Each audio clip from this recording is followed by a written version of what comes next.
Fuck. This is how I feel.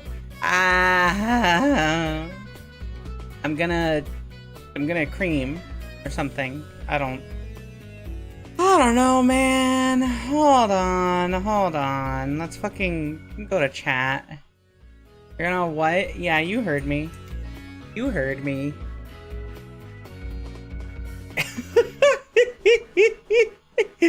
Oh my god, y'all are so funny.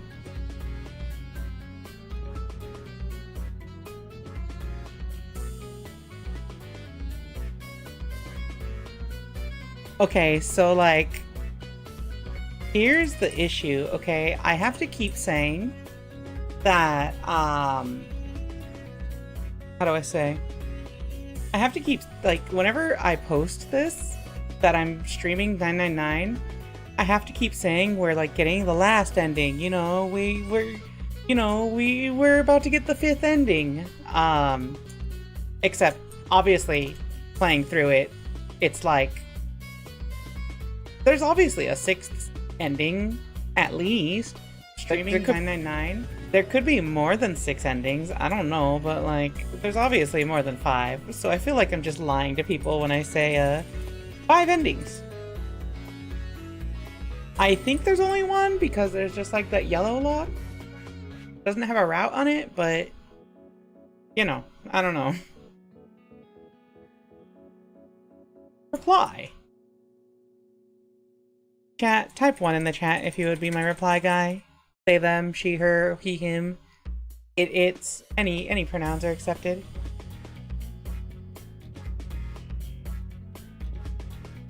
I just didn't know you were into troubleshooting like that. What if there were 999 endings? No! Okay, hold on. While we set this up. Okay, so fun fact, by the way, fun fact. Okay, actually, let me see. That's... Fans assign to a reward trigger as soon as we're not one is each mark. You want to return all. You have 2 options. If you've not created. Okay, how about mix it up, only giving currency gamer. Let me see. No. So there's got to be some setting here, right? 1.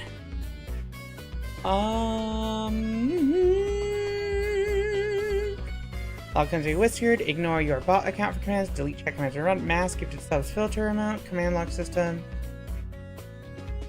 I've got a few, like, how do I say this? Oh, counters, here we go.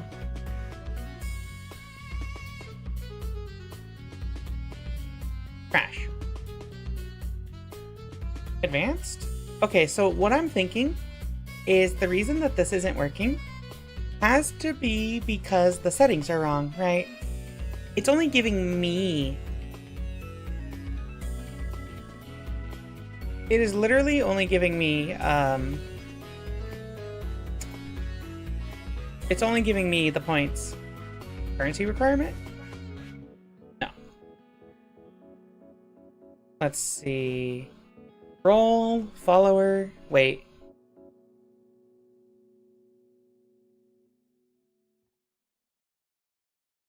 That's gonna be... No, that's not it. That's not what I'm looking at. User.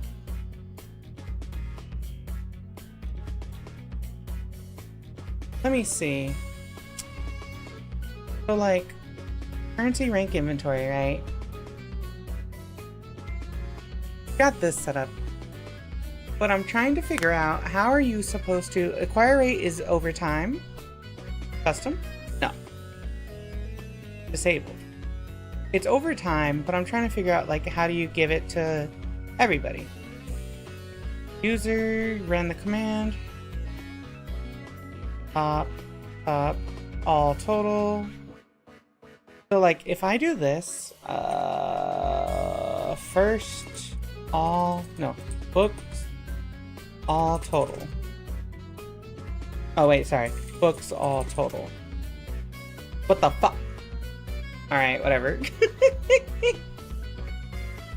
Gamers. How does this work?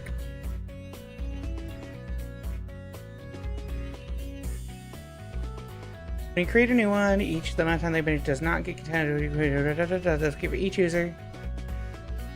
I hate these kinds of things, but I also like them, but I hate them. They're so finicky, right? It's so annoying trying to figure this stuff out. Like, do I have to actually just... So... I have first. Now this is connected to this chat command here. Add one first point.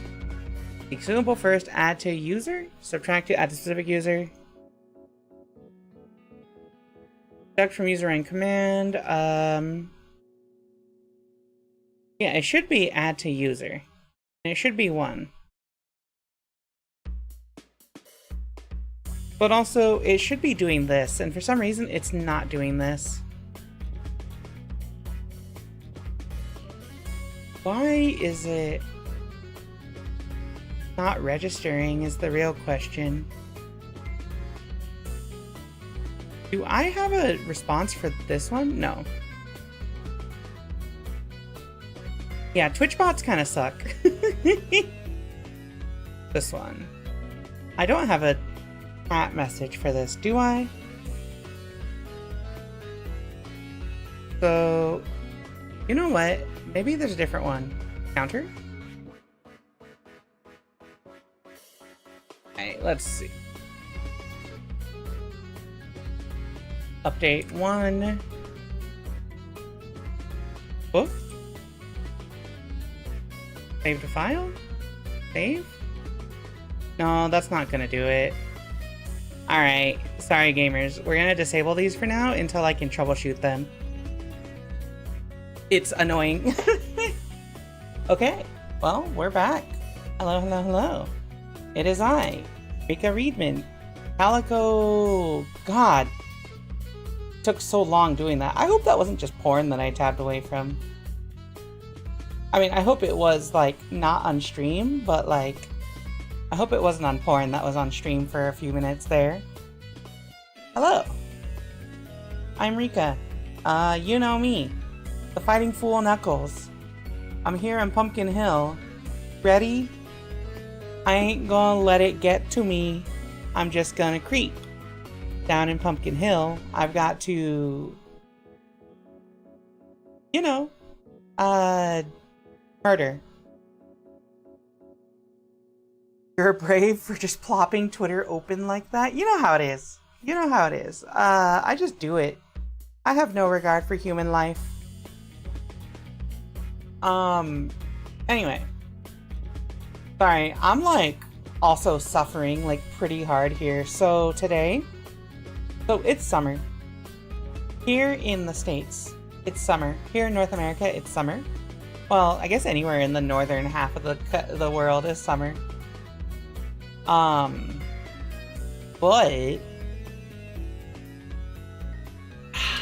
you know, getting warm. And coming from a desert, it's never been like painfully warm. So like it's only like 91 here in Fahrenheit, 34 Celsius. Which is not even like close to what I've dealt with in the desert. However, it's humid as hell right now. And the house I'm living in has these like window AC units. And the one for my living room broke. It's like giving me an E8 error code, which I think is like overheated. So currently it's just kind of spewing out lukewarm air, which is still better than hot air. But it's so warm in my apartment right now. It's like 85, I think? Fahrenheit? Whatever that is in Celsius. So, I might be short-tempered. I might be a little short-tempered as a result of that. The overheated AC and going, yeah, same. Yeah, same. I asked a friend if she has like a long Ethernet cable.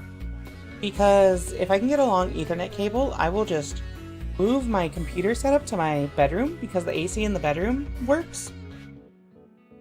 And like, I'll just stream from my bedroom and like work from my bedroom from now on. It also doesn't help that the living room setup is, you know what? I'm actually gonna, let me be right back. I can show y'all.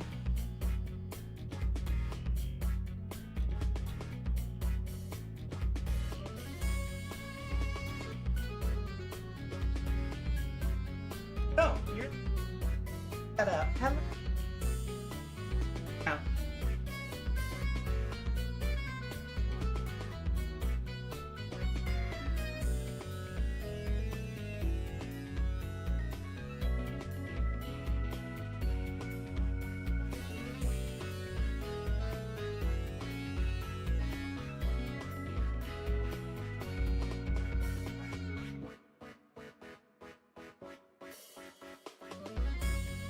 All right.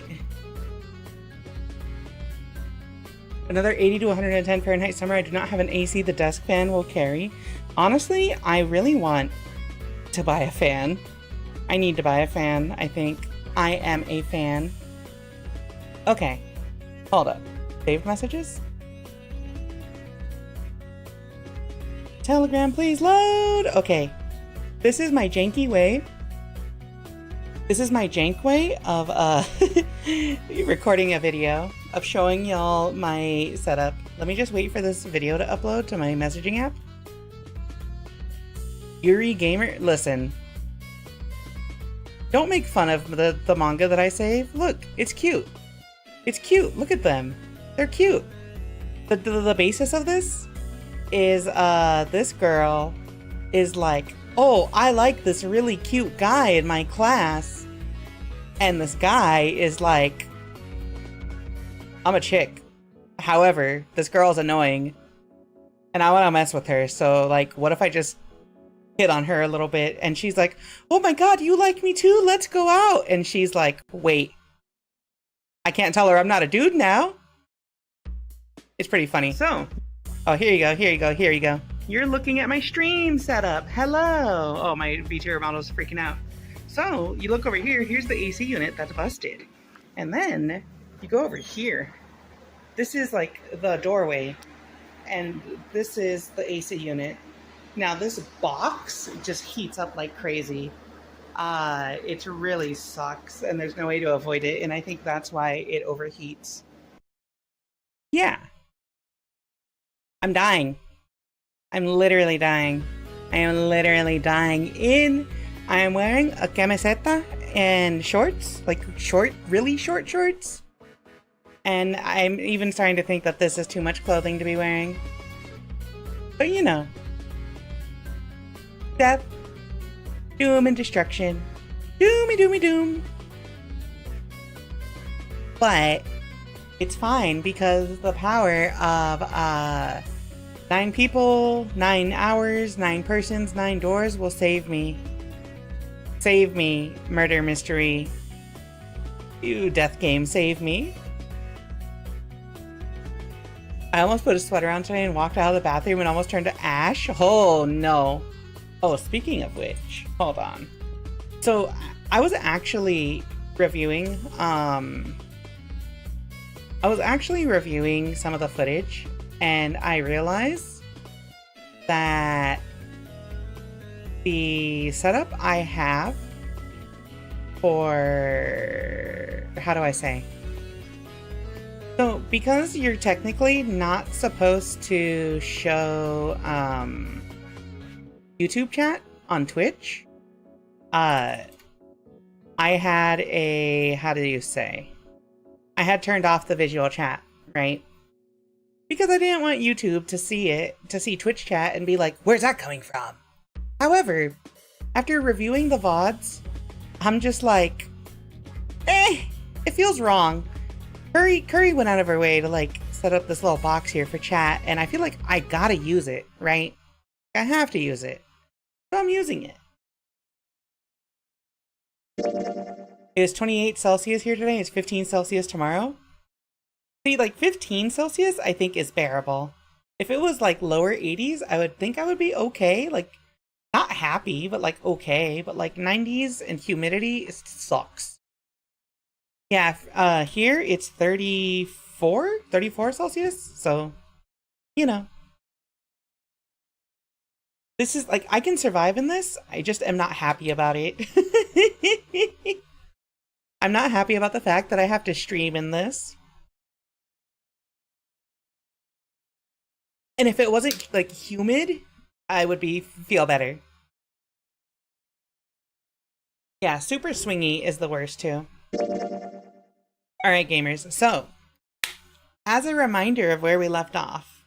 So, we have reached, so far, the locked coffin ending, which I think we can continue from later.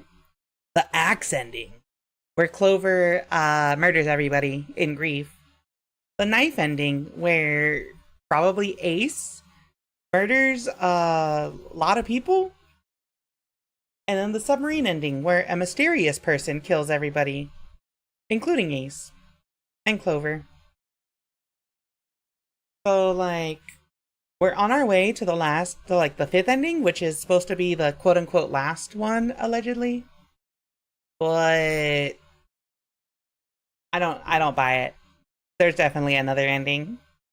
But context for this one is we started off by establishing the whole, water cells started bonding to this molecule very specifically all over the world after it did it once. Almost like telepathic communication. And then we established, these rats in this experiment in some area developed methods for finding exits in the dark. And then in a place like a quarter of the world away, different rats that had no relation to them did the exact same thing, but way faster. Like they knew. Almost like they telepathically did it. We've established that. And we've also established that Ace, the old man, the hot old guy, is the CEO of Cradle Pharmaceuticals, who are the people behind the first Nonary games, which are where Seven, Lotus's children, Snake, and Clover were forced to do these games. So, like, he just had his evil face turn, and now we just accused him using the power of prosopagnosia. And, he had his evil laugh moment, pulled up his hair, and now we continue. Well, I believe I've finished with my confession. Why don't we get moving? What the hell is this shit? You aren't going anywhere, you son of a bitch! We're gonna leave your ass here to rot! Why? Because I killed Clover? That's ridiculous. Why are you so upset that I killed the little bitch? Don't call her a little bitch. She was nothing to you. A stranger you only met a few hours ago. Am I wrong? You bastard! Blindsiding me with a punch, huh? You've got some fire, don't you? I confess, I rather like a tough woman. Well, maybe you'd like another one then. Before that, let me give you one of my own. Huh? If any of you so much as blink, I won't hesitate to pull this trigger. He has the gun this time?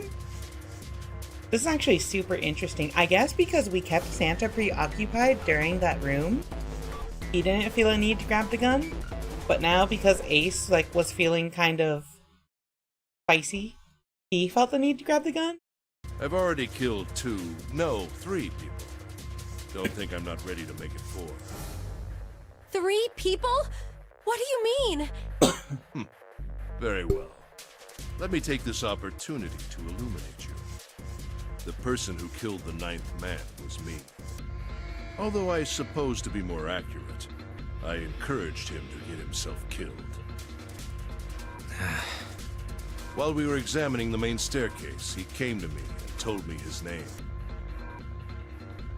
I recognized it at once, so I gave him a little push. Just a little white lie. It seems the settings for the dead were altered. Now it only requires a single person to deactivate the detonator in the bracelet. Oh. Investigate what's beyond door 5. We'll meet again later. That's fucked And up. with that, Okay. Have a good one, guys. I'm going off ahead now. Well then. Goodbye. Goodbye. Why is it stopping? God damn it! You lied! Open the door, please! I'm begging you! Help me! Please get me out of here! Get me out of here! I remember this. Oh my god, oh my god! There's no time left! Listen, I was lied to! He lied to me! He put me in here! That's right. I forgot he said that. It was him! He killed me! It was him! Ah! Yeah. Oh. I had 4 reasons for killing him. As I said before, in the nonary game, the number 9 bracelet is of utmost importance. If I had allowed him to keep such a useful tool, he, or it, would have become a threat to me. Huh? As such, I decided that he should be eliminated early on. I wanted the number 9 bracelet. If I could manage to obtain it, I would be able to manipulate the game as I saw fit. I would be unable to acquire the bracelet unless its owner was dead. That's the second reason. Even setting aside his number, he would have been nothing but trouble for me. He was aware of my past. He knew what happened here 9 years ago. He knew too? It was important that I eliminate him before he was able to disseminate this information. Lastly, I wished to conduct a simple test. A test to see if this nonary game was serious, or a poor attempt at a joke. I needed to be quite sure. As such, I encouraged him to act against the rules so that I might observe the outcome. I don't get your third motive. What the hell happened 9 years ago? Didn't I say? The nonary game was played. I planned it out, and I conducted its execution. Why? What on earth was it supposed to do? I don't really think I have any obligation to tell you that. Hey, what's with this gun? Where did he get this? Why don't you tell her, Santa? Santa. On the other side of door 6, we found the gun in the coffin in the cargo room, right? Bastard must have grabbed it when we weren't looking. Indeed I did. That was a pretty serious mistake, you know. And Just saying you intended to leave it behind. Well, there isn't much time left. I'll be off then. I definitely like the twist of grabbing the gun when people leave it behind more from Ace than from... I feel like with Santa, it's a lot less malicious, right? Like, he definitely just like, I'm gonna grab this just in case because I don't trust any of these fools. And Ace is definitely just, I'm gonna grab this because I'm gonna do some shit. Well, where are you going? Do I really need to explain? I had assumed it would be obvious.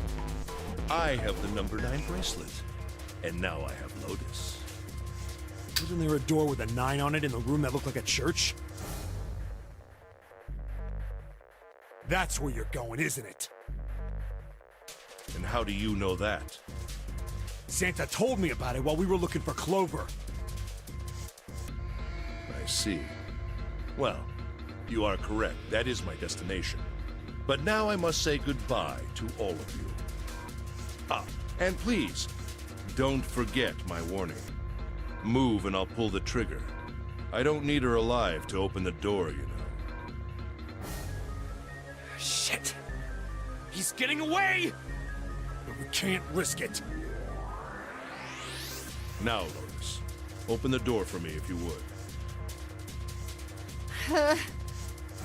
Goodbye.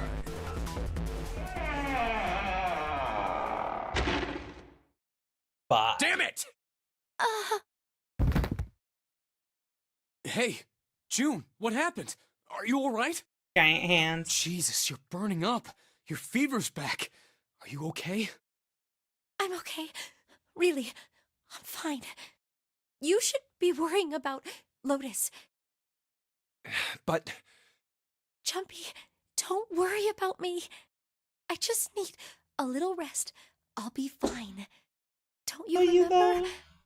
I just needed to rest a little bit last time. So please, please save Lotus. Think about what Ace has already done, Junpei. When he's got what he needs from Lotus, you really think he's just gonna let her walk away? Oh. Damn it. You guys go on ahead. Soon as June starts feeling better, we'll follow you. Go! Huh. All right. Come on, Seven. We're going after Ace. Hell yeah! Santa, you take good care of June. I'm trusting you. Got it. You know, technically. Let's go! Technically.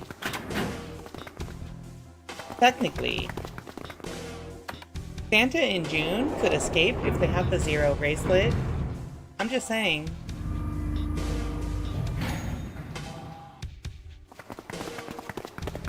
But then there would have to be a third door.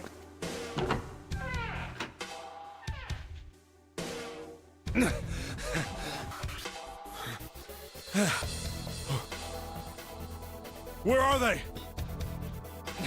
I don't see them. You think they already went through? Maybe. Let's check the red. Yeah, I was gonna say, check the red. Yeah, they're vacant. Oh. Engaged. It's occupied. That means Ace and Lotus went through here. Yeah, it seems like it. What do we do now? Yeah, what should we do? Well, the big door is still vacant, but... Occupado. Two of us can't do anything with it. Yeah, not even counting how our digital route isn't 9.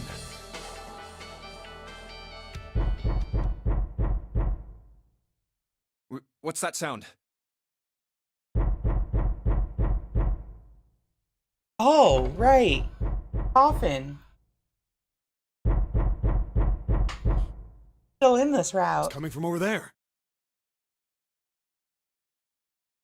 The coffin. Yeah. Let's open it. How? By force! I don't think that's gonna happen. Well, you never know till you try, right? The only necessity for success is the willingness to suffer 1,000 failures. What the fuck?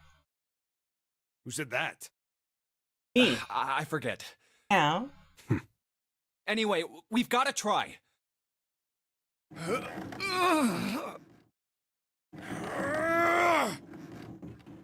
Damn it! See? Didn't I tell you? If you could just pull it open, why would it have something like that? You think of something cursed? What's up, Emily? How's it going? Right. So unless I put in the right passcode, it's not gonna open. What's the right passcode? Was there some sort of clue somewhere?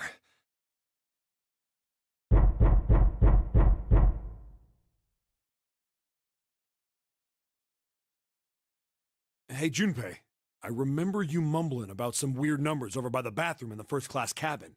But bracelet? You got those numbers by solving the secret message Clover was holding, right? Coffin that's actually a porta potty you lay down in? That's cursed. Truth had gone, or something like that. Yeah, that's right. What about it? Well, maybe that number's the passcode for this thing, too. Come on, that's impossible. Those numbers were the code to unlock that safe. Yeah, but the person who set up that safe in this coffin is the same person, right? Zero set up both of these. True. Yeah, probably. Well, then they might have set the same passcode for both of them. That's ridiculous. Why don't you just try it? I mean, it's not like you'll make things any worse. I mean, that's true, actually. It'd just be a waste of time. There's no way they're the same number. Just try it, idiot. How do you know that? You never know until you try. I'm gonna laugh so The hard only if... necessity for success is the willingness to suffer 1,000 failures. Oh my god, I love Seven so much. This guy's the GOAT. Who said that?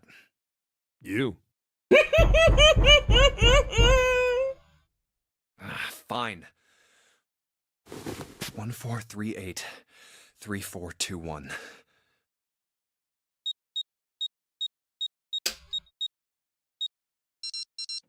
What? You gotta be kidding me.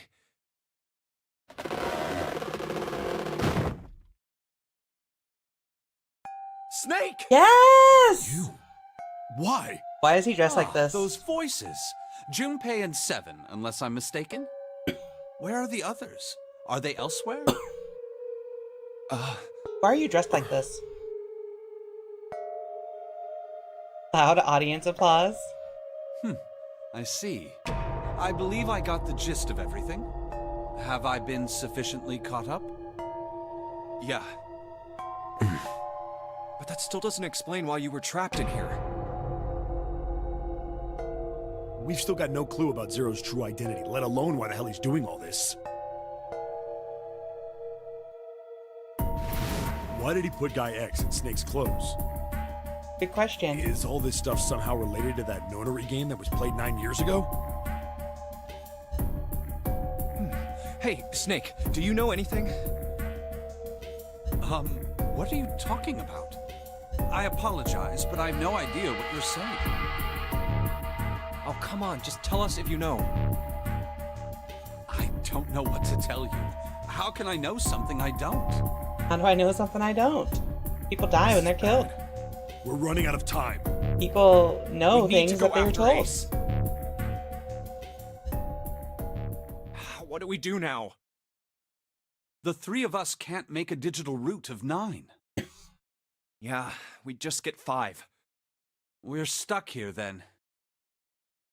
Oh. Hey, I just remembered something. What? What is it? I found something earlier. Huh? What did you find? This. Zero. Wait, where did you... Zero's bracelet. What did you say? Are you saying that 7 has the number 0 bracelet? Oh. Yeah. Where did you get that? Clover gave it to me. She did? Yeah. How did she come by it? Well, she found it. See, on the other side of door 1, A deck, the captain's quarters. Casually. She asked me to hold on to it because Don't say anything if my model freaks out right now. Lugging around. He's lying. He even told us earlier. I haven't actually looked at it yet. Didn't want to disturb the crime scenes, you know. Okay. Basic stuff. Well, I did borrow one thing. One thing. He probably said that so Snake doesn't find out about Clover. All right, Junpei. Been nice knowing you. Huh? Wait, what? Come on, man. I'm just kidding. Still, just in case, I want to make sure the 0 bracelet gets picked up by the red. Snake, give me a hand, all right? Y'all are actually gonna ditch Junpei, aren't you?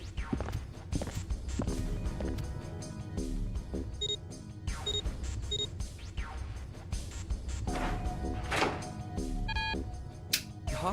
Why isn't it opening?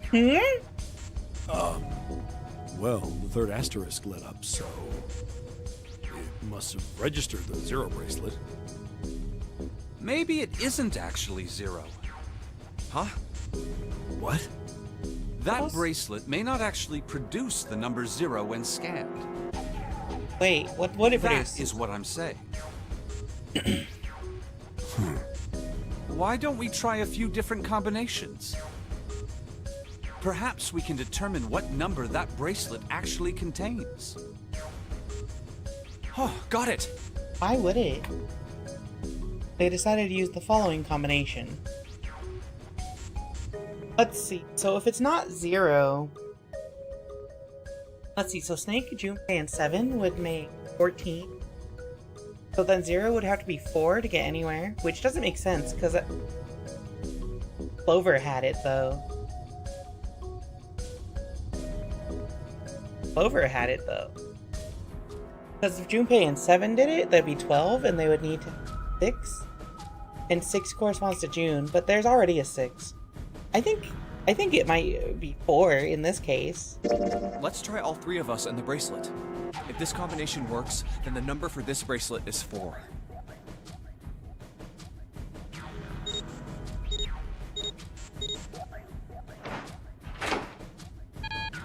Okay. It didn't open. Then this bracelet is not 4. Then... Then the next one would probably... Let's try Snake and Junpei? let's try Snake, me, and the bracelet. If this combination works, then the number for this bracelet is 2. Yeah. So it's either 2, 4, or 6.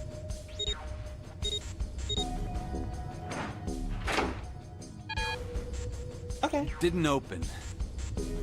Guess it's not 2. Then... Yeah, so the only one it could be is 6, but I feel like this is just... I feel like let's try me, 7, and the bracelet. it's not anything. If this combination works, then the number for this bracelet is 6. I feel like it's gotta be related to the fact that it needs probably like a living person, maybe? It's 6? Why is it 6? It opened. Yes, so it would seem. That means the bracelet is actually 6. But how is that possible? Yeah, what? The display on the bracelet clearly shows a 0.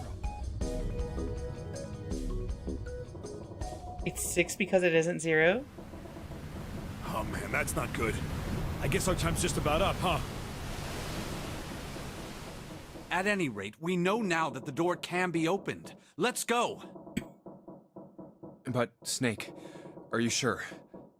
Yeah. You know that only Junpei and I can go through this way. You needn't worry. I have a solution to this problem. Please take off your My arm. last resort. But if now is not the time for last resorts, then when? Please pop off the arm. It would be Last so funny. Resort?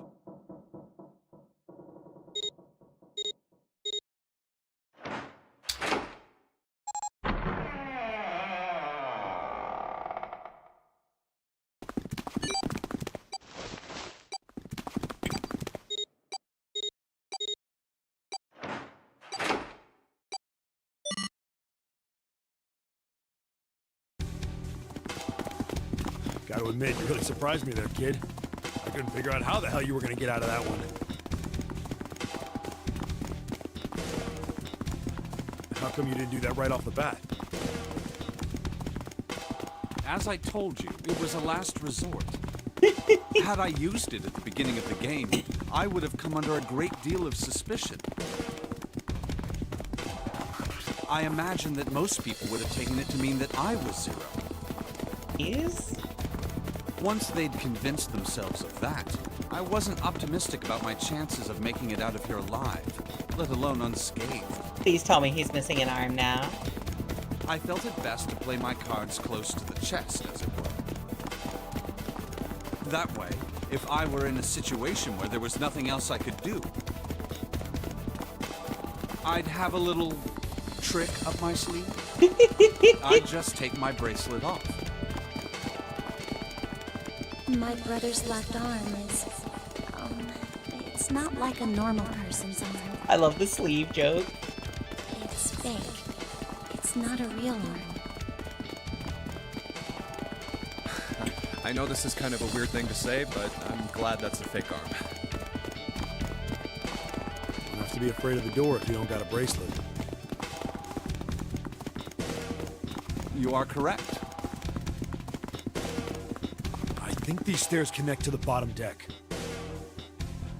Doesn't look like it's underwater. Let's go through that door. Incinerator? Oh my. That doesn't sound very pleasant. Do you see a lever near the gate, perhaps? Yeah, right over here.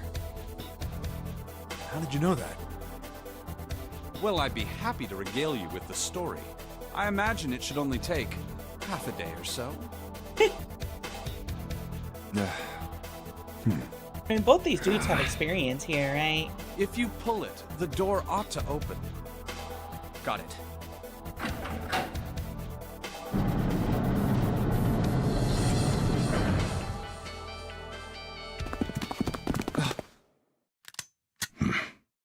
Fucking guy. What?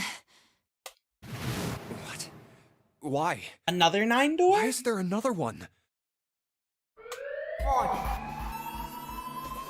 Warning. Emergency incineration command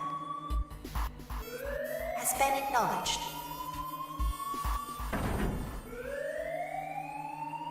Automatic incineration will take place in Oh. 9 minutes. Get it? 9 minutes? Evacuate the incinerator immediately. Oh my, how exciting. You've run quite a show here, Zero. What's the matter? Too frightened to understand? Here, let me explain. It's said that the incineration system is about to activate. In 9 minutes, this room will be engulfed in flame. Who are you? You don't recognize me?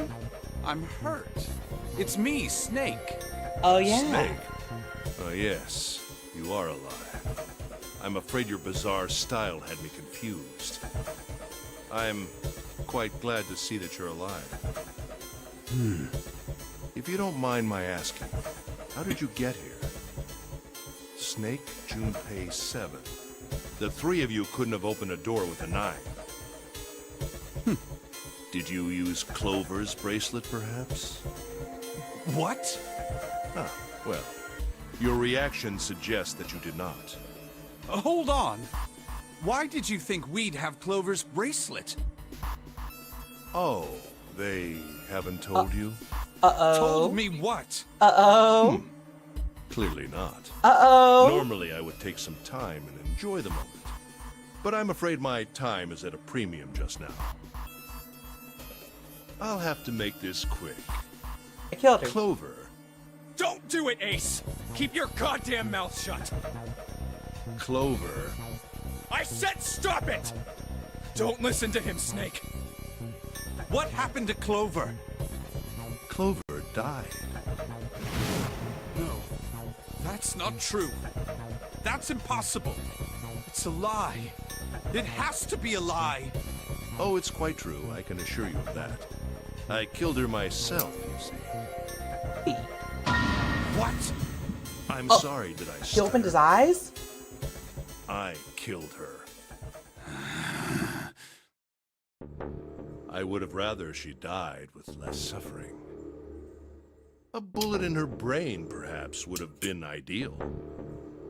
Unfortunately, that would have made quite a bit of noise. Circumstances being what they were, I was forced to settle for the knife. The one the 9th man had, you remember. I believe I caught her just below the shoulder blade. I was rather lucky, in fact. My first thrust went right between her ribs. Her flesh was so soft. My knife slid in so easily. There was no resistance. I like how rapey That this is coming out as. was- I confess, I feel rather excited. It is a powerful memory. But I think that's Someday, intentional. Perhaps. I hope I can feel it again. Incineration will begin in 7 minutes. I'm going to kill you. What was that? I'll kill you. I'll kill you. Ah, So you're going to kill me. Please do. Come now. I'm waiting. I'm waiting. Don't do it! Don't listen to him, Snake! Stop it, kid. He's screwing with your head. Is there a problem? What are you waiting for, boy? Boy. Don't you want me to send you to join your sister? Don't! The snake! Don't do it!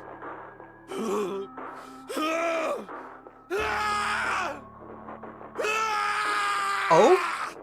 Snake! Snake! Hey! No! Lotus! Hurry! This way!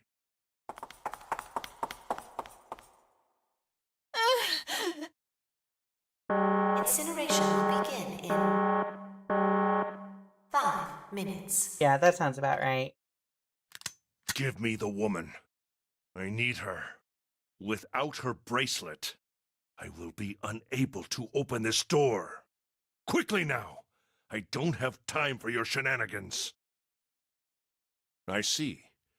Then it would seem I have no choice. The rest of you must die as well. Fortunately, I have 5 bullets left. 1 for Junpei, another for Lotus, and the last 3 for that lump of idiotic man you call Seven.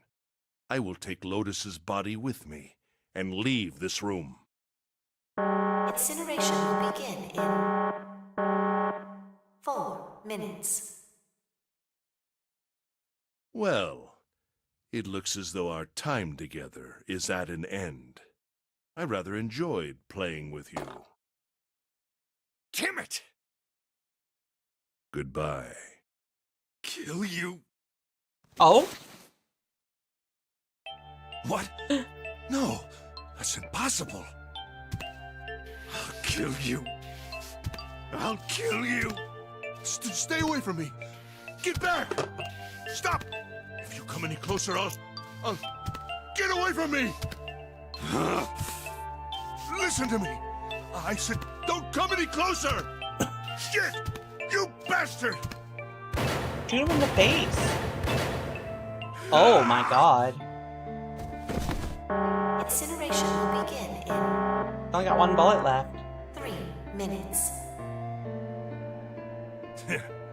Finally. You're... I'll kill you. You Oh. won't get away. You son of a bitch. You're a monster.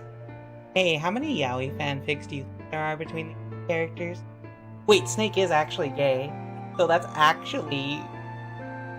Sorry, side tangent. Get off me. Let me go, damn you. Yeah. This is it, Ace. We're going to burn to death together. What? Incineration will begin in 2 minutes. Yeah. Damn it. Damn you. Get off. Let me go, you monster. Okay, look. Think about it this way. My company owns a wonderful hospital. It has excellent doctors. You're not wounded too seriously. I'm sure they can fix you up easily. Guy sucks. You don't have to die. You could be saved. Just let me go.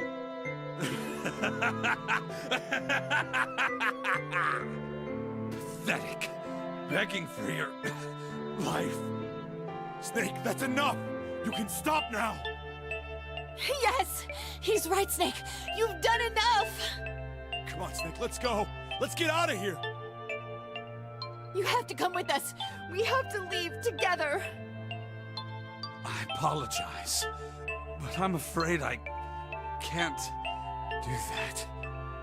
You'd best forget about me. You need to leave soon. I'm going to take him with me. Shut up! Be quiet! I couldn't save Clover. My sister died because of me. Perhaps this will begin to atone for that. Perhaps in the afterlife, she can forgive me. Now go. Go now. You have to go.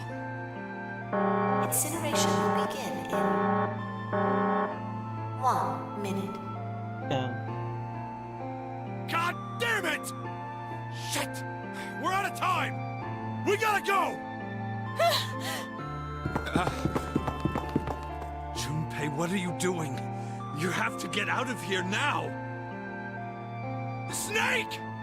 Snake! He said it. Wait! Don't be an idiot, Junpei! Oh. No! No! I have to help Snake! Snake! Snake! Get off of me! Let me go! Incineration will begin in 10 seconds.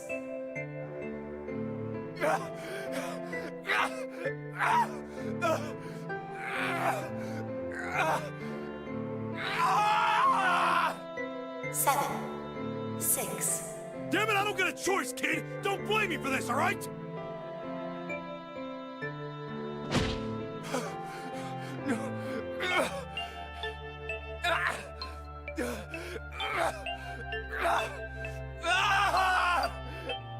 Five, 4, 3, 2,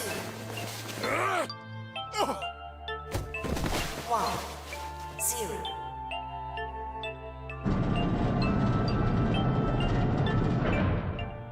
Hey. Gates 2 and 3 are locked down.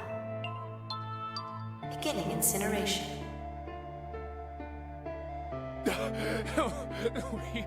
He's... Shit! Damn you all! Why? Why? Why me? I don't deserve this! Yeah, you did. Answer me! Answer me, Zero! Why? Why? Zero! Zero!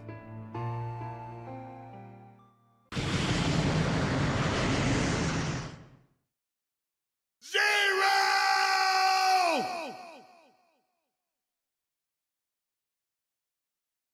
Holy shit. What an ending.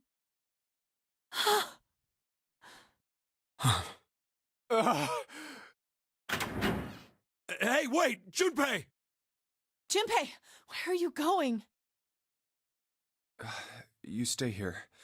I'll go get Santa and June. You're gonna bring them here? How? Don't worry about that. Just stay here and wait, all right? I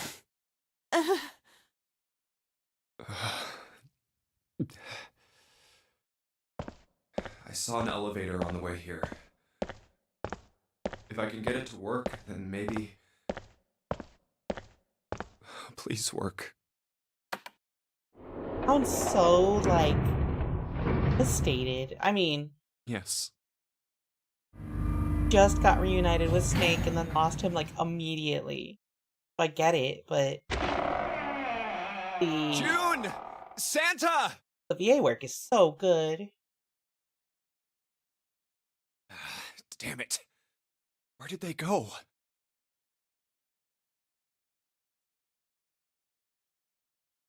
Where the fuck are they?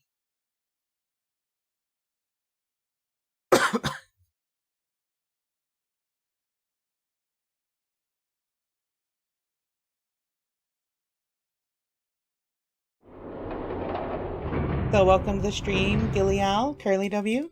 Zika way out.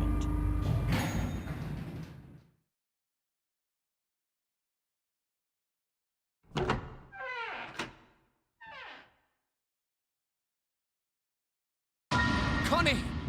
What? Connie! No. It can't be. It's impossible. No way did Santa ditch her. Connie! Connie, are you alright? Jumpy? Oh man. Connie. What the hell happened to you? You feel... Jumpy, I'm sorry. I might not make it. No. No way. No way I am going to let you die.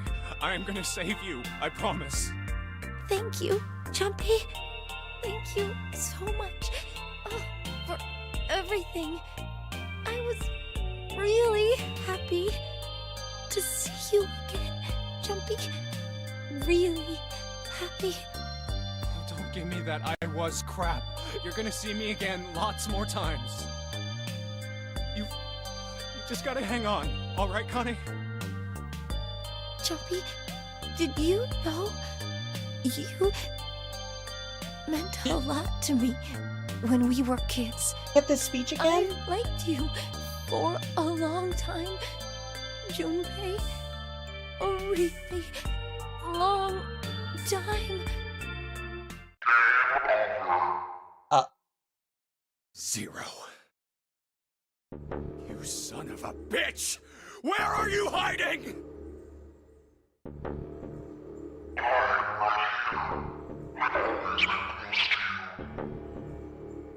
What the hell are you talking about?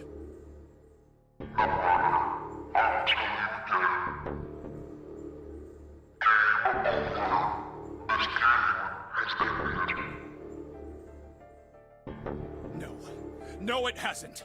I'm not gonna let it end yet. I'm gonna get out of here with Connie.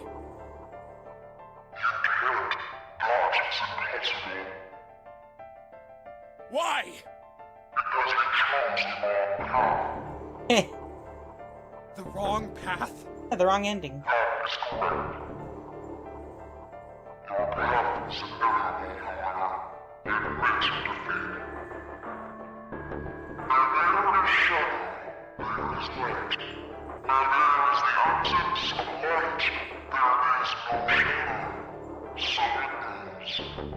About. What are you talking about?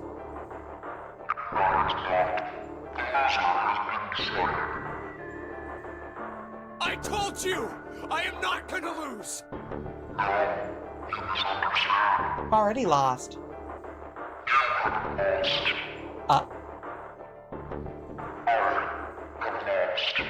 Huh? What?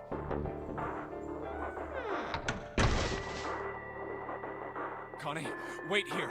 I'll be right back, I promise.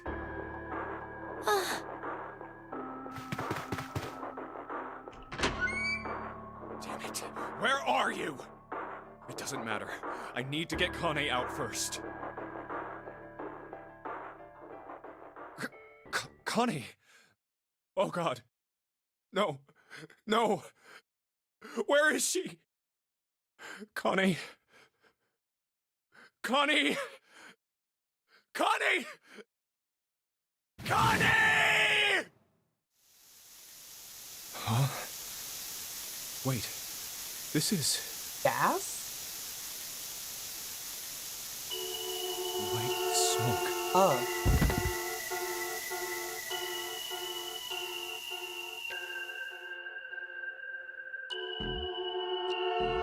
What? Okay. Watch the credits. I need to go pee real quick. I'll be right back. Where the hell is my thingy? There it is. You're back.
And I literally made it back just perfect time.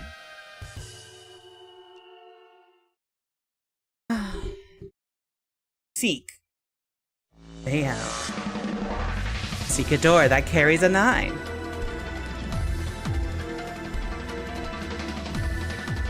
Bourdain. That's right. The guy who bought this is named Bourdain, huh?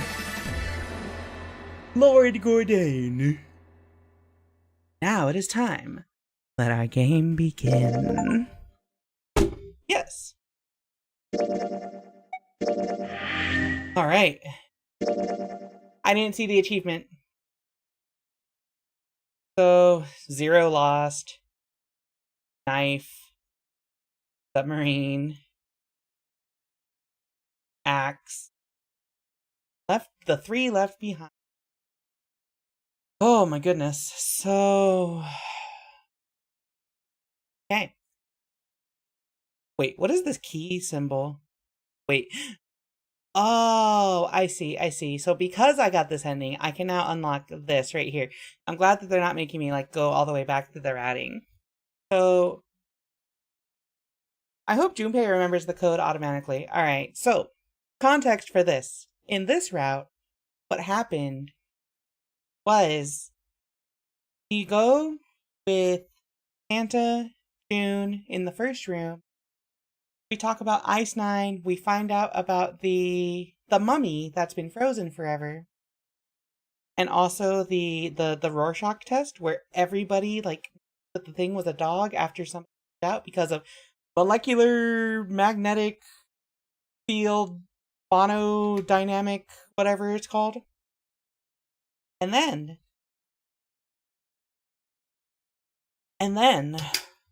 sorry, I had to drink water. We went with Seven and Clover into the other room and found out more about the pharmaceutical company and the water chemicals that would do the same. And also Clover told us about Snake and his fake arm. Also grabs the bracelet from the captain's ship because we go with Ace and Clover at the end. But Santa has a gun. So let me actually go grab some chilled water because it's really hot here and I want to stay hydrated. I got 2 bottles in the fridge. Let me go grab one and I'll be right back.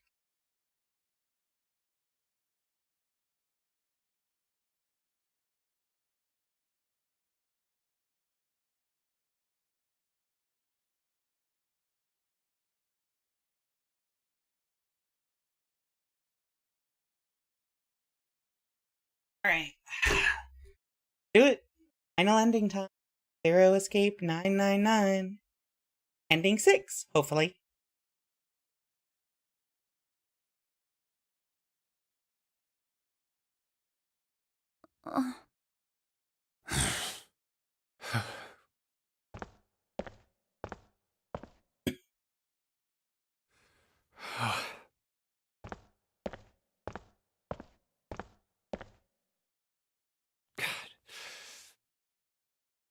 June. So, what do you want to do, Junpei? What do you mean, what do I want to do? What can we do?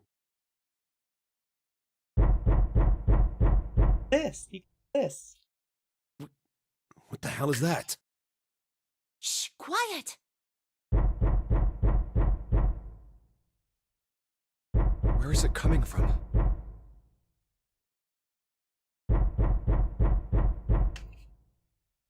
Could it be? Hey, I think it's coming from this coffin. You're right! Let's open it. But how? What are those muscles for? For show? You're telling me to force it open? Just shut up and try!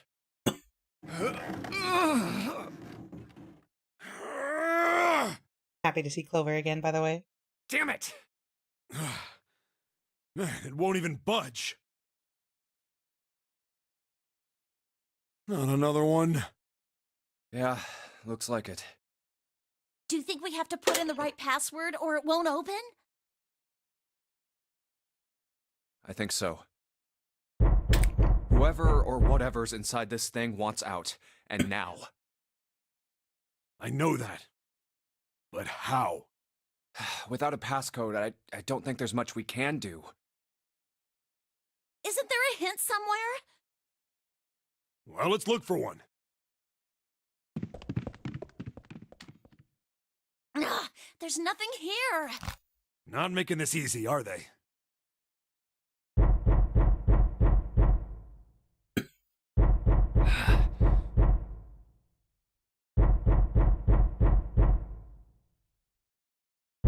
What's the passcode? What am I supposed to do? How can we figure it out? I need something.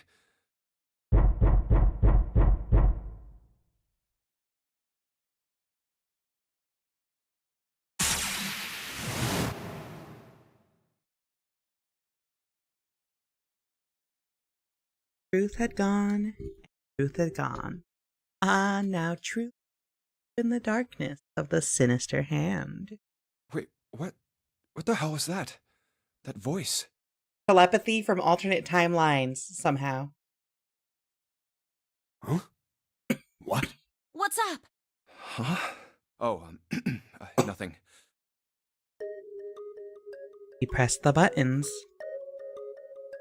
Right, left, right, left, right, left. Truth on, truth on, yeah.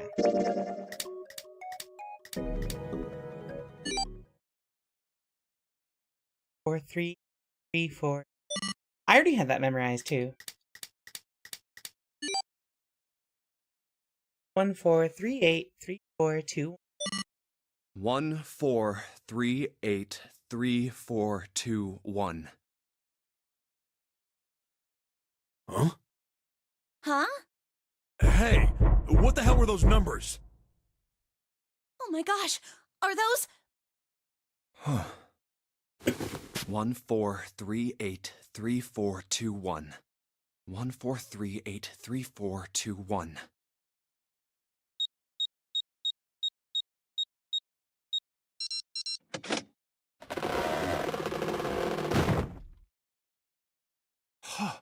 No way! What? Why are you...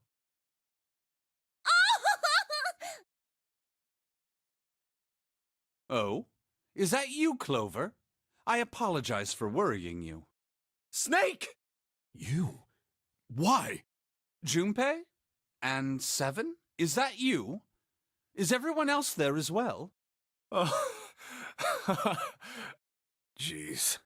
You're back! Aww. Gently now. My body's still a little weak. Oh, you're back! You're back! You're really here! Oh, you're back! Come now, what's gotten into you? You're acting as though I've returned from the grave. Not as though you did. I really thought you were dead. Huh? You jerk! Idiot! Idiot! Idiot!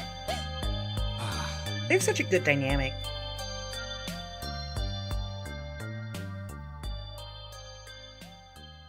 I see.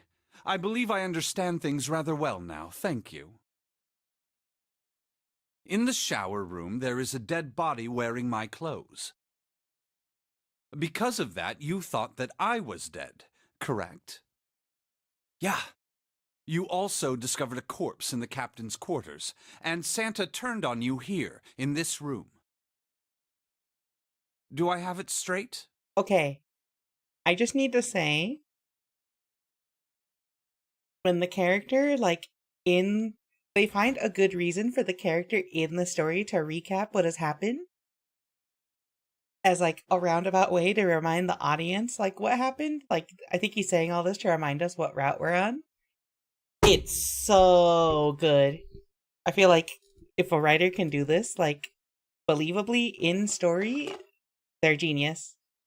But also, Uchikoshi's a genius. Also, yo, did y'all see that, Danganronpa looking game that Uchikoshi quote tweeted and vouched for? What if he's the writer? Writing it. Anyway. Well, the dead body in the captain's quarters is a surprise. Oh, he is sick. Sorry, there wasn't a good time to tell you. Don't worry about it. Well then. I've got a pretty decent idea of what happened while I was indisposed, but it's still something of a mystery who did all this, and why. The corpse in the shower room that looked like me, and the corpse in the captain's quarters. Why were they killed in the way they were? You don't know? No. Why would I? The guy in the shower room. We don't know who he is, so let's just call him Mr. X. X. Anyway, this Mr. X is wearing Snake's clothes. But Okay, you're wearing some kind of weird robes. That means someone took your clothes and put them on Mr. X. We need to figure out who that was. I apologize, but I have no idea who might have done this to me. I only just now woke up. I was unconscious during all the events you just described to me. They must have undressed me and changed my clothes during that time. God, I wish. When were you knocked out? When we split up to look for the red. Where did they get you? Do you remember? It was a small room in one of the hallways on C deck. What happened? The same thing that happened to every one of us when we were abducted. A canister releasing some sort of gas was thrown into the room. I believe the gas is some sort of incapacitating agent. So Zero did this. Then that means it was... Zero. Looks that way, huh? There's nothing else I have to tell you. When I woke up, I was in this coffin. Why?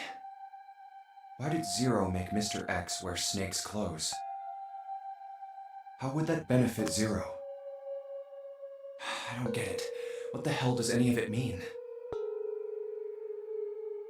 And I have no idea how I got the passcode for the coffin either. Truth had gone, and truth had gone. Where did those words come from? Why did I feel compelled to push the buttons on the bracelet after hearing them? All I know is my fingers moved on their own. It was like I did it subconsciously. I don't get it. What the hell does any of it mean? Also, Snake and Clover had been subjects in a similar experiment 9 years ago. The ability to access a morphogenetic field is affected by a couple of things. The first is epiphany, and the other is danger. And someone did actually die. A girl. Her name was...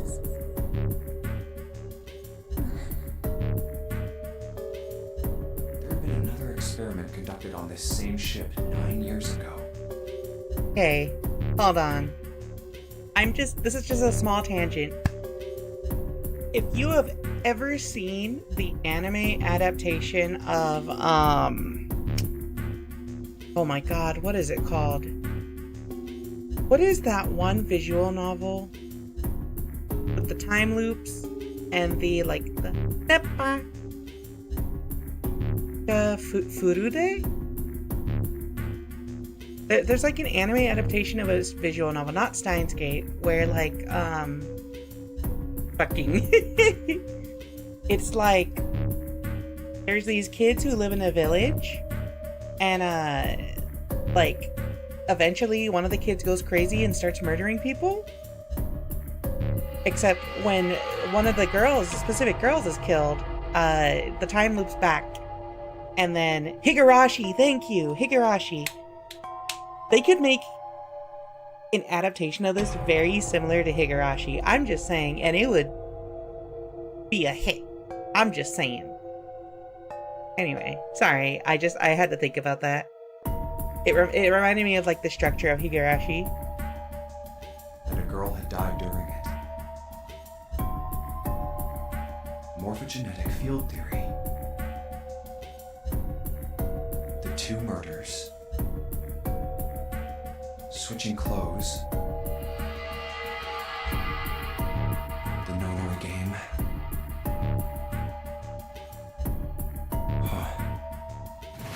Zero. He's the ringleader. The person who trapped 9 of us on this sinking ship. Zero should know everything. If we can uncover Zero's identity, all of our questions will be answered.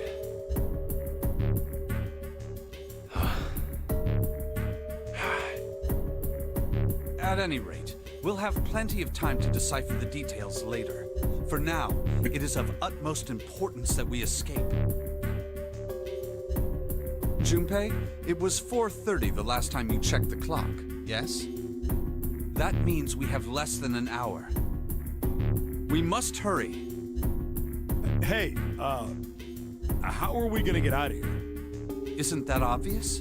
Through the other number 9 door. Oh yeah, you're right. With Snake, we can open the door. Don't tell me you hadn't figured that out. Come on, you gotta tell me these things. I, assumed you'd figured it out. I will say one of the other things is I thought early on that it was Snake in the Coffin, right? And specifically because I got this route first and we had 7 in Clover and Junpei, it's like, well, the only way to get out of this situation is if somehow Snake comes back and they have a 2 to make 18, right? And it's just like, wait, that's what's gonna happen, isn't it? Forget it. Let's just get going.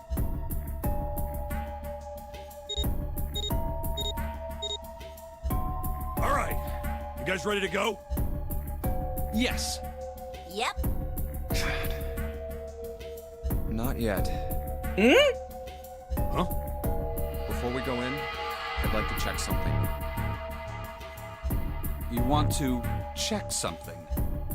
Yeah, but before I do, 7, could you pull the lever? I want to make sure we can verify with just the 4 of us. What do you mean? We don't need... Just do it, all right? But if the door opens, don't go in yet, okay? What are you planning? Please, this is really important. I really need to check this, okay? Work with me here. Fine.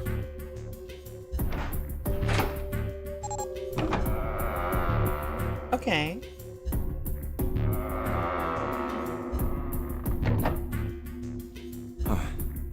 All right. That means the 4 of us can go into door 9. So, we knew that already. It's obvious. Obvious. Yeah, you're right.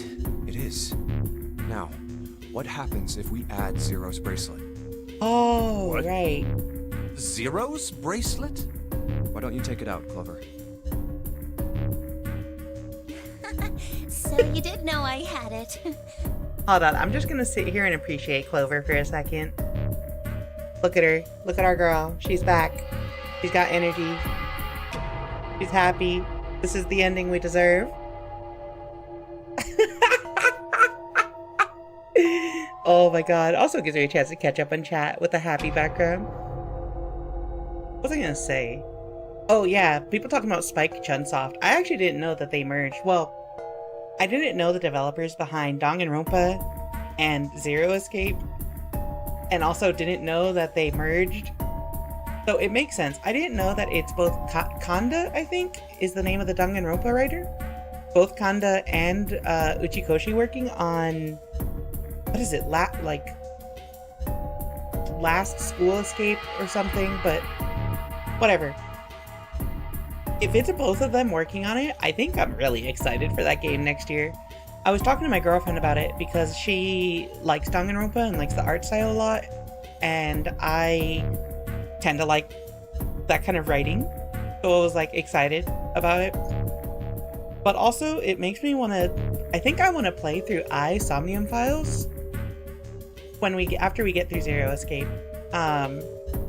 Obviously, I still have to go through Virtue's Last Reward, which is apparently massive, and then Zero Time Dilemma. I'm hoping to finish it by the end of the year, and then maybe do Somnium Files for next year's visual novel streams. These are such massive undertakings that, like, I have to plan this out so far ahead of time, right? But I am a certified Uchikoshi fan after not even finishing this game. Just playing through this game has turned me into a big fan. I think he's just such an amazing writer. Also, I didn't know that the guy writing the new Silent Hill game did Higurashi and Umineko. Holy crap. I am excited for the new Silent Hill game. Kodaka, that's his name, thank you. Yeah, Last Defense Academy. It wasn't one of the games they hinted at making? It's a surprise? Okay. Well, see, now y'all are hyping up VLR and ZTD, so now I have to get through them. Yeah, Somnium Files are a fun time. Also, welcome to the stream. I saw some new people. Curly W, Hectic Sketcher, Jason, if you're still here, Vicky Viper. Welcome to the stream. We're continuing. We are now continuing. Didn't know I had it. She's so cute, though! She's so cute! Alright, I don't want to click away yet. I'm clicking now. I picked it up because I thought it might be useful sometime.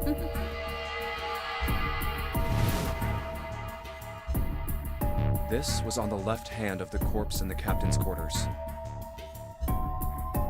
If you look at it, you can see it's got a 0 on the face. Just to make this a little easier to talk about, I'm gonna call the guy we found dead in the captain's quarters, Cap. Then I should be able to open door 9 with just me, Clover, and his bracelet. Though the big question is, if Cap is the mastermind of this game, would he really put one of these bracelets on? Anyway, let's just give it a shot. Clover, give me your hand. Okay. Now the captain's bracelet. And pull the lever. I knew it. I knew it. Now, what does this tell us? Maybe the bracelet has to be on your wrist in order for it to work? No, that's impossible. I will also say, 1, it's probably really obvious that you could only get this ending after getting all the other endings because of the nature of the monogamous field, whatever it's... I can never remember the name. Because, like, you had to play through the other routes to get the information to this timeline's Junpei. Morphogenetic, thank you. Morphogenetic field. 1, that's a good way to make somebody play through all their routes. And 2, it's actually really good because it means you can go into the ending and, like, all the information that you got from every other ending is, like, not canon, but, like, Junpei's cognizant. I think that's what they're hinting at here. And I think that's so cool. I think that is so cool that, like, playing through every route is, like, in a way, like, actually what's happening here.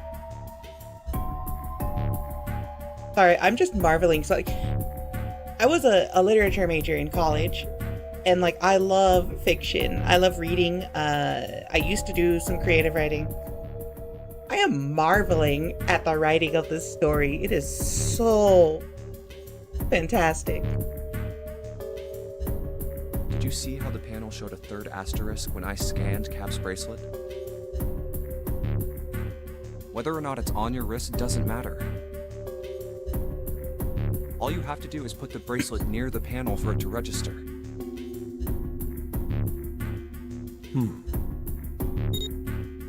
Huh. Looks like you're right. See? So what does that mean? There's only one possibility. That bracelet isn't the number 0. Is that what you're saying? That's right. Then what number is it? Let's find out. And the bracelets with this combination. So we know it's 6. So that means that we have to do, I think it was 7 Junpei? 765? Yes. Let's try 7, me, and Cap. If this combination opens the door, then Cap's bracelet is number 6.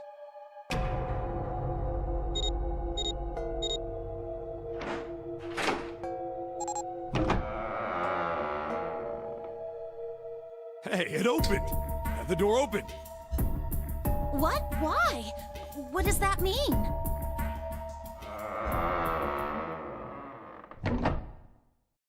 Isn't it obvious?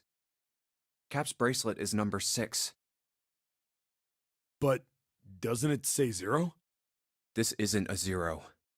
The symbol on here isn't a number 0. It's a letter O. Oh. Whoa, wait a minute. I don't get it. I mean, we figured out that Cap's bracelet is 6, right? Yeah. Does that mean there are 2 people with 6s? There is most likely only one person with a 6. But I don't get it. What about June? Well, this is only an educated guess, but I think June's number was never 6 to begin with. Her bracelet was flipped. In other words, June's real number is 9. That seems the most likely. Wait. Then all this numbered door stuff was just a load of crap? Why would you say that?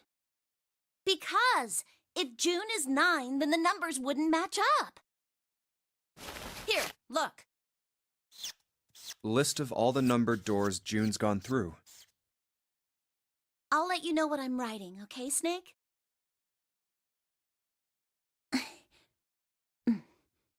And that's everything. I wrote down which door she went into and with whom. And I wrote what all the numbers were. So if you switch 9 in wherever there's a 6, the numbers don't work. Don't. If the digital root is 7, then you can't open door 4. If the digital root is 2, then you can't open door 8. Clover, do you notice anything interesting on that list? Wait. No, wait. That doesn't work for number 4, though. I was like, if you take the 3 out of the first, second, and third door, they would still work. But then door number 4 doesn't make sense. Because then it's only 1 plus 8.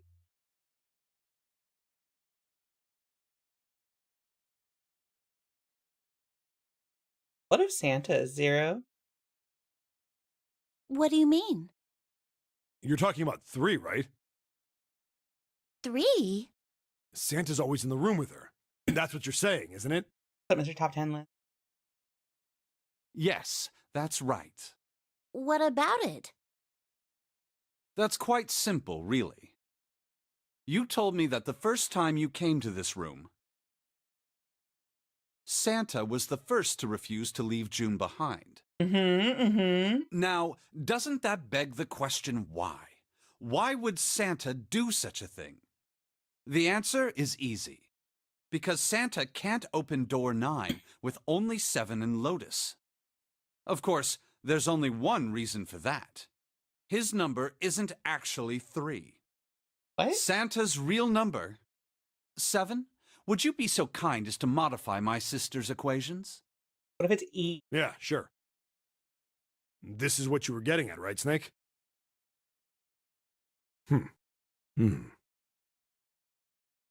Thank you. That is exactly right, 7. Yeah. Santa's true number wasn't 3. It was 0. No way. Santa is 0? And June was 9, not 6. Conversely, Santa was 0, not 3. Plus 3 and minus 3, they cancel one another out. Nothing appears out of order. Santa was still playing by the rules of the notary game this whole time. Precisely. So you're saying Santa planned this whole thing? I'm not sure if he acted alone or not. But I think it is safe to conclude that he is Zero. If my hypothesis is correct. Snake's hypothesis. Something doesn't seem right. Jim's bracelet being flipped. Even if that were possible, that would mean there are 2 number 9 bracelets. And if that's the case... All right, that's enough talking. One sec. Let me fix this real quick. It's bugging me.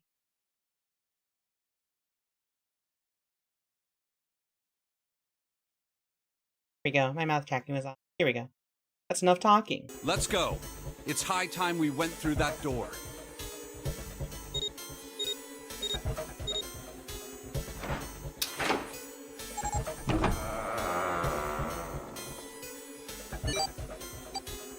Oh, it's right there.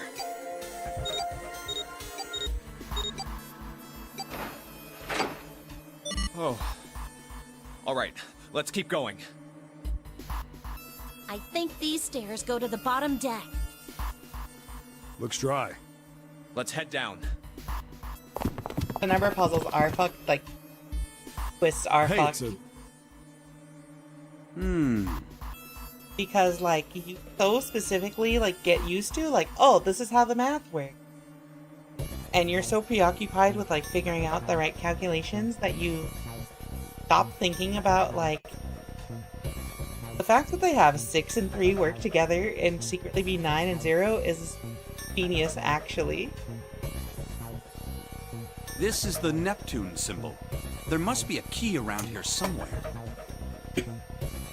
Neptune key. I only have the Uranus key card. It's a different planet. Plus, it's the wrong kind of key. Let's turn around and go back for now. Yeah. Hey, another door. And a card reader this time. It's the Uranus symbol. Oh. This is the place.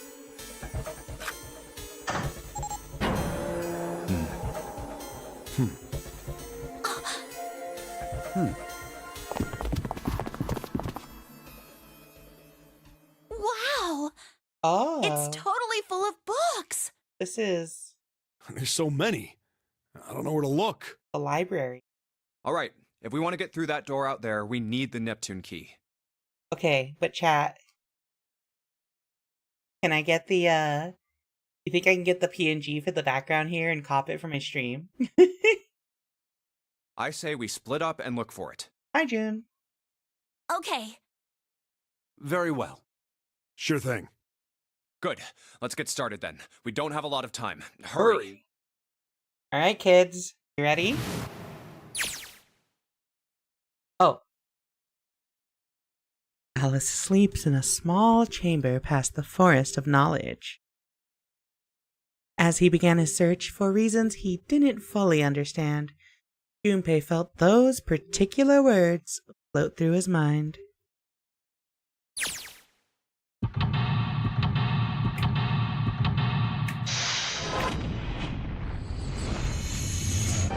Seek a way out.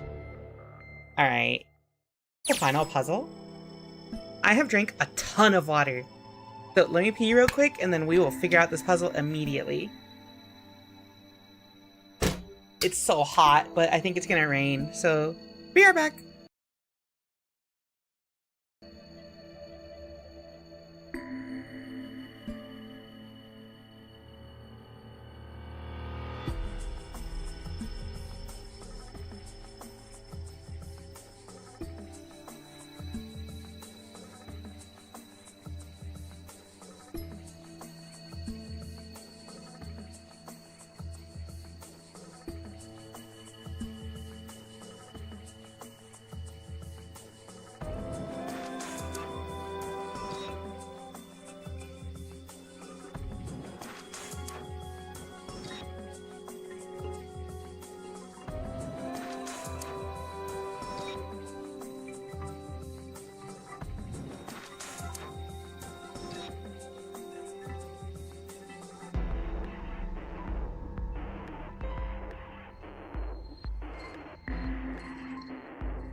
Alright.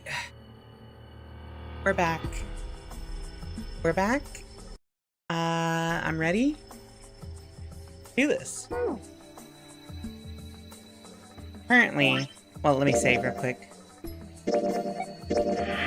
Welcome back. Thank you, June. Okay, so yeah, 999's really good. We're in the true ending. I think the true ending route. I have to imagine, because they finally pulled out the twist of morphogenetic fields. You are telling yourself in an alternate timeline the password for this puzzle. So I have to imagine they're tying it all together for the end here. Thank you for the ear pats. What is that? Oh. History of the medieval period. Maybe it's about Sir Lancelot? Isn't he just a story? I don't think you're gonna find a guy who didn't really exist in a history book. This book's called History of the Medieval Period. Look, this one says Cultural Heritage of Rome. Bet that's gonna be serious inheritance tax. Oriental history. Maybe this one's about China's 4,000 years of history or something? Hey, Chinese history and Oriental history aren't the same thing. A history of Buddhism. Permian creatures? Seems a little fancy for some kind of prehistoric critter. Not to mention most of them were likely reptiles and amphibians. Without hair, I can't imagine they had much need of perms. That's got nothing to do with this. What's Hellenism? I think it's something like a fusion of Greek and Oriental culture. Hey, look at this. This book's called Greek Mythology. Damn, that thing's huge. Can't imagine anyone's actually read the whole thing. Pretty sure it just put me to sleep. This one's called History of the Western World. Well, I'd assume it's about European history. Yeah. Just gonna leave it at that, Snake? Doesn't seem like you. A kid's book. Here? It looks like it's a children's story about Native Americans. Yo? Shoutouts to Native American? Don't you think a random book like that is kinda suspicious? Maybe you ought to hold on to it. Cowboys and Indians. This one has some Native Americans on the cover. Hey Junpei, take a look at this one. Native Americans, huh? Maybe it's got some... Whoa! What the fuck? Little... Click? What's that? It's one of them pop-up books? L... R... K... That doesn't mean anything. Does it? Well, you can make them KRL. Like Pearl or Carl. That's not an R though, that's two L's and an I. Wait, no. That's a knife. No, wait, no, never mind. They all have bloodstains on them. Celia, you're going crazy with the channel points. It's okay, I understand. Kill. Oh, it could be kill. Seek. I don't know what a conspicuous board is, June, I'm sorry. There's a note on that table.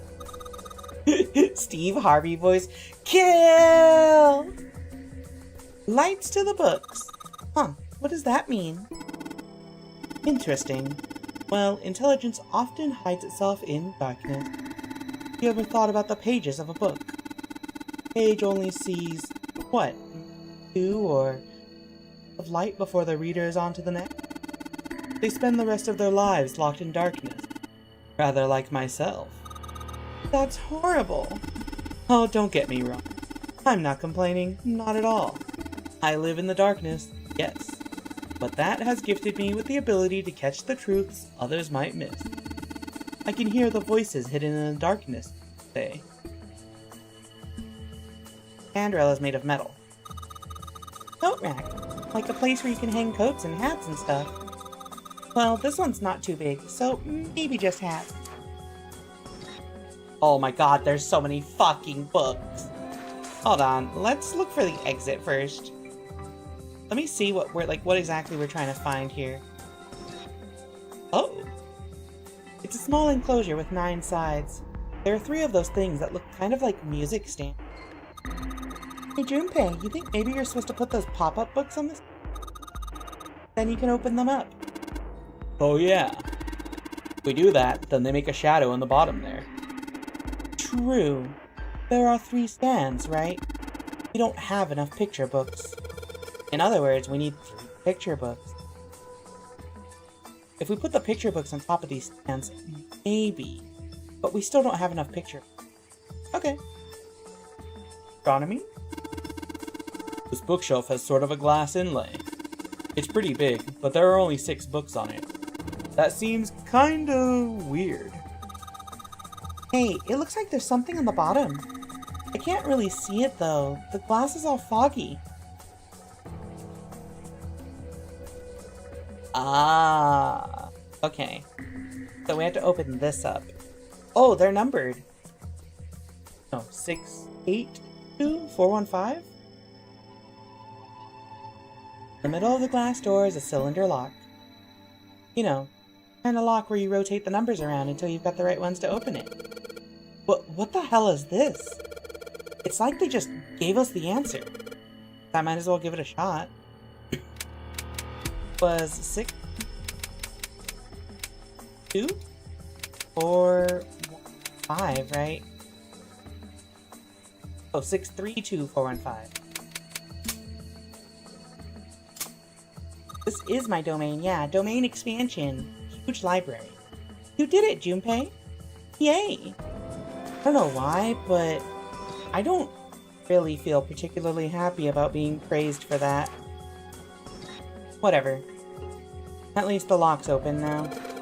Let's see if we can get it open. Alright. Oh, conspiracy theory board. I love conspiracy theories. There isn't a lock there anymore. Oh, a light bulb? Powerful light bulb. Feels like a light bulb. Pretty high wattage too, unless I missed my guess. This should generate quite a bit of light. I love light bulbs. Yo, moths in chat? All 6 books are pointing at the cylinder number lock. Okay. Iron plate is bolted down. I don't think it's a door. I think it's just a wall. There are books here in all sorts of lengths. Can't read them. Let's see what we've got here. So many books here. I wonder what this... Whoa! What's this? Worm? Oh! Sorry. Oh, no, I'm sorry. Hey, what's the deal with this sappy stuff? What? You do? There are a bunch of books on folklore and myth here. What's this? Origin of Japanese folklore? Looks like there are a bunch of books about Japanese culture here. Mostly ones about folklore, though. Well, folklore can cover a wide range of subjects. History, urban life, religious trends, environmental changes, oral traditions.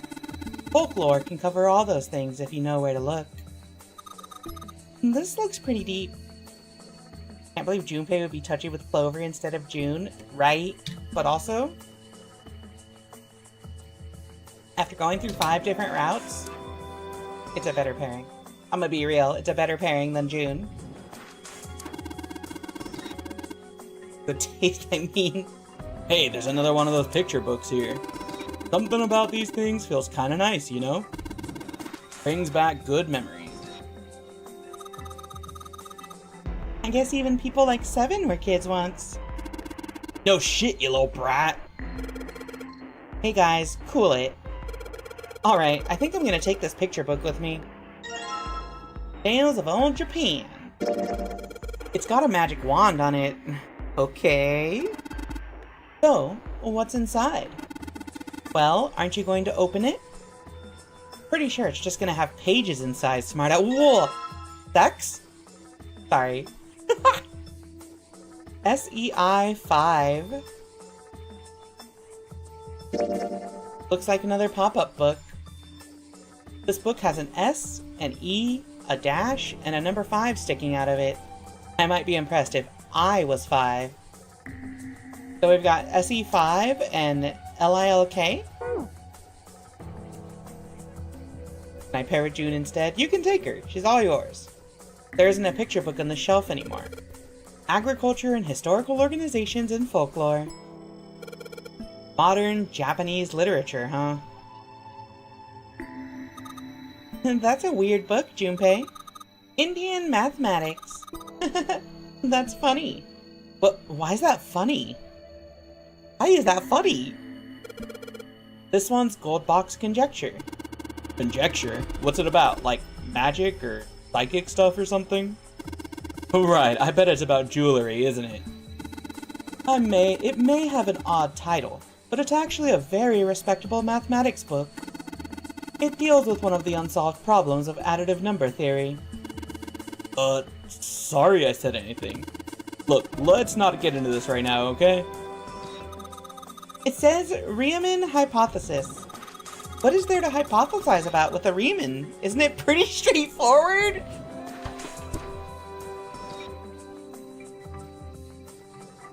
I'm not commenting on this. It is taking all my willpower not to comment on this. I like the way she thinks, though. It's pretty straightforward. Heavens, no. There are many factors. Length, girth, lubrication, or lack of. It's an exciting and rapidly growing field. Whoa.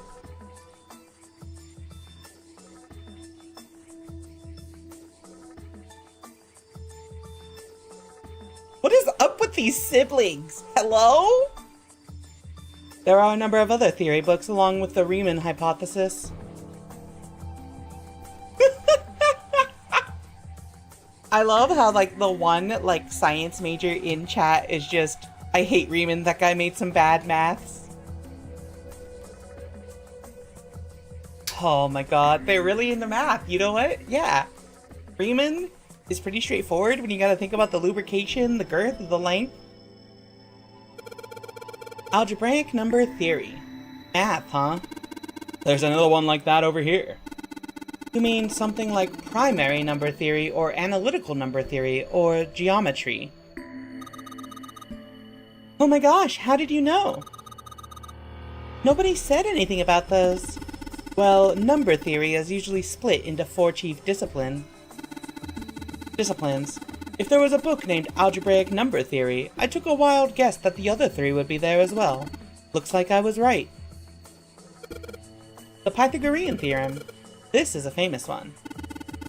Sounds like there are a number of math books in this section. Do we have any idea how old Clover's supposed to be? We know she's an adult because all the characters in this game, like, are adults. I don't think she's in school. She dresses like she's, like, a schoolgirl, but, like... Or, like, a Gyaru.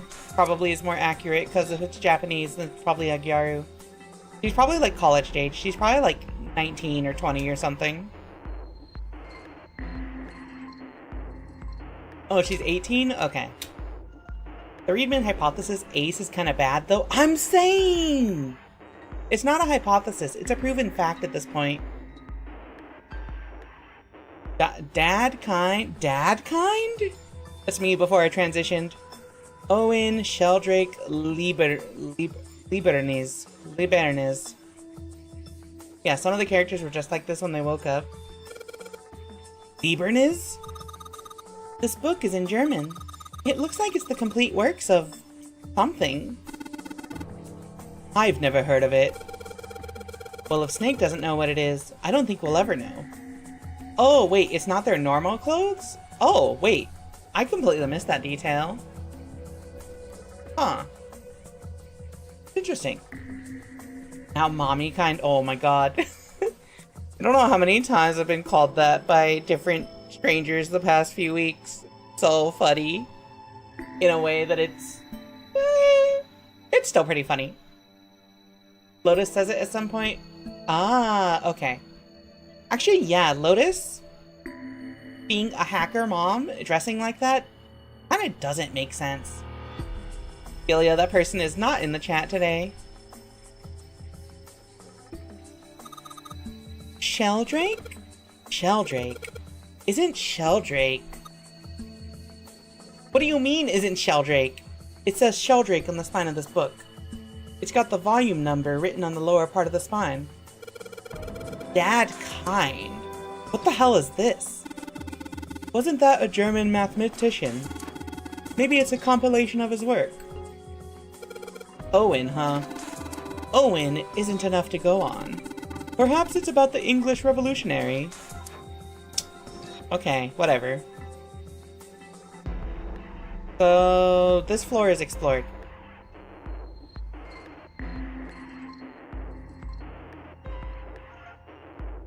It's a scaffold. We already took the book from here, right? Yeah.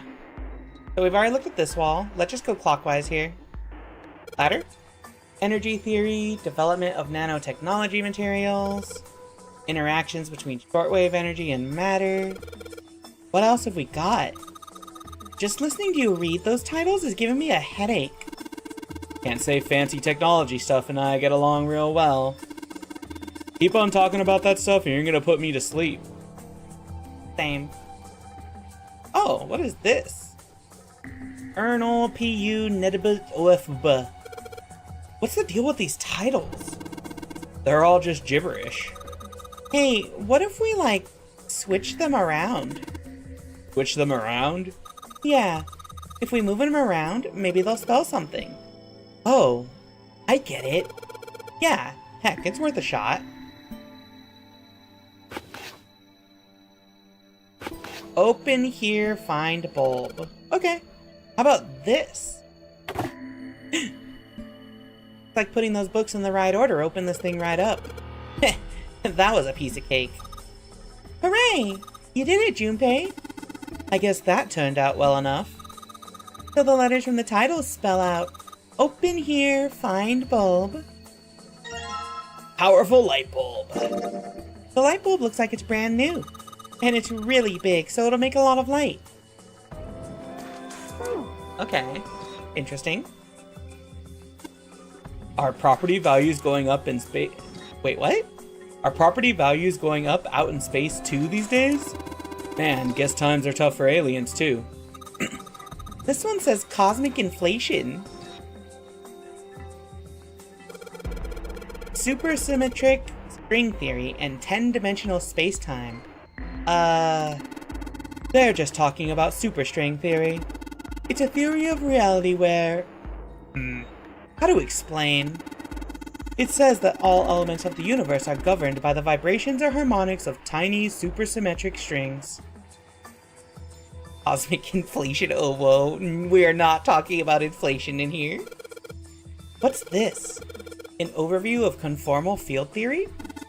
Well, it's a theory that posits an invariant quantum field where conformal transformation can take place. Knock it off with the science voodoo stuff. You trying to put me to sleep? Quantum gravity. Seven, do you have any idea what this is? How about you start by using real words? Then maybe we'll get somewhere. Theory of general relativity, huh? Oh, I know this one. That's Einstein, right? Okay. We have 2 light bulbs. What are we supposed to do with 2 light bulbs? The black hole hypothesis. Gamma ray astrophysics. I guess this bookshelf has an astronomy theme. These books all seem to be about history. Oh, it's the same one. Same one. So one more bookshelf to check? Energy theory, huh? I don't even understand the damn title. Looks like this shelf's all science and technology. When was the diversity higher? I do not want cosmic inflation to come up during Apex. Oh no. No one tell Curry. This book is called, Mind Swap. One of my favorite tags. Sorry. Sorry. Sorry. Sorry. You mean you could, like, change bodies with someone? Well, I guess I wouldn't mind switching bodies with my brother or Junpei too much. But I'd rather die than let Seven switch with me. What the hell? Like, I'd even want to swap bodies with a little brat like... Hey, were you just imagining it? You were! Shut up! Yeah, well... He wasn't the only one. Alright, hold up. That's kind of weird. Teletemporation and telepathy. What the hell is this one about? Well, I know what telepathy is, but I've never heard of teletemporation. If I had to think, that's like teleporting through time? Like, displacing yourself through time? It refers to having the ability to travel through time. Oh, I was correct. I know English. Tab al-Azif. Man, they've got some weird stuff here. I can't even pronounce this one. Who's that? Some famous guy? It's not a person's name. It's the name of a fictional book created by Abdul al-Azred. It's said to be one of the sources used in the creation of the legendary Book of the Dead, the Necronomicon. Oh. So these are all occult books and stuff. This one says the golden rabbit in the moon on it. Does that mean it's about a rabbit that lives on the moon? The rabbits are pretty cute, but what's the moon stuff about? It's talking about the Judas tree that is said to grow on the moon, according to Chinese legend. Okay. I just clicked that for the, like, third time. Was this the one? Yeah. So right here's the last one. Why did mankind lose their tails? Junpei, do you know what this one's about? Why are you asking me? What's up, Zero Hero? I'm doing okay. How are you? I didn't even know we had tails to lose. Maybe you should ask a human with a tail. Mankind's ancestors most likely lost their tails as they were no longer useful, and the nutrients required to grow them were better put to use elsewhere. At least, that's what I read. I was rather young. I may have remembered it incorrectly. Huh? Why the hell would a kid be reading a book like that? Micrographia, huh? Ah, yes, Robert Hooke's famous work. First published in 1665. He built a microscope and examined insects, inorganic substances, and other things too small to be seen in detail by human eyes. He then drew pictures of many of the things he'd examined and published them in a book. I'd hazard a guess this shelf is concerned with natural sciences. Creatures of the South Seas, huh? I wonder if this one's got pictures of colorful fish and stuff. Introduction to Geology, huh? Thinking about the Earth, even when you're on the ocean. Kinda romantic in a way, I guess. This one says transition of extinct species. We need to hurry it up, or we're going to end up in the pages of a book like that. Paleontology. This one's about fossils, right? Ammonites are pretty nasty looking. Mother Nature. That some sort of book about hippie chicks?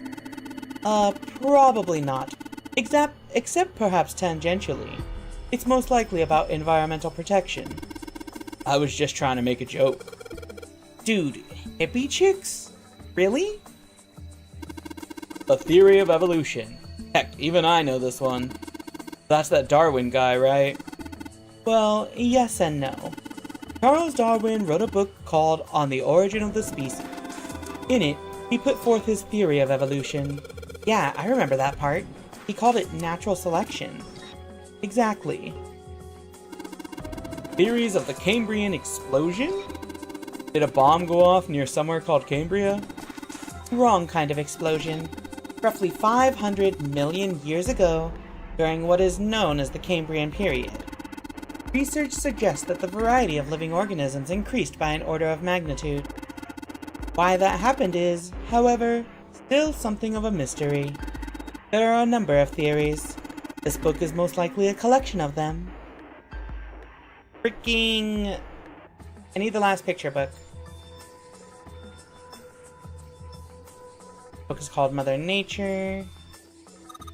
Oh look, Seven, here's a book that's perfect for you. It's called Correlation of Muscle, Bone Density, and Bone Strength. You're just saying that because it says muscle. This one. It looks just like that picture book from earlier. The one with the pop-ups.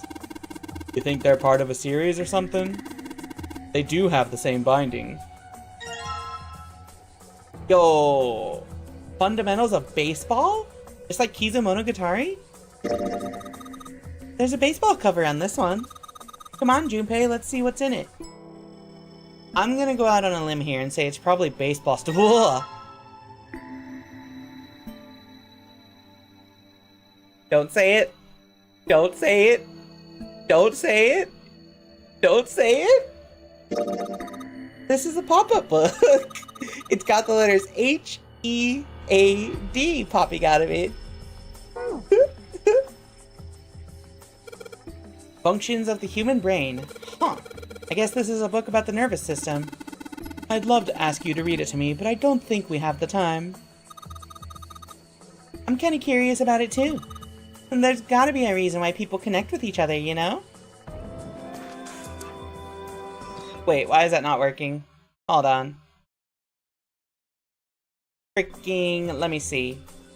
I reopen this? No, wait, VTube Studio, please? I know what to do, I know what to do, I know what to do. Hold on, you gotta do this, and you gotta reset the API, I think?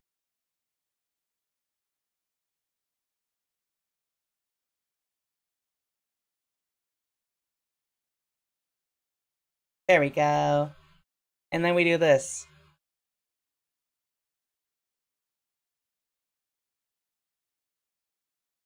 Fucking... I did it to myself. There you go, now it's reactivated. There's gotta be a reason why people connect with each other, you know?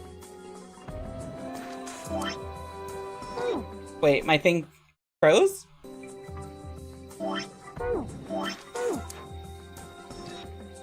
Hold on, hold on, hold on, hold on.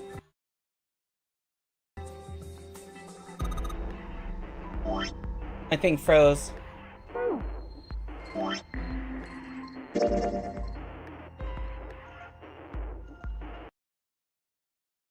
No! Oh no, do I have to redo it all now? Do I have to redo everything now? Hold on, let me show desktop. Because what it sounds like is it sounds like stuff is still going on. Can I like task manager and force minimize this thing?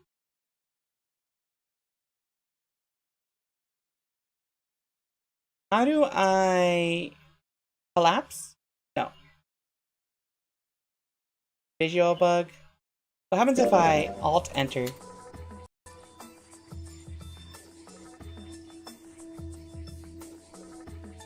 And then alt enter again? Oh, it's actually broken. No, I gotta restart now. Okay, well, let's hope that I didn't lose too much progress. Yeah, that's what's happening to me too. It looks the exact same on my screen. Like, I could hear it, but I couldn't, none of the visual stuff was updating. Hey chat, when's the last time we saved? I haven't been saving as neurotically as I should have been.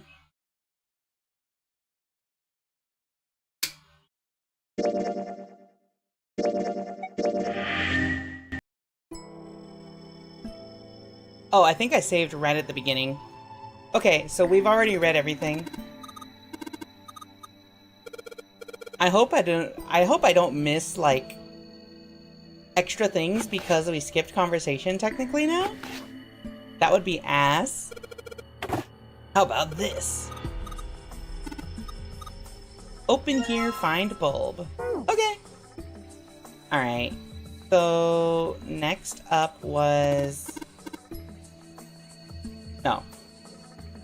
Where was the other book? I think... Not here. Was there one, like, here? There we go, right here. I'm in the library. That's... There's another book there. Well, I think we were pretty much through, like, the book searching at least, which is good.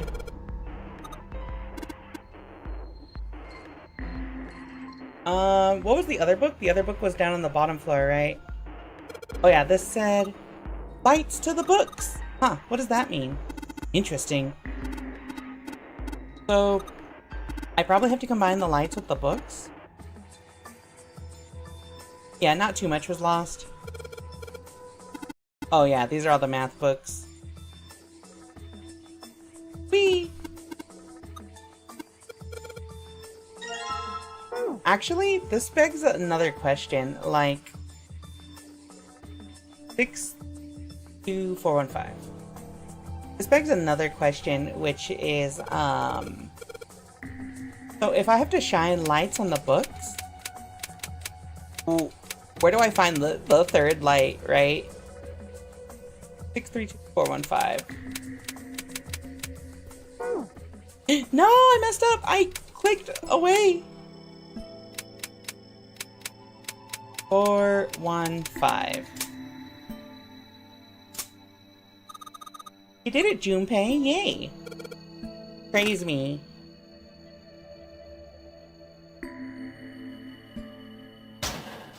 Light bulb! Okay, now let's save here, just to be careful.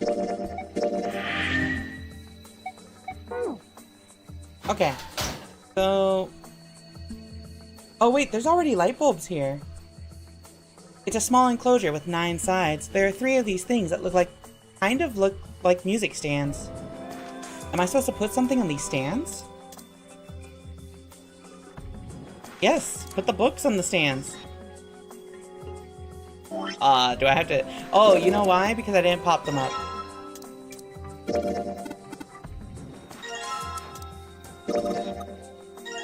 Alright, there we go. Head. Okay, how about we try putting these picture books on the stands? Then... This is a little weird. There are 3 lights in this thing. They aren't very bright, though. Hey, didn't we find some kind of really powerful light bulb earlier? This section was weirdly horny, you know. Why don't you put it into one of those lights? Yeah. Well, it'll get a lot brighter, but if there are 3 lights, that means 3 light bulbs. There won't be much point unless we can replace all 3 bulbs. We need 3 light bulbs, huh? Fuck. Alright, chat, where do we find the last light bulb? Oh, down here, maybe? Dad kind. Owen, huh? Isn't Sheldrake?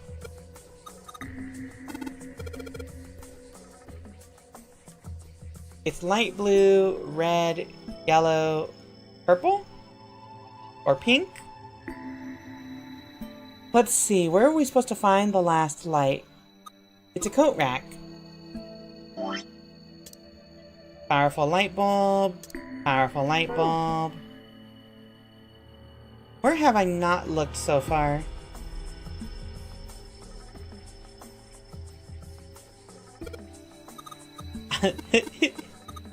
Someone quickly come up with 3 good ideas? I'm saying.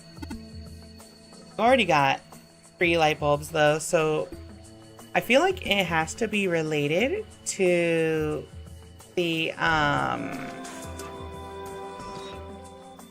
it has to be related to these books right here, right?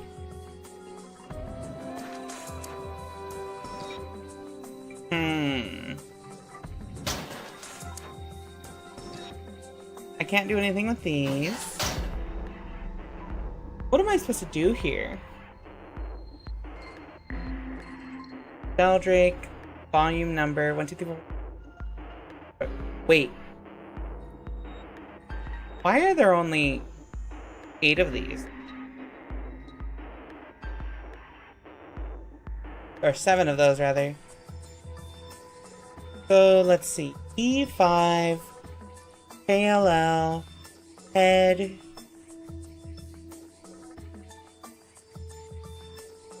What is the answer here?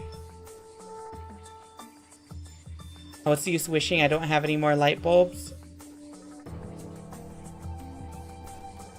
Let me see. Okay, let's look for like a super obvious light bulb somewhere.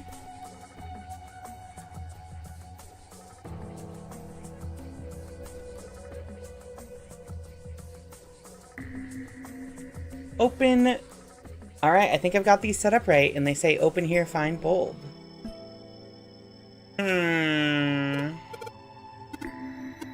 We've already talked about all this. Alrighty, chat room. How long do you think it'll take for me to figure out this puzzle? It says lights to the books. A hat stand, you put hats on it. What if I combine them? Alrighty, cat room. Mind swap, teletemperation and telepathy. Golden rabbit and the moon.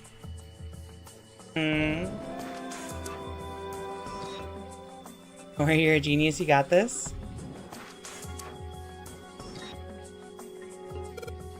Modern Japanese lit. Agriculture. No picture books. Origin of Japanese folklore.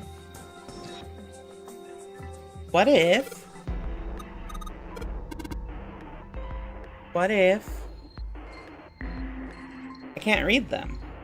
Dummy. No. Pythagorean theorem. Here's math books. Gold box conjecture. Indian mathematics. Riemann hypothesis.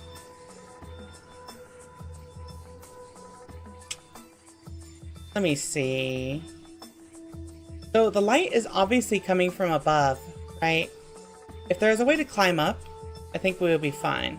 This big opening is the door to the library. It's pretty impressive. Almost looks like the door to a shrine or a church or something. There's another door after it, and then a passageway beyond that. At the end of that passageway is a door with that Neptune symbol engraved on it. Hurry up, we need to find the key with the mark of Neptune. Okay, this sounds like a job for the best brother and sister team in the world. Man, it's like Seven and I don't even exist. Permian creatures, Hellenism, Greek mythology, history, cultural heritage of Rome, Buddhism, medieval period, Oriental history, history of the Western world. I feel like there's something... Gotta be something obvious I'm missing, right? Imagine a wall 20 inches wide that runs along the top of a 10-story building. Could you walk along that wall, Junpei? No way! Then what about a balance beam in a gymnasium? Oh, well that's easy. You don't find that strange? A balance beam is far narrower than 20 inches. So why is it that a balance beam poses no challenge to you, but the hypothetical 10-story wall does? The light can easily turn people into cowards. From time to time, a life in darkness can give you courage. I feel like I need to get close enough to this ladder to, like, use it. But you can't interact with the ladder in any of these. Hey, this ladder? No. The black hole hypothesis, gamma ray astrophysics, quantum gravity, general relativity, supersymmetric spacetime, cosmic inflation, Faraday's law of... What was it? I believe that's going to be about electrolysis in an electrolyte solution. These particular laws were sent down by Michael Faraday.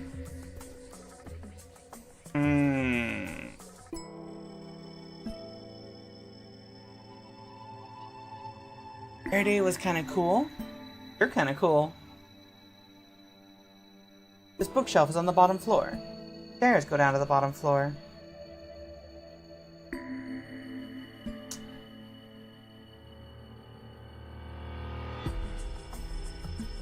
Let's look at everything from different perspectives. Don't shove! I'm not kidding. Don't push me. What the heck, man? I wasn't gonna, but now that you bring it up... Where do we find this last darn light? Gotta be this. These things are so suspicious.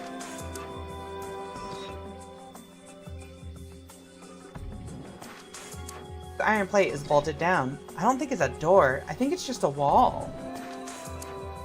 Alright. Let me go use the restroom real quick and fill my water bottle again. And then I'll come back to this with a fresh brain real quick. I just need to step away for a second.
Alright. Oh, I forgot my water bottle.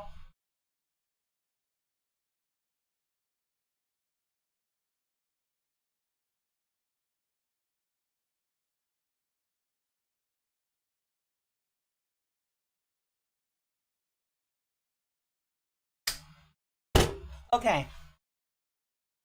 Let's do this. So... The light bulb looks like it's brand new, and it's really big, so it'll make a lot of light. Feels like a light bulb. Pretty high wattage too, unless I miss my guess. This should generate quite a bit of light. I think it has to do with that bookshelf down there, right? There's a note on top of the table. It says, lights to the books.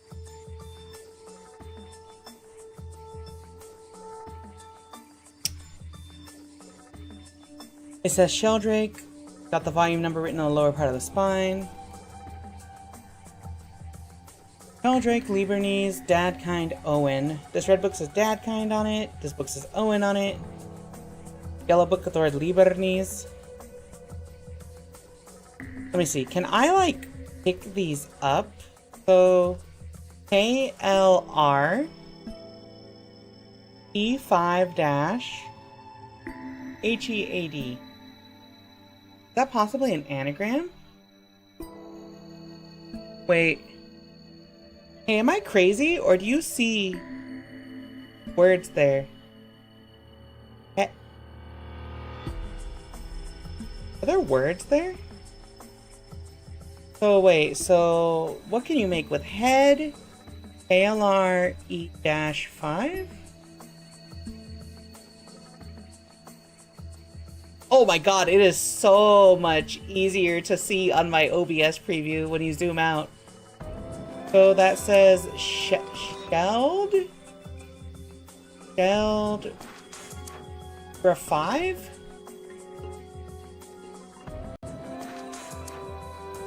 I actually can't read it completely. Sound Raff? No, Rack 5? No. Rake 5? Held Rake 5.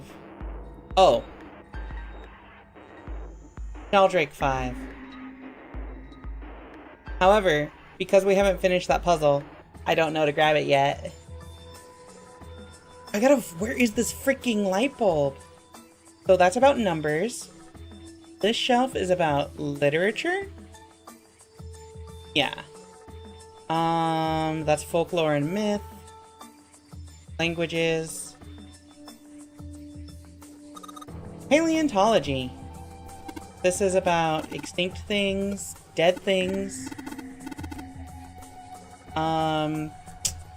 Mind swap. Golden rabbit in the moon. Occult stuff. Okay, yeah. Science and technology. Things like energy theory. Cosmic. Space-time. This is not... Where's the shelf with, like, the books about electricity? History. Hellenism. Yeah. Oh, look, Seven. Here's a book that's perfect for you. There aren't any other books. Look, this one's called Recreation of Lost Human Functions. Okay. Human equilibrium theory. Human anatomy. Regeneration of internal organs.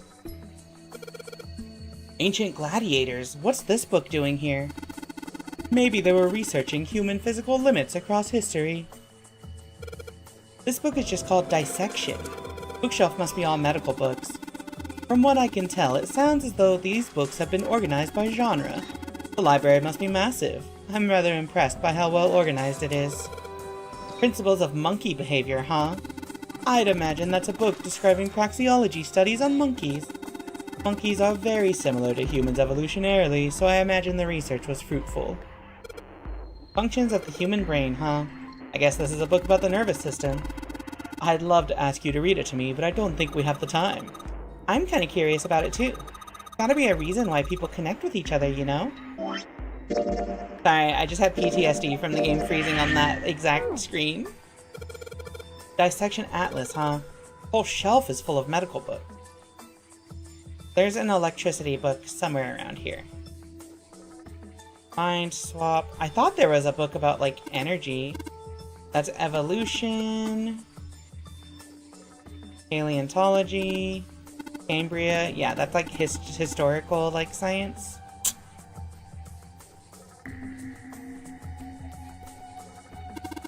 What's that one called? Foundations of DNA and Genetic Engineering. Automated robotic assembly line techniques. Huh. What's that? Some sort of comic book? Geez, I guess the boys really like that stuff, huh? No, you're thinking of a different sort of robot. This book is talking about automated machinery that's used to build things like cars. Communication and computer science, huh? That's a pretty generic title. To be honest, it's so vague, I don't really know what it might be about. This book is called Foundations of DNA and Genetic Engineering, an overview of photochemistry. I think whoever set this up wanted us to see the cover, not the spine. Let's look at it, okay? Huh. Looks like there's a whole lot of space behind these books.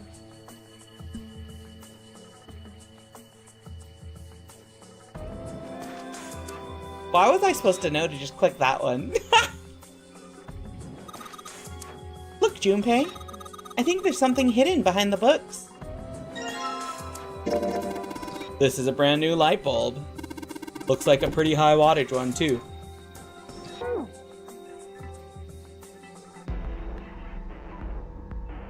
I don't know how to feel about that. Alright, so there are 3 lights in here. I'm gonna change these bulbs. Now they should... Sheldrake 5. Awesome! It worked! Way to go, Junpei. Good job, buddy. There's something projecting on the bottom. These letters, they seem familiar. Sheldrake 5? think I saw the rest of this collection somewhere. Yeah, I think it was somewhere around here. Let's go take a look. Okay. Sheldrake. Have you heard of him? Sheldrake, I mean. Yeah, Lotus told me about him. There's a British biochemist named Sheldrake. He has a rather interesting theory. Okay, I just want to say, I think somebody else pointed it out yesterday, but it's so funny how in every single puzzle, you just have one random person who's like, by the way, did you know that back in 1887, on the third Tuesday of October, a guy named Tobias Green once hoed his land and planted some seeds, and then those seeds went on to become what is now modernly called the flu. Morphogenetic fields, which relies on the theory of morphic resonance. Really? From Lotus, huh? Well, Clover also said something to me about that stuff. She did? Oops.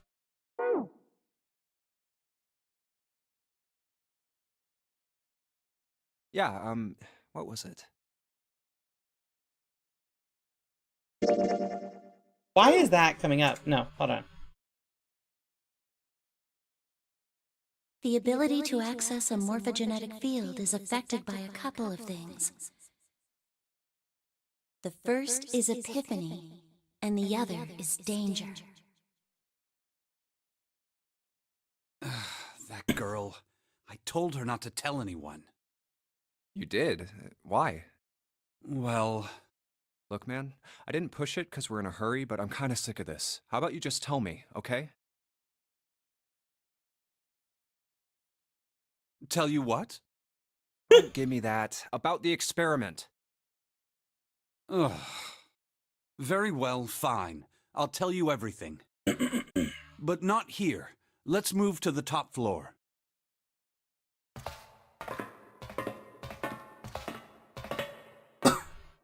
I suppose I might as well start by telling you why I kept quiet, and why I made sure Clover did as well. To be honest, the explanation is quite simple. Zero told me not to. I had little choice. Huh? He didn't walk up and tell me, of course. He gave me a message engraved on a card.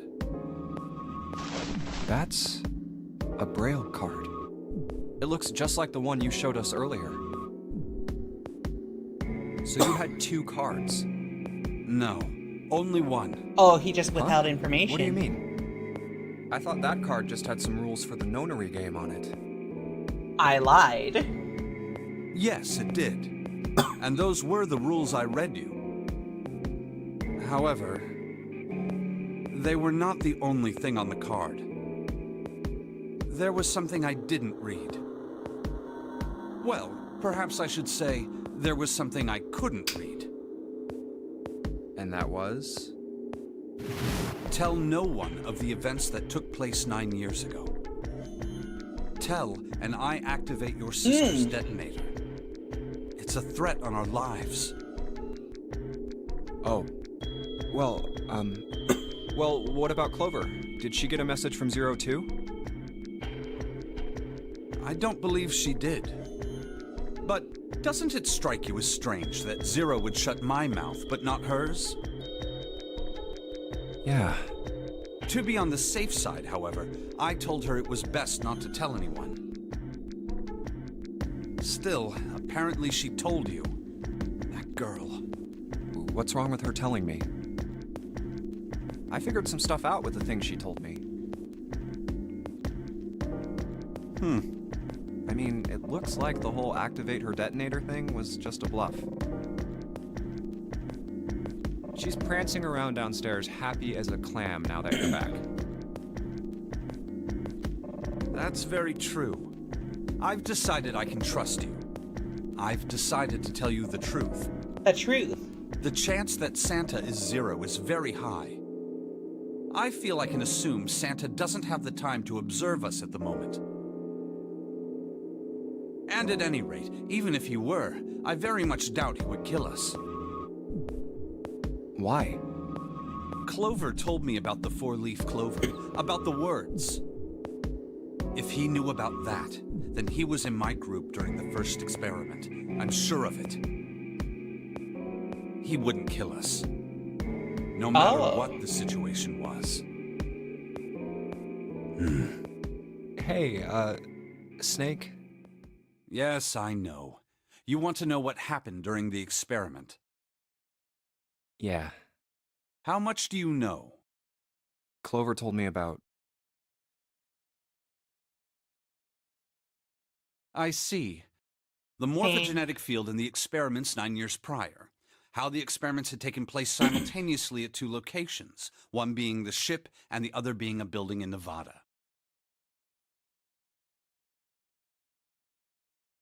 And the girl that died during the experiment. She told you all that, did she? Girls? At any rate, I now know how much you've learned. All that remains for us to determine is who did this and why, right? Yes. Can you tell me what happened? Yes. The people who organized the initial experiment were from a company called Cradle Pharmaceuticals. There were 4 of them running the show. Gentaro Hongo, Nagisa Nijisaki, Teruaki Kubota, Kagachika Musashido. Hongo was the CEO of Cradle Pharmaceuticals. Nijisaki was his right-hand man and did the lion's share of the planning. Kubota led the company's research and development division. Musashido was their majority stockholder. It was these 4 people who planned the initial experiment. Let me simplify it for you. Hongo designed it, and Nijisaki put it all together. Kubota developed the technology required, and Musashido provided the cash. Ilya, that's right. So it's Hongo, Nijisaki, Kubota, Musashido... Of course, more than 4 people were required to conduct an experiment of this scale. To that end, they organized a top-secret team to assist them with their research. All in all, they gathered 10 people or so. Those 10 completed their team, and they were able to begin the project. They named it the Nonori Project. The purpose of the experiment was to research the prospect of controlling a human mind through sheer will. The vessel, I suppose you could say, for this control was the morphogenetic field. Why did the glycerin suddenly begin to crystallize? Why did the crystal structure of EDT undergo a sudden change? Why did the rats improve their puzzle-solving skills with each generation? Experiments with humans produced the same results. The more people who knew the answer to a question, the more there were who could answer correctly without having seen the problem before. Why is that? How could it happen?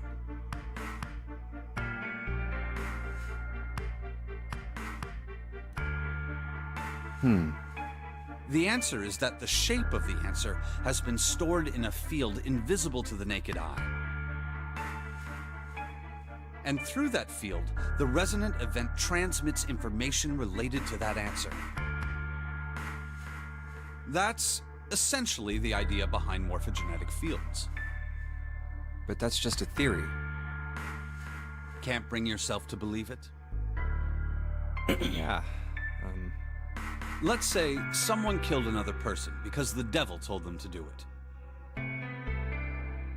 Whether the devil exists or not has no relevance to the murder. They believe the devil exists. Whether or not he does is immaterial. So what matters here is that Hongo believed in the morphogenetic field. That's right.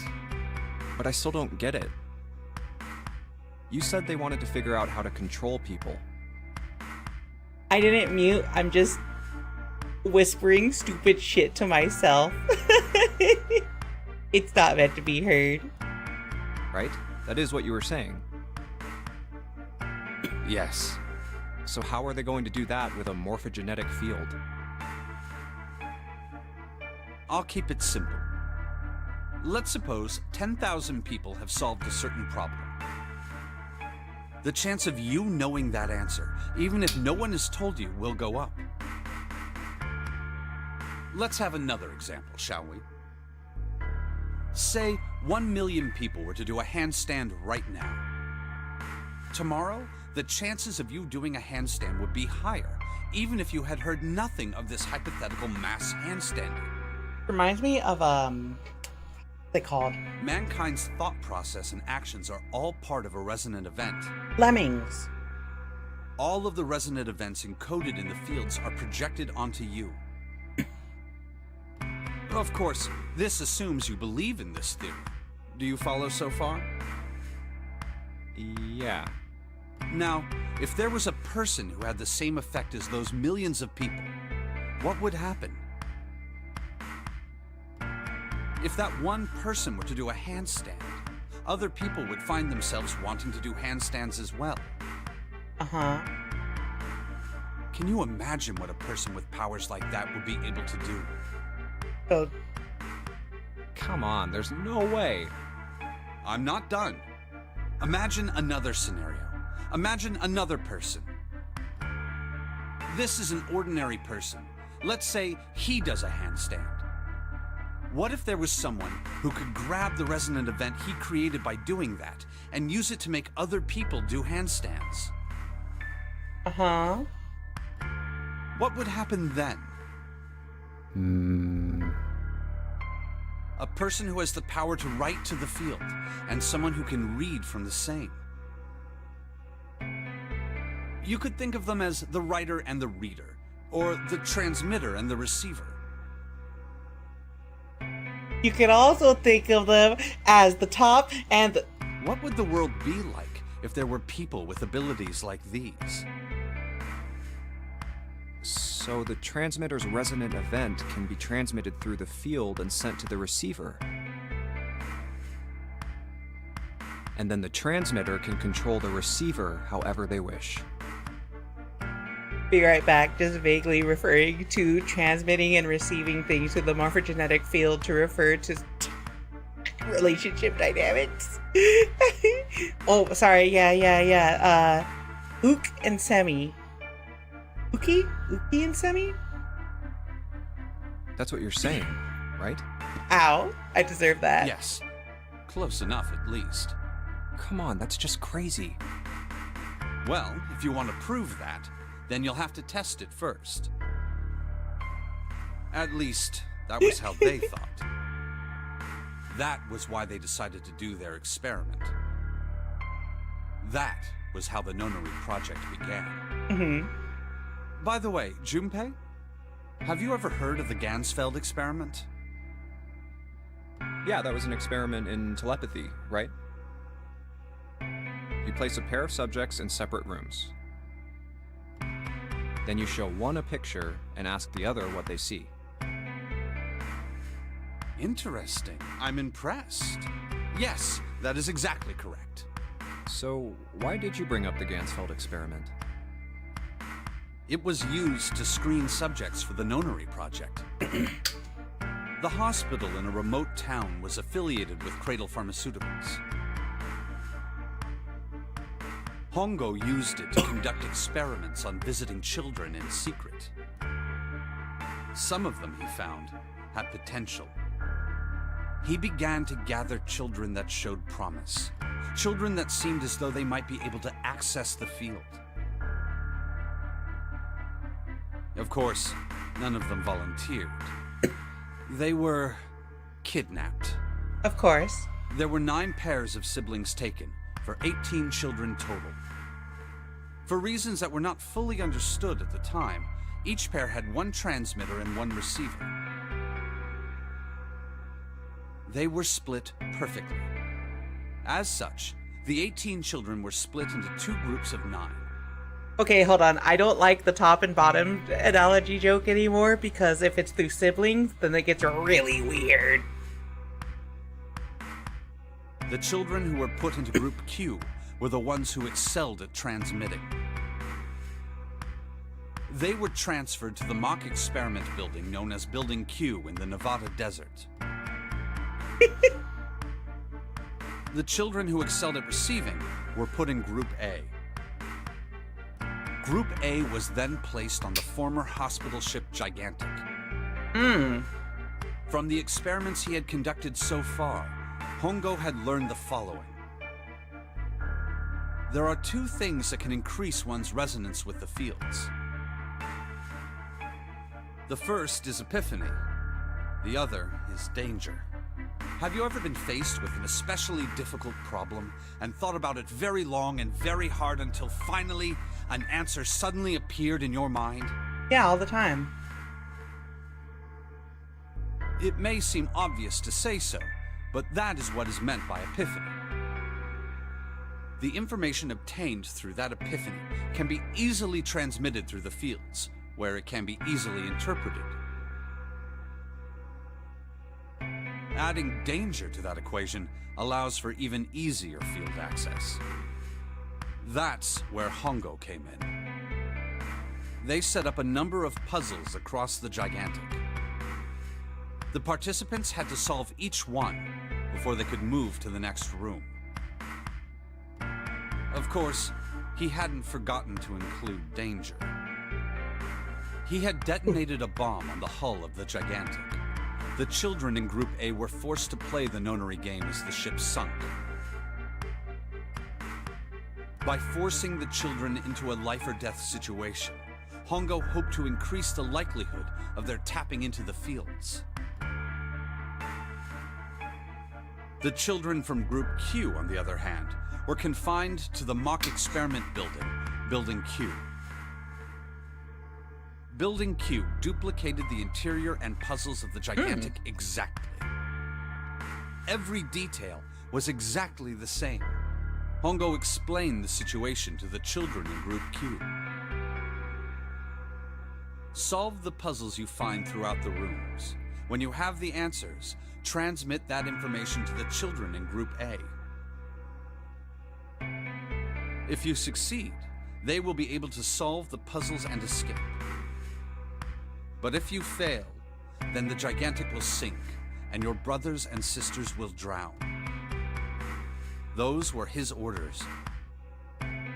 Do you know why the astronauts of Apollo 13 were able to return to Earth safely? It was because NASA had access to a replica of the Apollo 13 capsule. All of the equipment, the instruments, everything. All of it identical. Everything was just like the real Apollo 13.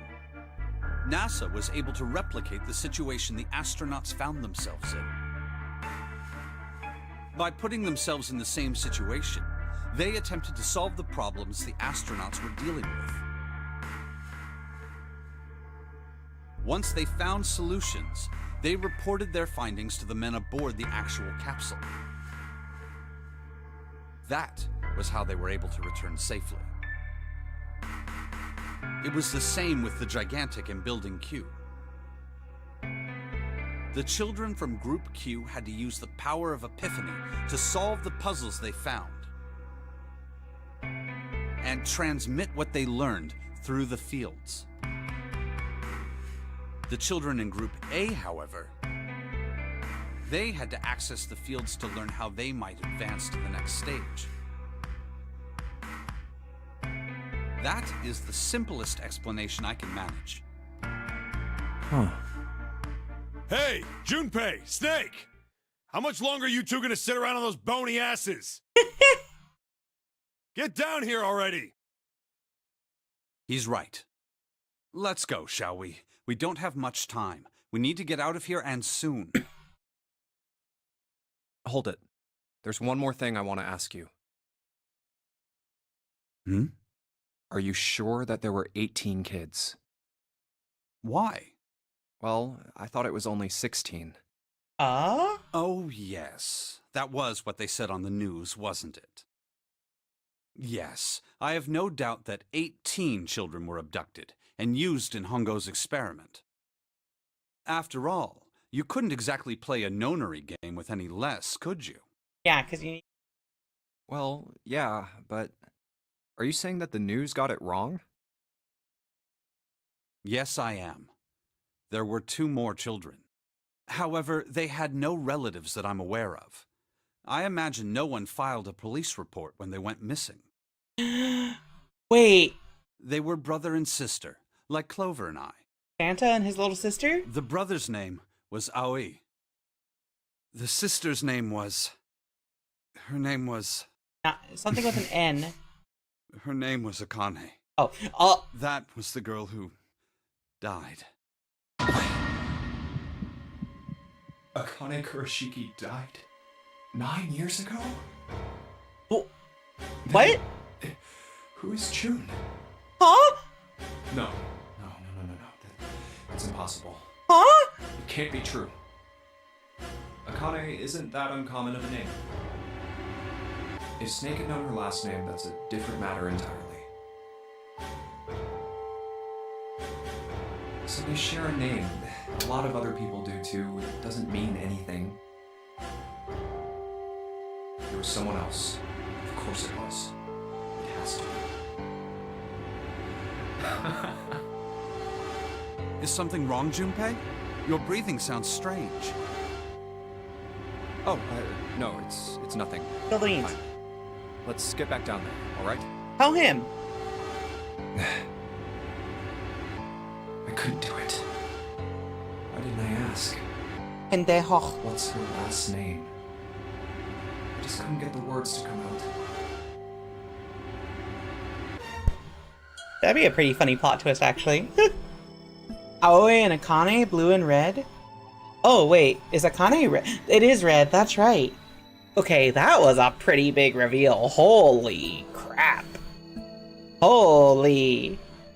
Okay, so that is the whole point of the morphogenetic field references constantly throughout the game, because it was the motivation for the entire nonary games. But, so, you have Clover and Snake, who were one of the sibling pairings. And then I suspect that Santa talked about his little sister on one of the routes. I suspect Santa is probably Zero. And I suspect that he's doing it for revenge for his little sister passing away in the, experiments, except the sister was Akane, so who the fuck is Akane? Who's June? We need to finish this, like, tonight. Sheldrake. This is it. This is what the shadow picture was pointing to. But didn't it say 5 at the end of the shadow picture? Yes, I think we need to find the 5th volume. What would you look at that? There's a big red button behind this book. I guess we should press this button.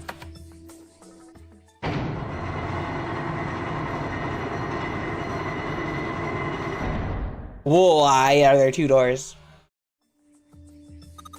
What was that sound? It sounded like something really big was moving. It came from the top floor. Alright, let's go check it out.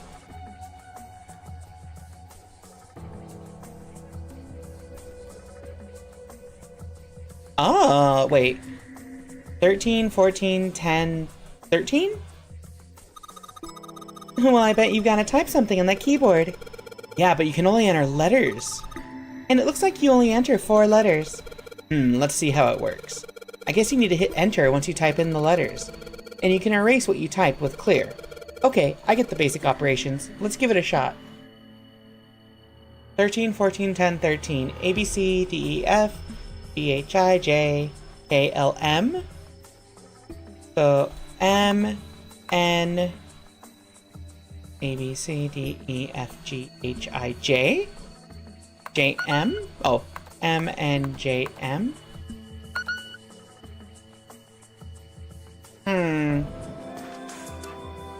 If we use the alphanumeric thing, where 10 is A, 11 is B, 12 is C, 13 is D, 14 is E.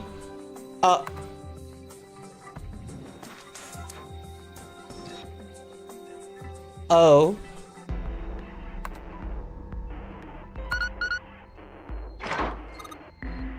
Yay! You did it, Junpei!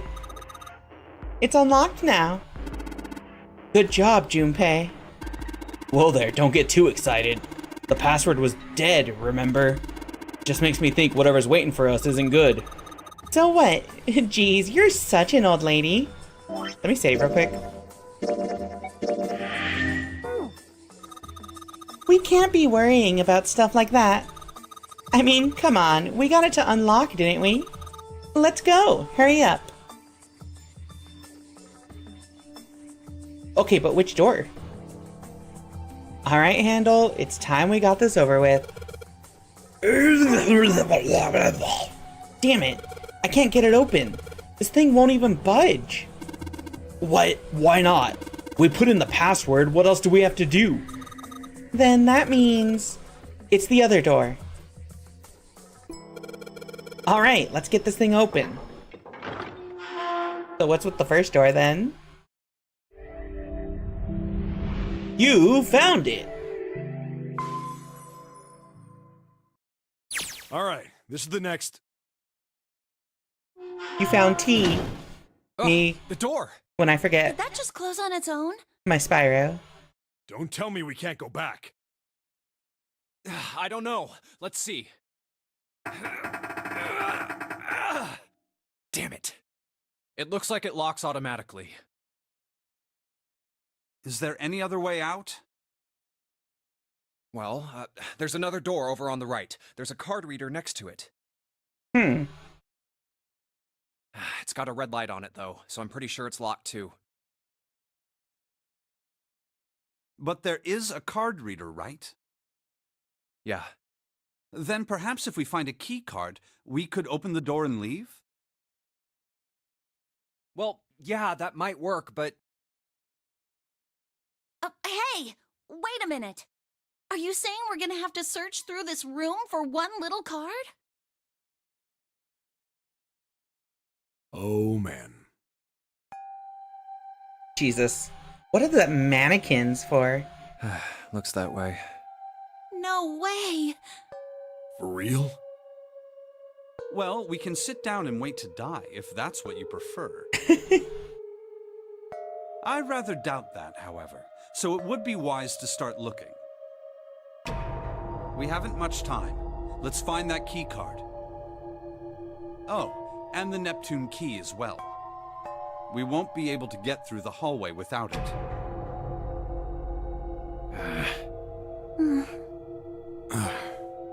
All right then, let's begin. Snake is a good leader.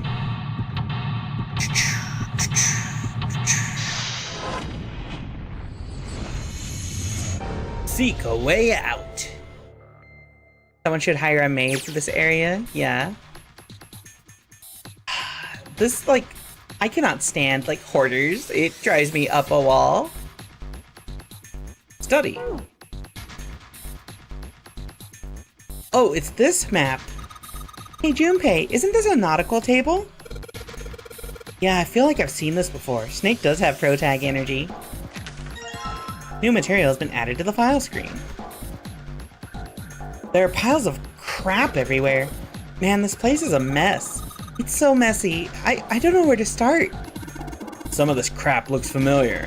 I think a lot of these are parts of the puzzles we've solved in the other rooms. If that's true, then this room could be Zero's laboratory.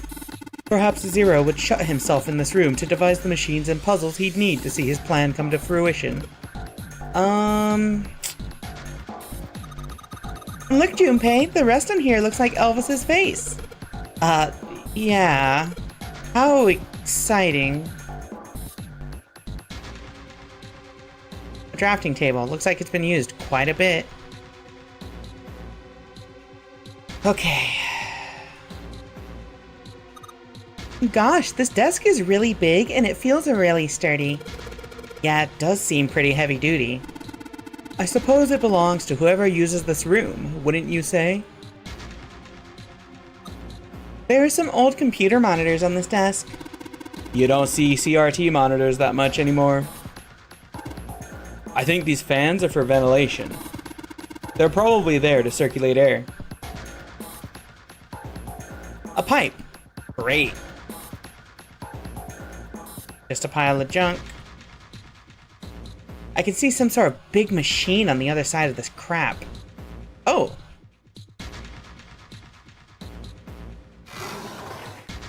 There's a piece of paper in here. What have you found in there, Junpei? Looks like someone was working on a solution. It's got some handwriting on it, too. New material added.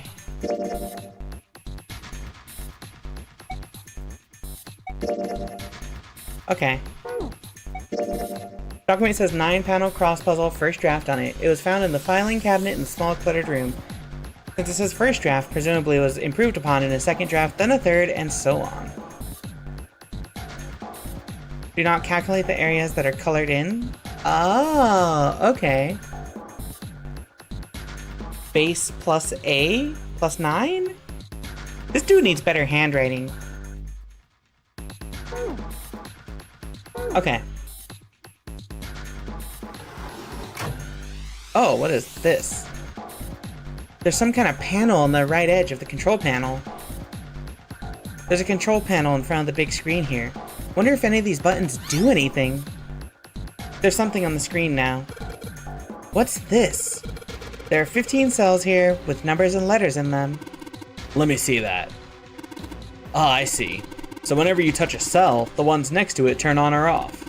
You just gotta use that to make the all cells on the right and the bottom green. Hey Junpei, I found this piece of paper under that thing. You wanna take a look at it? Do you think this might have something to do with the puzzle? It's a piece of paper Clover gave me. There are a bunch of numbers and letters connected by equal signs on it.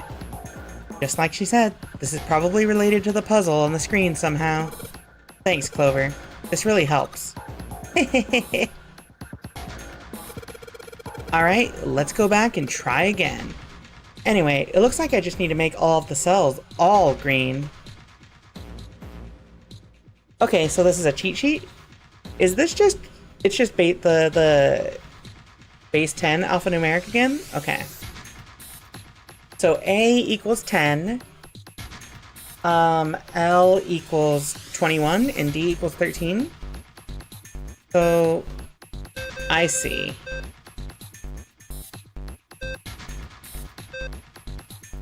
And then, what are these? 9, B, C. B is 11, C is 12. So, if I can add, get rid of B there?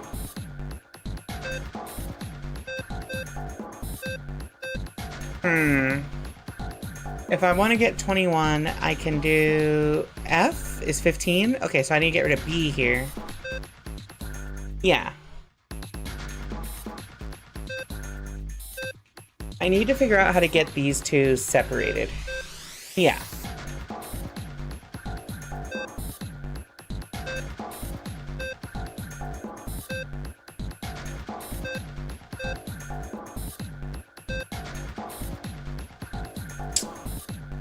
D... I need to get... Ah, my glasses! I need to get D turned off.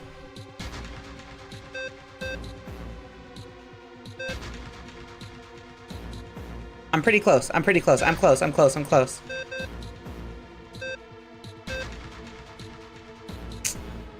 Wait. So I need to have, what is this one? C? I needed to have B turned off, but C turned on.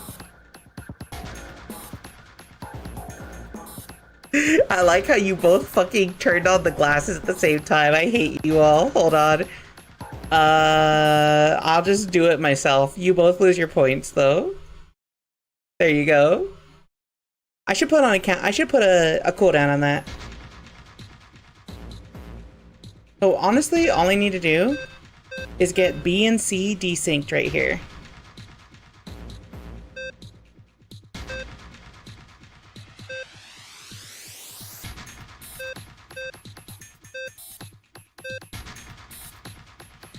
That? No.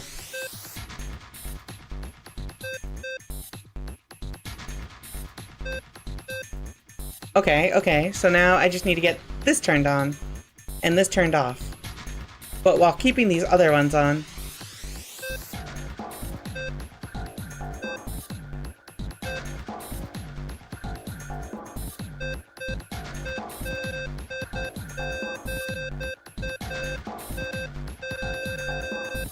Okay, we've reshuffled it like Rubik's Cube style, so let's see. Let's turn everything on real quick just to see what we're dealing with here.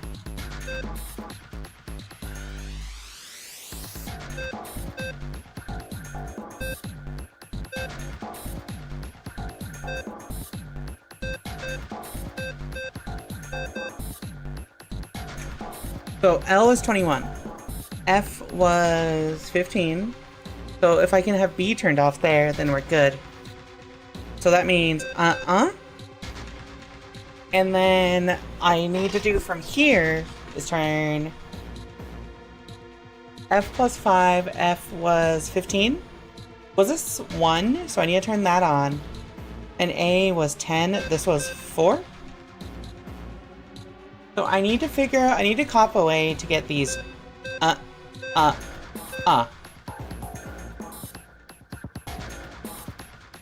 C is 13, 17, 21. Was that another 5? So C is 12 plus 9. That's 21. Let me think. I need to get this turned on. And this turned off. Let me just think for a second here.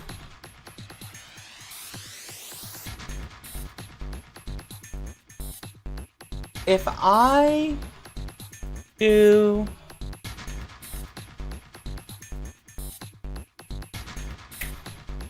I think I got it. I think I understand. I'm missing one crucial point though.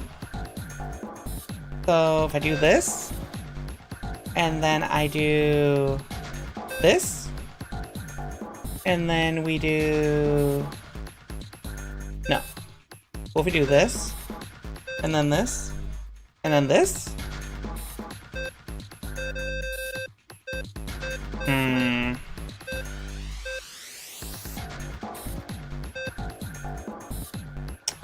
I'm going in circles here now.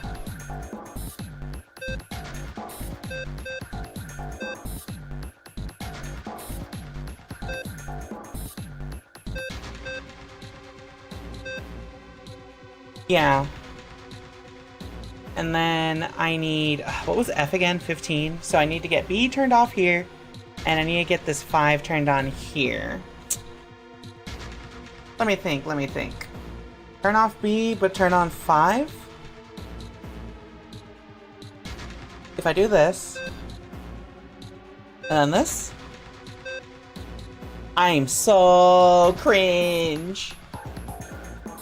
Turn that off, turn that on, turn that off, turn that on, turn that up.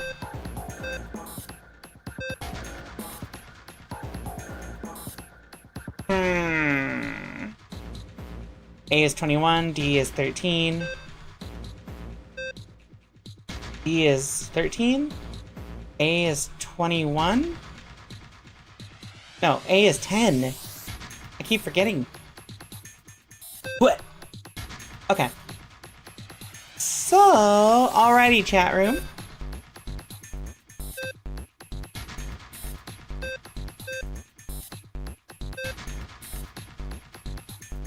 Can I not just do this?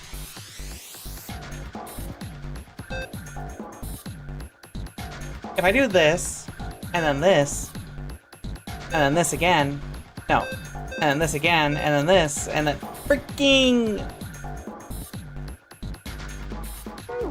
Hold on. Do you think maybe this puzzle is an advanced version of the 9-panel cross-puzzle plan 1?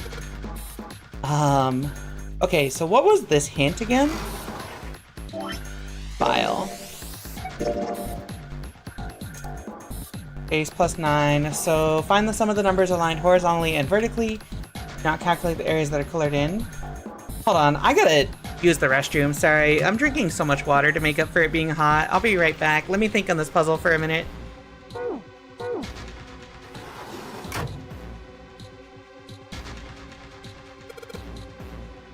Okay, so we have...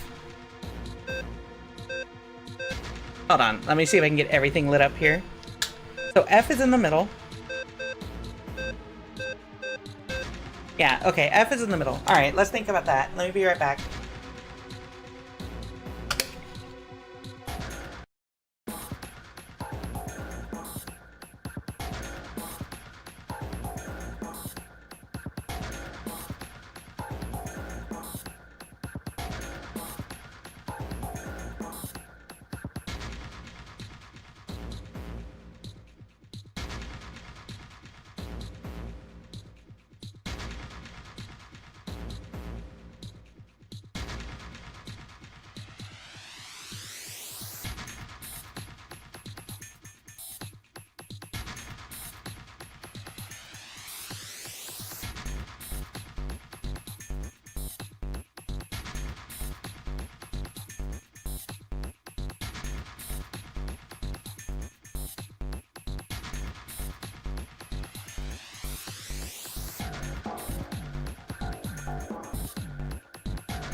Okay.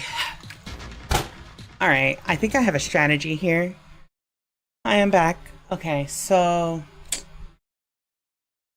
I want to turn everything off. Or just that one on. Actually...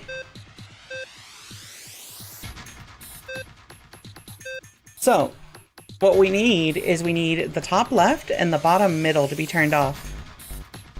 So, systematically, what we can do here... Actually, idea.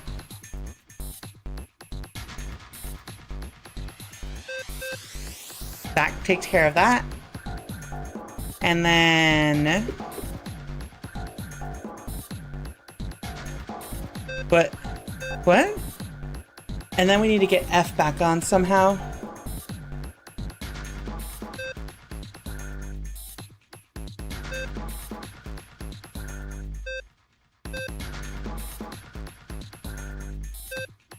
That almost works.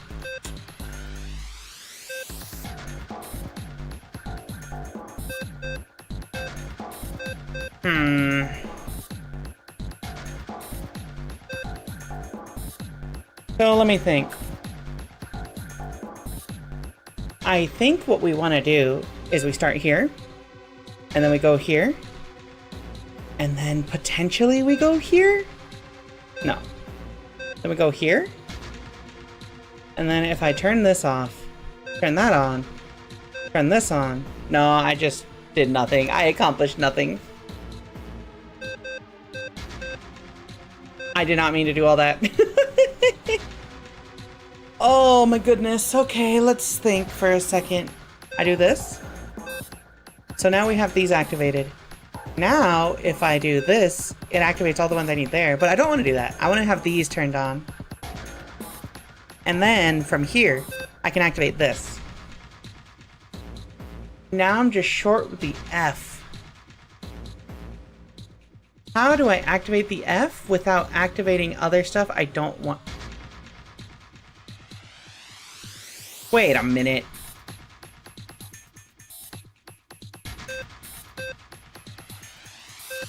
Fuck. So I need to find a way to turn it so that D is the one that's turned off, yeah?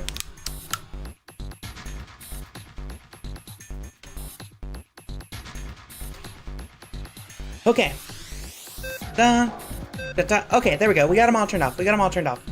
This is what I wanted. So, my idea I thought of was start here and then go here. And now these are active. And from here, I just need to figure out how to sync these two back up after I desync them. What if we do this? Wait a minute. Is this like a snake?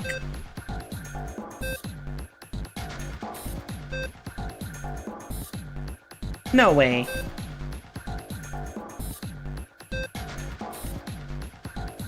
Stream. I'm struggling. So if I do this, I get it like the person snake. So first, let's figure out what combinations will turn off the lower one. These, I can hit these 4 tiles to toggle the lower one on and off. And I can hit these 2 tiles to toggle this one off. So that means the solution is going to be found within these 1, 2, 3, 4, 5, 6, 7 cells. These 2 are like inconsequential and they can just be turned off. Well, not really inconsequential. I think 4 can be inconsequential. No matter what, I need these to be synced if I'm gonna mess with 4. But if not, then it doesn't matter. If I do... Wait a minute. Wait a minute. Wait a minute. Uh-huh. And then we turn that off? No, I lied. Wait. This is almost perfect. This is almost perfect. Wait, yeah. Wait. Oh my god, I almost have it. Hold on. If I turn this off, these 2 turn on. How do I turn these 2 on without affecting other things?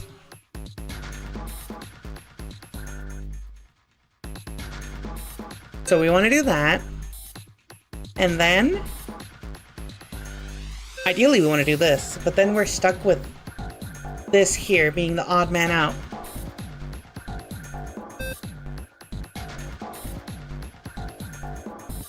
Perhaps? Wait. Yes? Yes? No.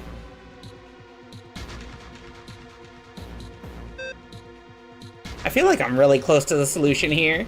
Wait, what if this? Fuck. This. And then we need to switch these corners somehow.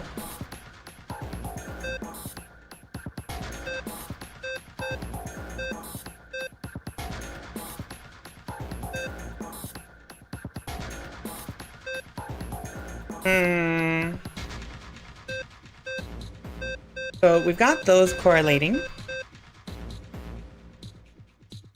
But then if I do this, it causes problems. What we really need to do is desync these 2. These 2 are reliant on each other. I think I want this to be lit up At a different time from these two. Yeah, that's exactly what I want. Wait. No, that's it! That's it!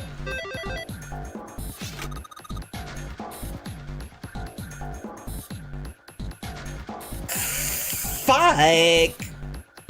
You did it, Junpei. You're so smart. No, I just hit buttons until they worked. You seem to have done an excellent job and solved the puzzle. Just what I would have expected of you, Junpei. Hey, come on, you're embarrassing me.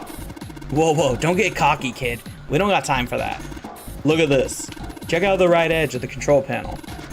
The lid slid open and something came out. Cross emblem. A metal plate shaped like a shield. There's a cross engraved on it. I'm saving because I do not want to redo that puzzle.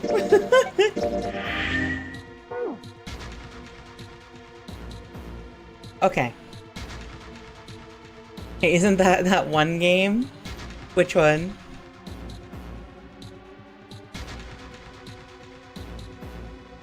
Cross. Oh, navigator. Junpei, it looks like there's a compass on there. Ah, now I get it. What do you mean? I guess you weren't there, Clover, but I solved a puzzle like this one in the wheelhouse. Fiery emblem? I think I just need to do the same thing here. The same thing? The important part is this nautical table we just found. I just have to match up the directions on the compass with the lines on the nautical table. I used the steering wheel in the wheelhouse, but this time I think I'm gonna use the wheel attached to the side here. Okay, then show me. Now! Of course. Maybe I ought to run through the instructions. This looks like it probably works the same way the steering wheel in the wheelhouse did. If I just touch the direction I wanted to turn to, the compass will turn that direction. Then I just gotta press stop when the compass is pointing where I want it to. I'm betting something will happen if I can do it right. Alright, let's do this. Hint. Yeah, okay, so we're starting here in Europe, or whatever this is. So I want to go south, west, yeah.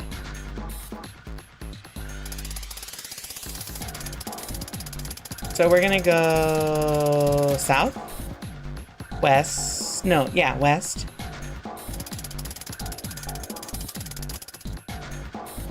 And then we're gonna go southeast. Oh, it's Ireland? Okay, my bad. And then we're gonna go northeast. And then we'll go straight east. And then we're gonna go straight north. I clicked the wrong side. And then from north, we're just gonna go straight east. Sick. Yay, you did it, Junpei. Good boy. Who's a good boy? You know, Junpei has golden retriever boyfriend vibes. I get it. I really get it. Ah, knock it off. Hey, we don't have time for screwing around right now. Check out the right side of the monitor. It just kind of slid open and something came out. Oh yeah. I heard a noise too. You know that big box in the hall by the exit? I think it made a noise. Like something unlocking, you know? A noise, huh? Helm emblem. A metal plate shaped like a shield. There's a symbol that looks like a steering wheel engraved on it. That's the exit. We gotta get it open as fast as we can. That's the door we came through. It's locked now. We can't open it. There are some monitors hanging down from the ceiling here. Okay. So what? It's just solve the puzzles to unlock something outside?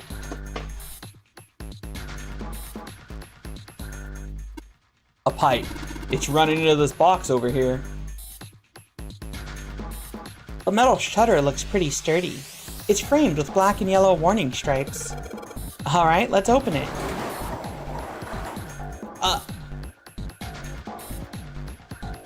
Oh, holy shit. That is pretty damn creepy. There's a coffin in there. A coffin. A coffin. Oh man. Does Seven think... Yeah. He's all pale.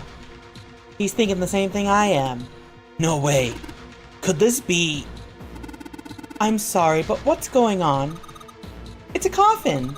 I wonder if there's a vampire in it. Right, I guess Clover and Snake don't know the story. Man, I can't bring myself to tell them. Well, at any rate, let's have a look around. There's a metal plaque on the coffin. Snake's touching it. All ice. Ah, the two machines. Holy shit. Man, this is serious. Ah, well, let's open it, shall we? Clover, if you could give me a hand. Okay, I got it. Ready? 3, 2, 1. Huh. No luck. It doesn't seem to be ready to open. Yeah, but it's not like it's screwed shut or something. Yes, I believe it's locked in some other way. Hey, Seven, you think you could open it up with your superhuman strength? No, What's wrong? I think I'll just pass on this one, okay? What the heck? Very well, we'll just have to give up on the coffin for now. Let's look around the room a little more, shall we? Alice sleeps in a small chamber past the forest of knowledge, beneath the navel of the gigantic. Is that actually true?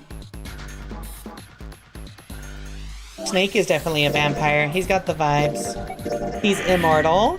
He's pale. He was sleeping in a coffin.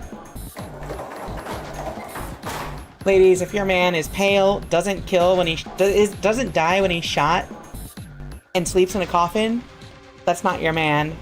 That's Snake from Zero Escape 999, the vampire. A steel cabinet with a double door. Oh, 4 emblems, okay. Let's see what happens when I... Whoa! Well, now we've got something on the screen at least. Huh? What is this? Oh, wait a minute. I saw something like this when I figured out that Morse code puzzle back in the communications office. Morse code? Yeah. The dots on here look like dits for Morse code. There's 2 dots in the first line, 4 in the second, and 1 on the last. Oh, I'm afraid I don't understand. Well, perhaps you should give it a shot anyway? Alright, I'll try. Before I do that, though, maybe I ought to run through the instructions.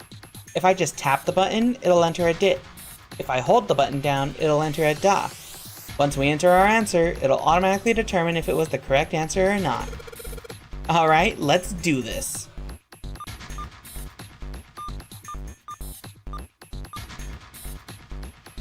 Wait.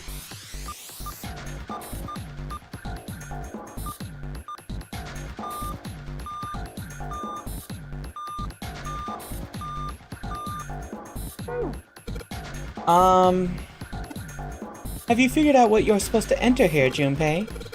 Looks like the word that's supposed to go here has 3 letters. It's got 3 lines, and I think each line is 1 letter. I see. Well, if that is the case, then perhaps the letters you need are made up of 2 symbols, 4 symbols, and 1 symbol respectively. After all, isn't that what you just said? One line has 2 spaces, the next 4, and the last only a single space. I see, so in other words, I've got to enter either the dots or the dashes. In a set of 2, then a set of 4, and then just 1. Yes, well, so it would seem. If I just tap the button, it'll enter a dit. If I hold the button down, it'll enter a da. Once we enter a correct answer... Wait, how are you supposed to know?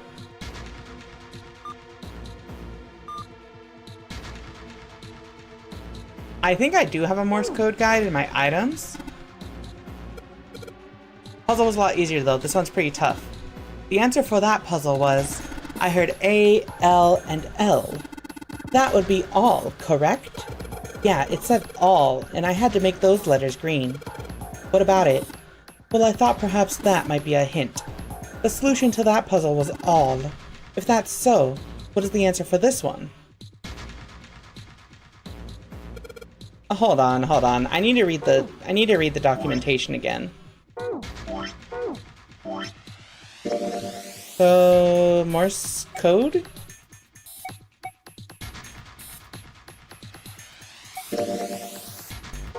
Wait.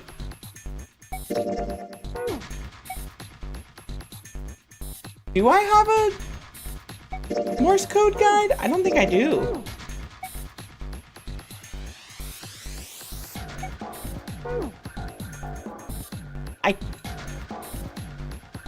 Hold on. Junpei, I just had a thought. Would you care to hear it? What am I saying? Of course you would. Do you recall the plate on the coffin? It has all ice engraved on it. All ice. I don't have to spell it out for you, do I? Maybe I had to run through the instructions. If I just tap the button, it'll enter a dit. If I hold the button down, it'll enter a da. Once we enter our answer, it'll automatically determine if it was the correct answer or not. So what, I want to spell all ice?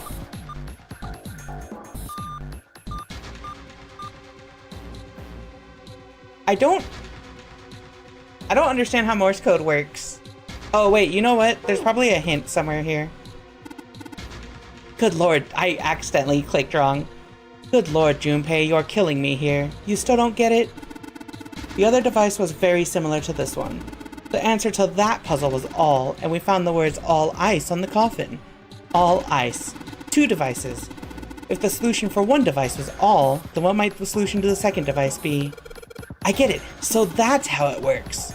Excellent. I'm counting on you. Please, let me just click the guide so I can translate it. Thank you. Is there a, like... Damn it, looks like this thing's locked. It's not moving. Well, it's pretty obvious how we're supposed to open it. It's so small. I wonder what it is. I got no idea. There are 3 monitors here. The power's on, but there's nothing on any of the screens. The keyboard. No dice. Whoa, wait. I dropped the steering wheel thing in and it gave me numbers? Well, now we've got something on the monitors at least. Oh, what's that? Looks like some kind of puzzle. I wonder if these are the rules. Here, I'll read them to you. When you touch a numbered area, that area will be selected and will turn blue to indicate this. Touching a numbered ball after selecting an area will cause the ball to be moved to that area. However, you cannot move the red balls. You can only move 3 to 5 balls into a single area. Press the check button once you have moved all the balls, except for the red ones, which you cannot move. The digital route with the balls in an area must match the number for that area. That's it. I still don't really get it. Whatever, like they say, practice makes prefects. Let's give it a shot. So many balls. Don't you mean practice makes perfect? Hey, let's see you solve the next one. Then you can make fun of me. Okay, so digital routing. So we need 3 to 5 in each one. What I can do is this.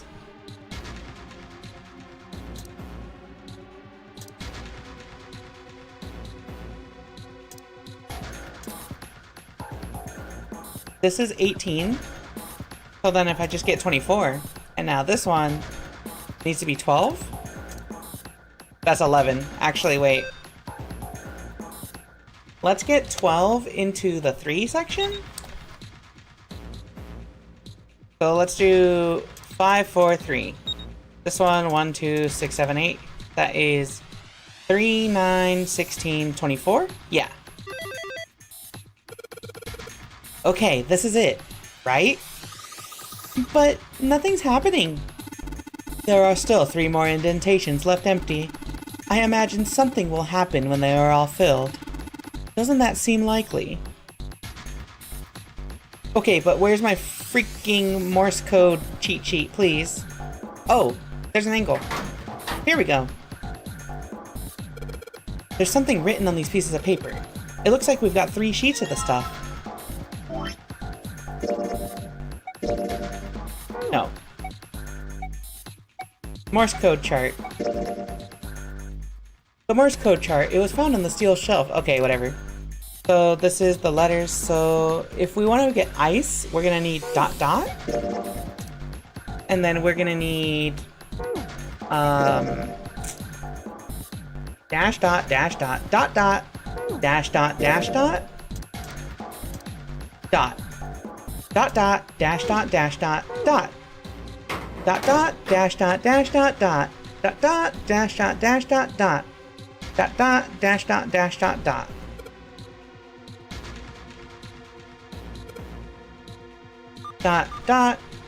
dash ... dot ... dash ... dot ... dot. The red line light's so cool on you. I'm saying, I look good in red. I see. It seems you have solved the puzzle, Junpei. Excellent work. The answer was ice. How did you know? All I had to do was listen to the sounds the machine made. After that, it was a trivial matter to decode them. Ah, yes. I believe I heard a noise from somewhere on the right of the device after you solved the puzzle. It sounded rather like something sliding open. Do you see anything that could have made that noise? Yeah, that's true. Ah yes, one more thing. I heard a sound from behind the shutter. Perhaps the coffin is unlocked now. What? Code emblem. A metal plate shaped like a shield. It has some sort of weird pattern engraved on it. I don't know how to describe it. Considering where I found it, it's probably a code.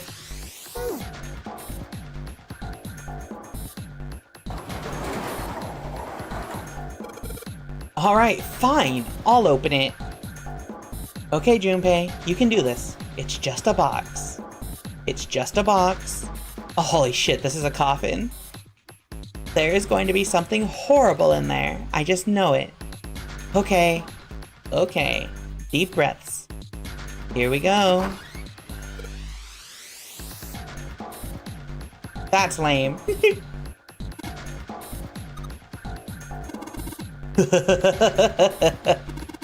Oh man, there's nobody in there.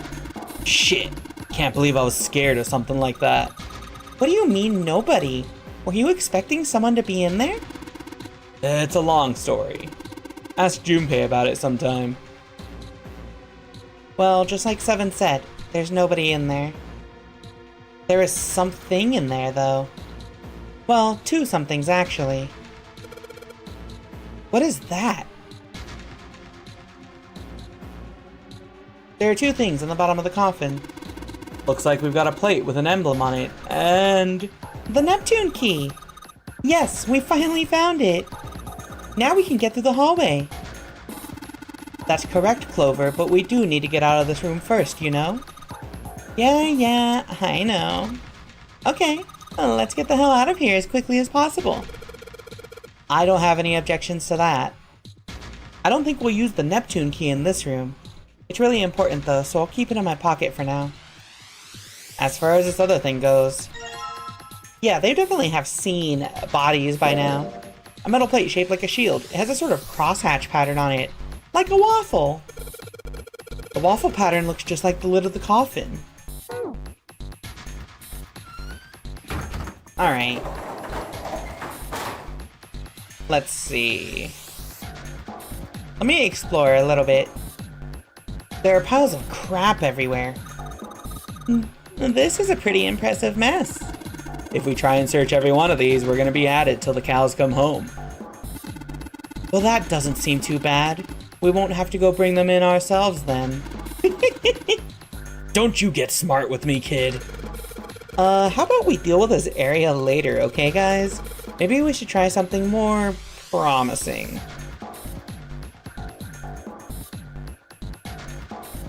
Alright. Alright, I guess nothing happens if I put that in there. Junpei, don't you think maybe you put the wrong one in there?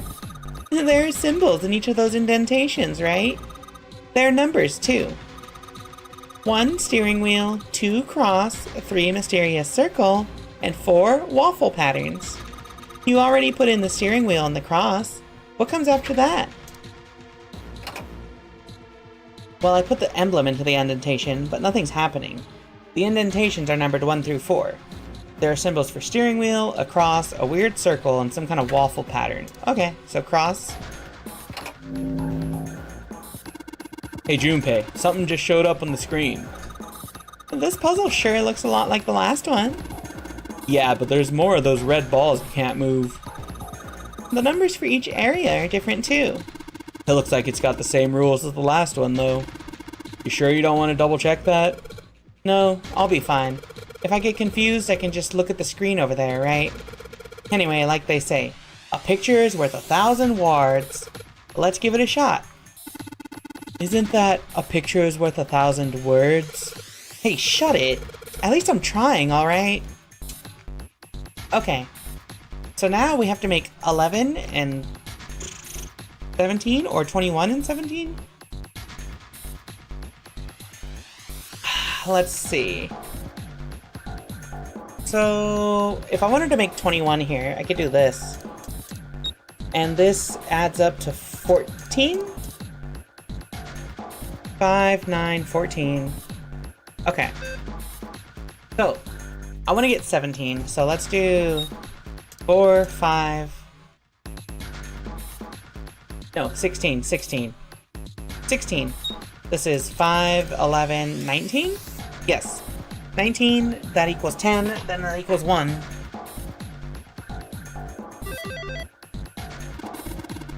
That's awesome, Junpei. There's only 2 left now. You can do it. Okay, so I need 20 circle.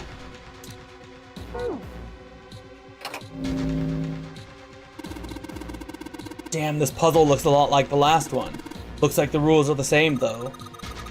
Don't you think you should double check it? Come on, this is the 3rd time I've done this. It'll be fine. So this, if you can't think of anything clever, please don't strain yourself.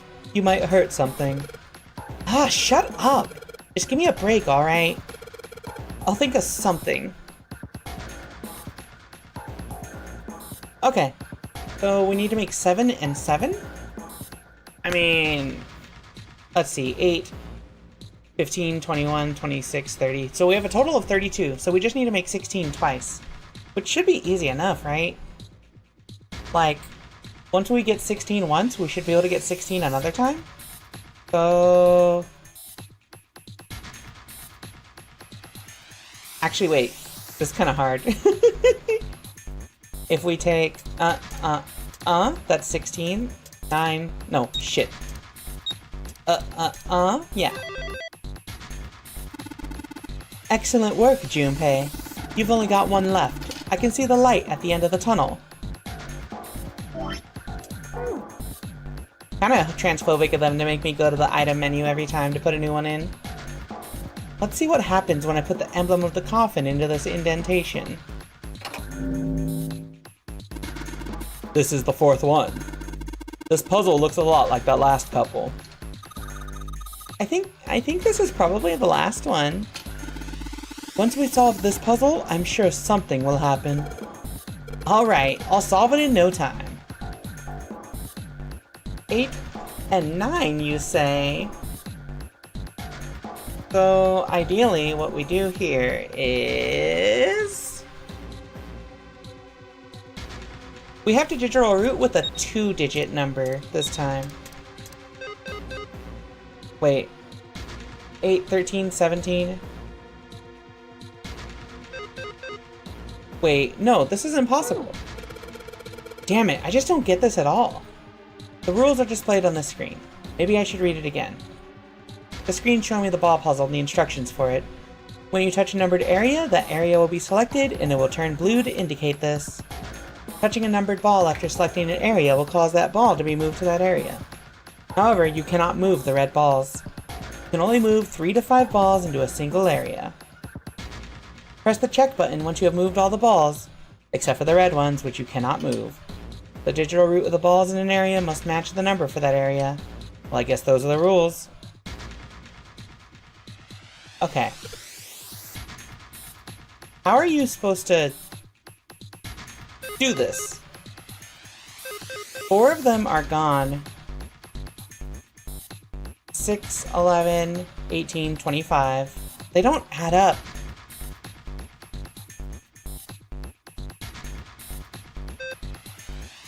Hold on. This doesn't check out. So 8, 13, 17, that adds up. There are numbers left. What was 25? If you add them all together, it's 25, because that's 9, 13, 18, 20...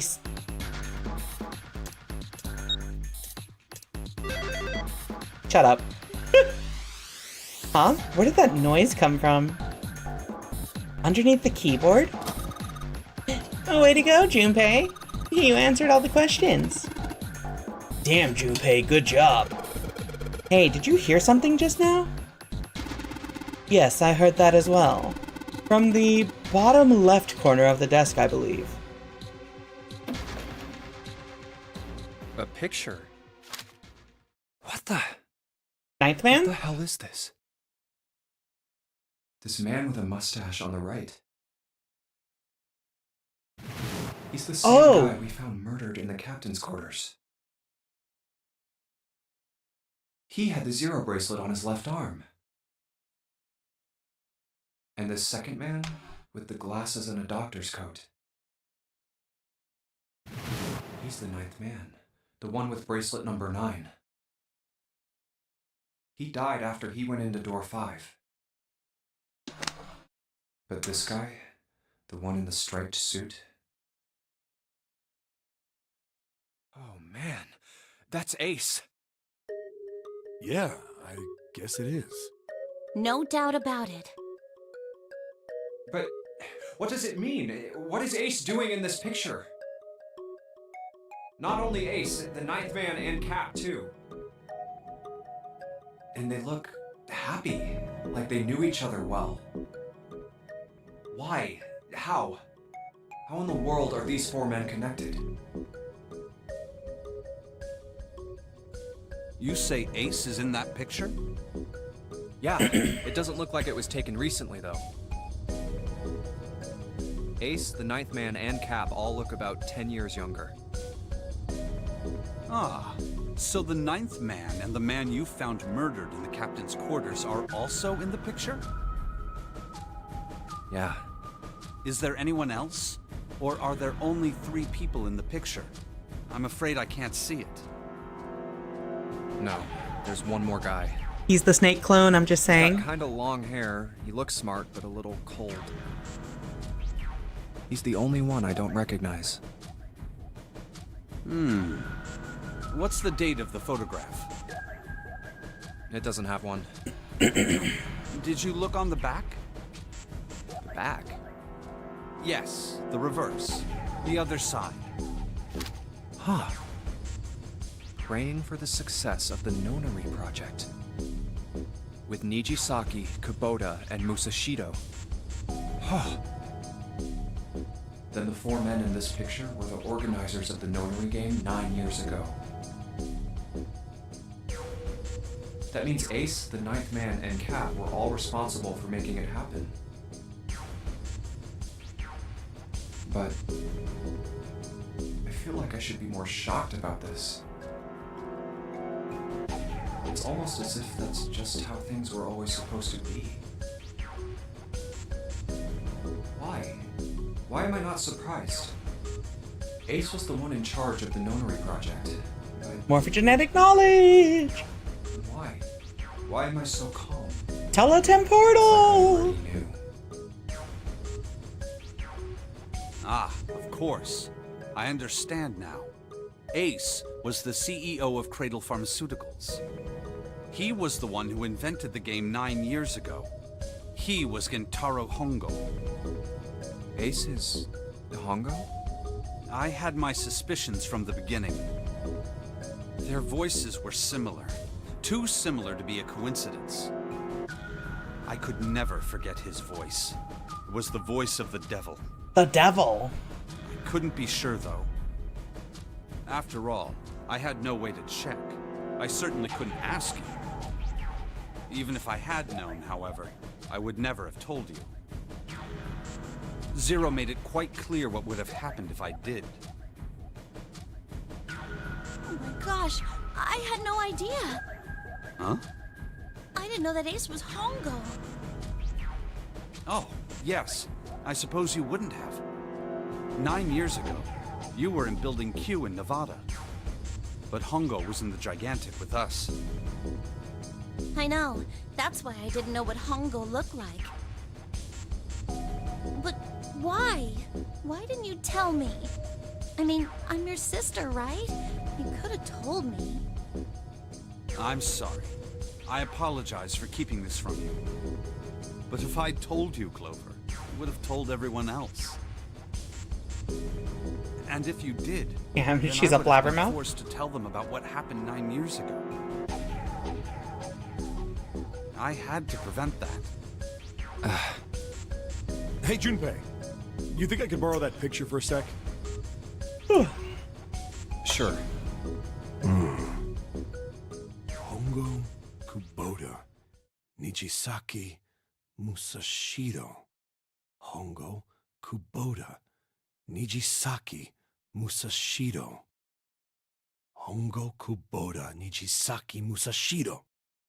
Hey, Seven, do you... Shut it! Just be quiet. I'm this close to remembering. This close. Hongo Kubota Nijisaki Musashiro. Cradle Pharmaceuticals.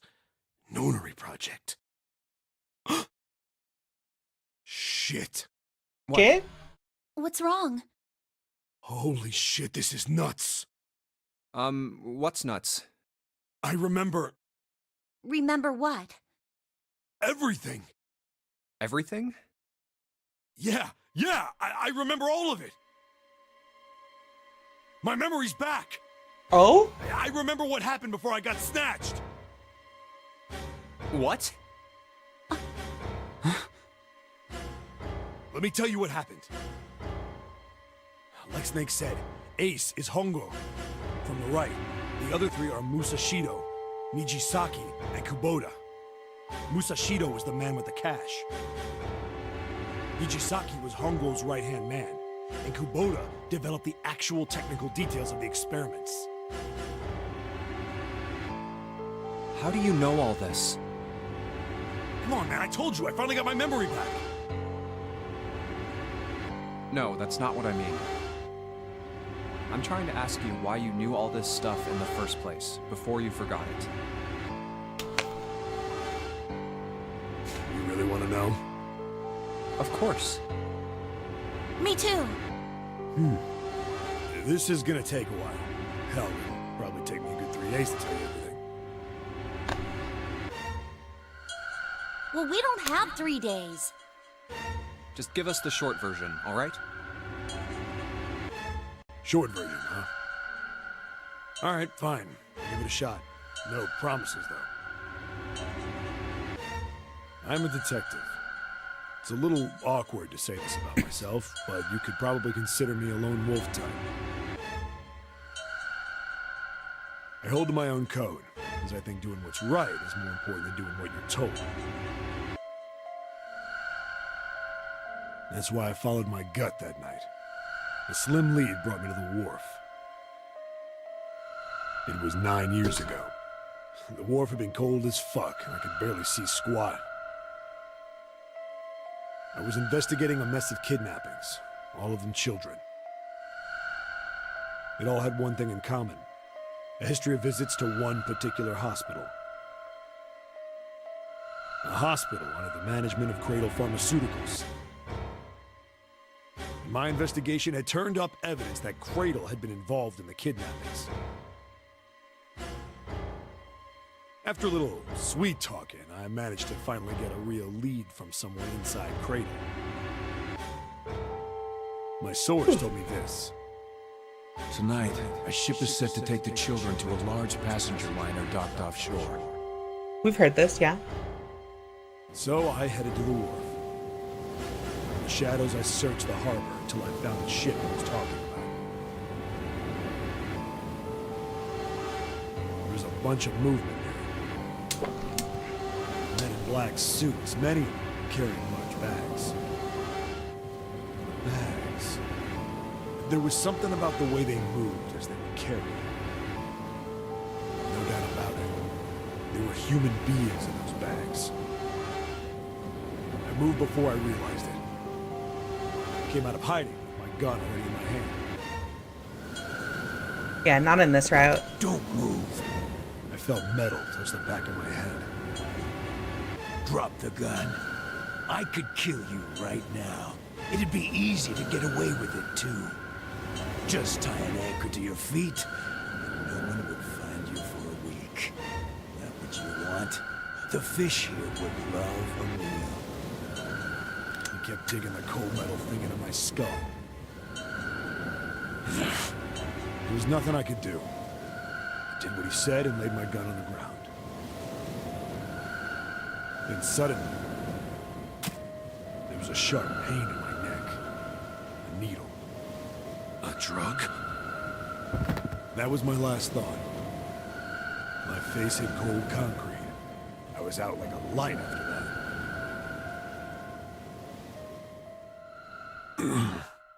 I woke up on a hard floor. Damn it! Shit, my head hurts.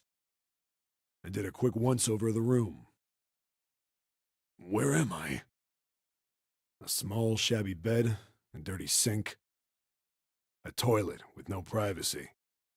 I'd seen it countless times as a cop. I'm in a cell, huh?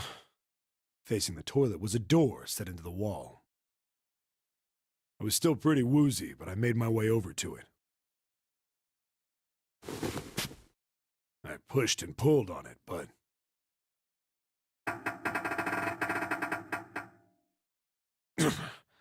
it won't open. Not like I expected much else.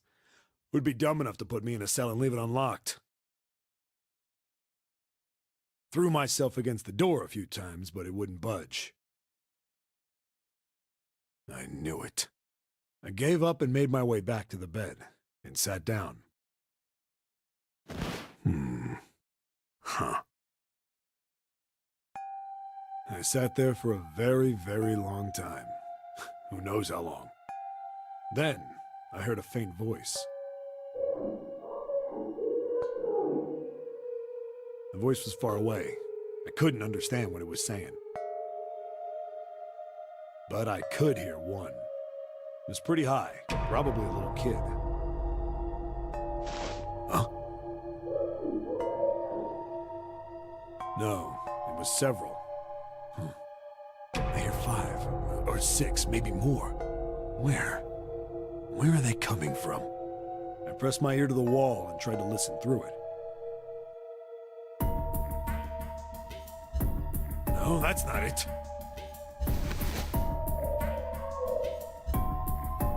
Left. It's coming from under the bed? I hauled on the metal frame and flipped the thing over.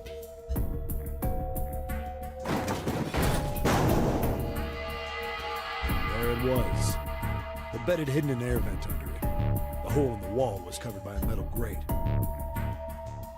I dropped flat on the floor and peered through the grate. I couldn't see shit. But I knew it in my gut. This was where those voices were coming from. Hold on. 7 venting. Why are there kids here? But then when my inside man told me, popped into my head.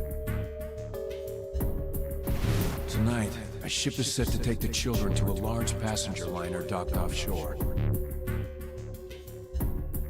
Whoa, whoa, whoa. Am I on that ship? It didn't matter. All I knew was I had to get to those kids. I checked out the metal grate. Did I fit? I stuck my fingers in and grabbed it. And then...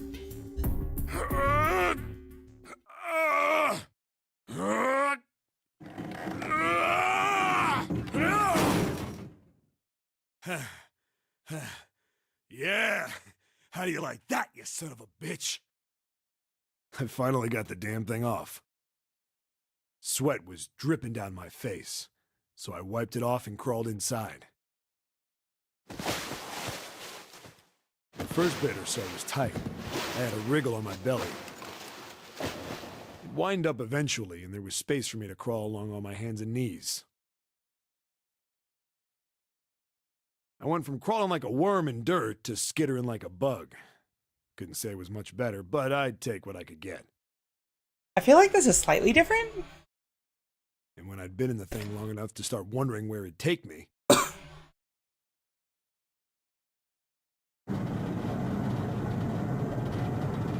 yeah, more sound details? scared Okay. the piss out of me.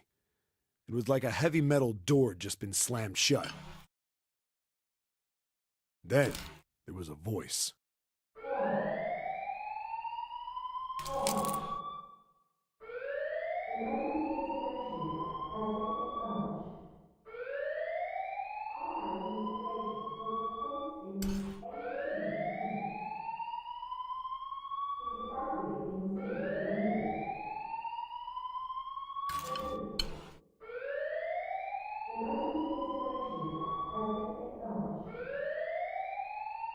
What? I wasn't sure what it meant, but anything with incinerator is bad news. Then, almost as if that was a cue, I heard a mess of young-sounding voices.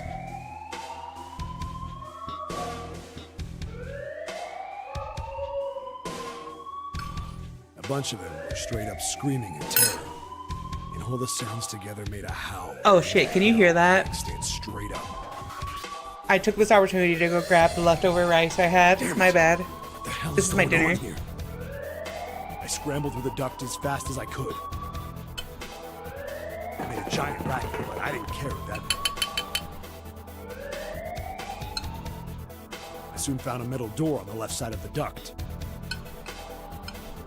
The kids were screaming on the other side. I found it. I yanked the handle and threw the door open. I almost ripped the metal off its hinges. What the hell is this place? I couldn't believe what I saw. The room had a dome up top. There had to be about 9 walls, all the same size. Wait, isn't that... Up in the ceiling was an upside-down funnel. resemble the little... chimney. The little book Looked room? down. There they were. The kids I'd been searching for. They all gawked up at me, suddenly silent. For the moment, from surprise and fear. Scared of the room or me, I couldn't tell. Probably both, actually. Not like I can blame them running into a mug like this when they're already scared shitless. I snorted at my own dig at myself and turned to the kids. Don't worry, kids, I'm not your enemy. I'm one of the good guys. All of them stood there, frozen. Well, except one. He was a boy, slightly older than the others. Private school uniform. I knew it, I knew it, I knew it, I knew it. Who the hell are you? He stepped forward and glared at me suspiciously. I'm a detective. I'm here to rescue you. It looked like they relaxed some the second I got the words out. How are you gonna help us? Where's the exit? There isn't one. The doors we came in through won't open, and the door over there... He kind of cut himself off. I think he was considering something before he changed his mind. Anyway, there's no point. We can't all get out of here. If we don't get out of here, we're gonna be burned to death. Burned to death? Can't you hear it? That voice said the incinerator's gonna start up soon. So...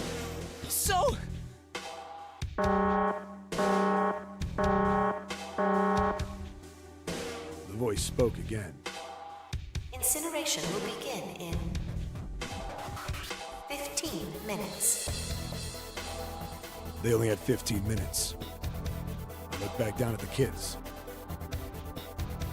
It's like a good 20 or 30 feet to the floor. No way I could pull them up. Too big of a distance for any of us to reach. What the hell was I gonna do? But then I got an idea. Wait right there. I'm gonna be right back. What? Are you just gonna leave us here? Yes, I'm abandoning They you. just got frightened. I'm not the best at that kind of thing, but I try to reassure them with a smile. Don't worry, all right? I'll be back, I promise. So just stay calm and wait right there. Got it? I didn't wait to hear them respond. There wasn't time. I had to hurry. Well, as fast as a guy could on his hands and knees. Didn't take me long to get back to my cell. Still no way out of there, but I had a plan. I needed something from the room. When I got it, I dove back into the hole and took off towards the incinerator. What's up, Zephyr? Sorry to keep you waiting, guys. I tipped out the doorway and dropped down the rope I brought with me. Back in the cell, I'd torn the bed sheets into strips and tied them together to make a rope. It was sloppy, but it got the job done. All right, just tie that around yourself, okay? I'll pull you up one at a time. Right. Huh. Wait a sec. Something was off. There were more of you before. Where'd the rest of you go? The boy in the uniform answered. I let them go on ahead. We opened the number 9 door and they left. What? You're telling me you opened that door? That's what I said. Then what the hell are you doing here? We couldn't go with them. Why not? Look, the only people who can go through the numbered door. He was in the middle of explaining when...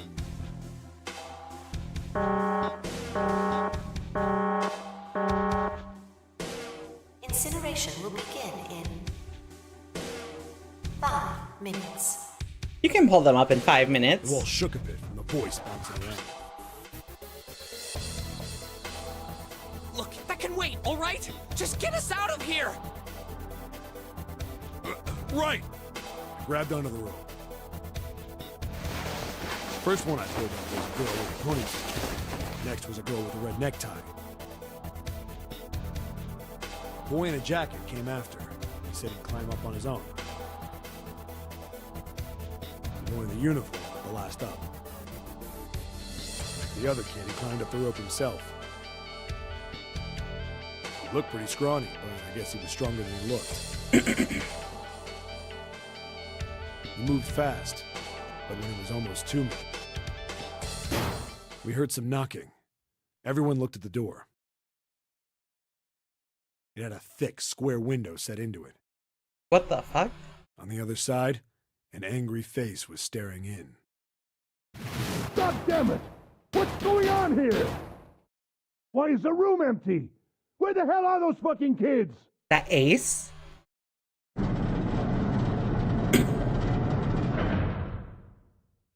The door opened, and a man stepped in looking half mad with fury. I recognized his face. I saw him many times in photos during my investigation. The man's name was Gintaro Hongo, the CEO of Cradle Pharmaceuticals. Okay, but hear me out. Hanging from the rope. Hear me out. Yeah! It was like he was an animal. He lunged for the rope. Hurry! I know! The boy in the uniform booked it up the rope. You son of a bitch! Get back here, you little shit! 15 feet. 10. The second I could reach the kid, I grabbed him. I hauled him up and tossed him into the duct behind me. No! No! Hongo had lost it. His face didn't even look human. It was like the bastard pulled off his fake face. It was really a terrifying devil or some kind of damn monster. I quickly reeled in the rope, leaving a furious Hongo yelling at me from the floor. You fucking bastard! You won't get away with this!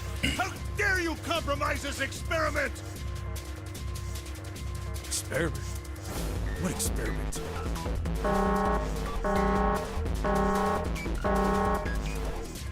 Incineration will begin in 1 minute. Hey, old man! What the hell are you doing? Hurry up! The boy in the uniform was trying to get my attention. I may have thrown a salute in a raging asshole's face before I closed the door behind me. 7. I was going back to the cell, so we went down the other direction instead. 7 is great. After about 30 feet, we came across another duct on the left. This one was heading down. Everybody nodded and took turns sliding down it. The duct emptied us out to a narrow hallway. There was a door on either side. The one on the left was a normal double door. But the one on the right was familiar. It had black and yellow stripes, and a device next to it on the wall. The plate on it read, Incinerator. Incinerator? Yeah, that's where we were. It was the girl with the red tie who answered me. We were inside an incinerator? Yeah, Hongo might still be there. It looks like it's been shut off, though. Wait, what? If he's still in there... Yeah, that's not good. You know. That meant we better. We gotta get out of here. Go to the other door, hurry! The kids started running, and I was close on their heels. On the other side of the door was a large spiral staircase. Run! Didn't need to tell them twice. Up and up and up. Feet pounding the steps. Our arms pumping fast. Round, round, round. The devil was on our tail. The stairway kept going. We passed a couple of landings when the boy in the uniform suddenly spoke.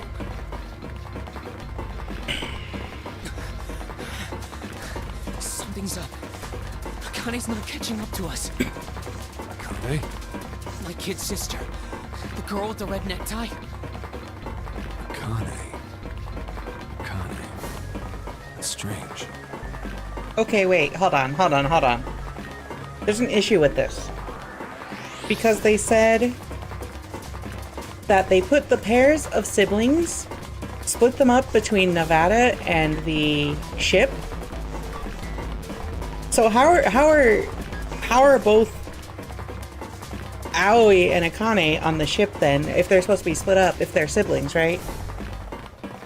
Snake had a solid fit. That is a pretty solid fit, though. I didn't remember seeing that name on the list of missing kids. Hey! Akane! He kept his hands around his mouth and yelled. Maybe we outran her.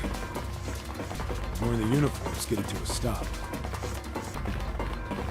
I stopped too, and so did the other two kids. When did we do that? Well, we passed a couple big rooms on the way here.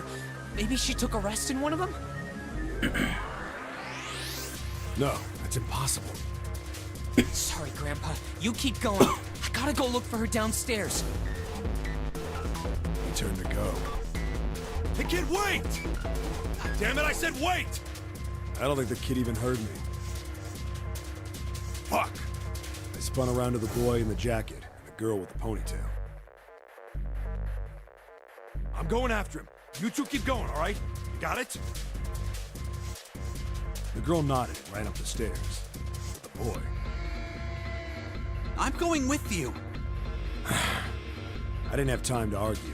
I just nodded and took off down the stairs. I could hear him following me. We ran all the way to the bottom floor, calling for her. Akane was nowhere to be found.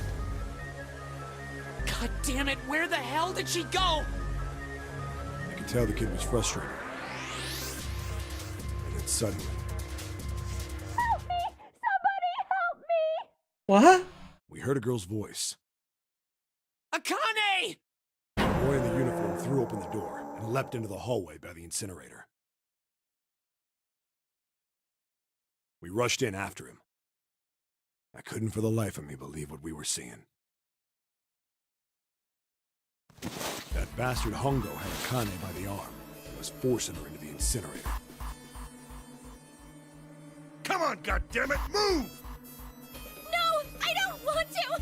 Let me go, please! Let go of me! She planted her feet squarely on the floor and was struggling to get away. But Hongo was bigger and stronger. She wasn't gonna win. Akane!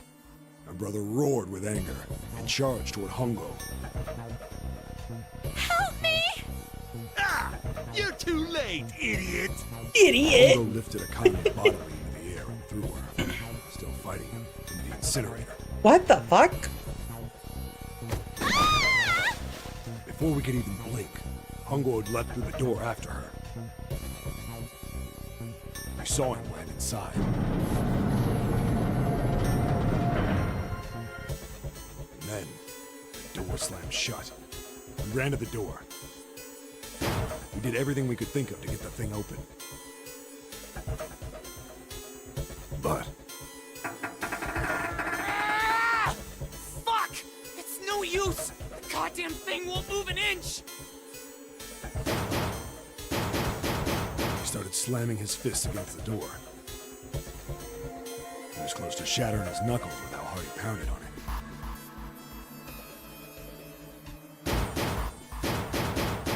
Akane! Akane! Are you okay? You came back! Her voice was muffled, but all of us could hear the sheer terror in it. What should I do? I think I'm trapped in here! Where's Hongo? He went out the other door! What?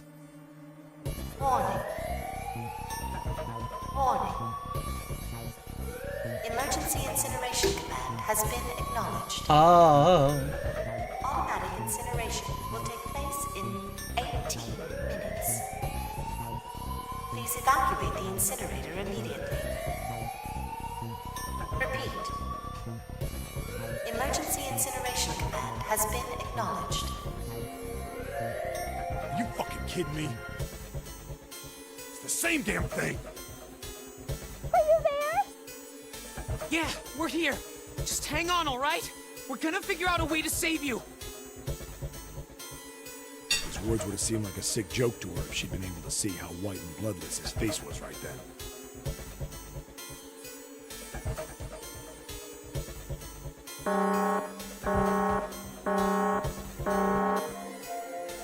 Incineration will begin in 17 minutes. Please! Please help me! I'm really scared! I don't want to die, please! I don't want to die! I don't want to die! This is sad. It's gonna be alright. I'll figure something out. I promise. I promise, okay? You hear me? I promise! It was torture listening to her sobbing on the other side of the door. Her brother was nearly crying himself. He could only stand there, fists clenched so tight his knuckles were white.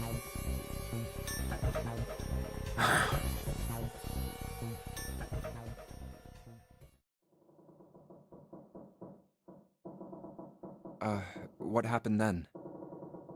Come on, man. Put yourself in my shoes. It doesn't end good. You think I want to remember that? Then... Yeah. Shit. If I'd known it was gonna be like this, I almost wish I hadn't remembered. Hey, are you sure? Huh? Look, I don't want to ask this either, but... There's something I don't get. So if you could just tell me, did that girl, Akane, really... Yeah, I'm sure. There wasn't anything we could do. After a while, the countdown ended. And we heard something... burning. Jesus. We heard something burning. fire stopped, but we still didn't move. Me and the jacket kid were frozen. The boy in the uniform collapsed as if he couldn't hold himself up anymore. A few minutes passed. The door opened.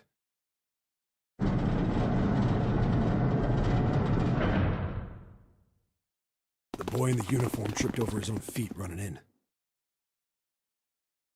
We followed, too numb to speak. The air in the incinerator was hot. Every breath made my lungs feel like they were on fire. It was like standing on hot asphalt. The air was wavering, and in the middle of the room, there it lay. The kid's legs were shaking so bad, I don't know how he managed to walk. I couldn't see his face, but his body somehow looked empty. Finally, he reached it. He fell to his knees as his legs gave out on him. And then...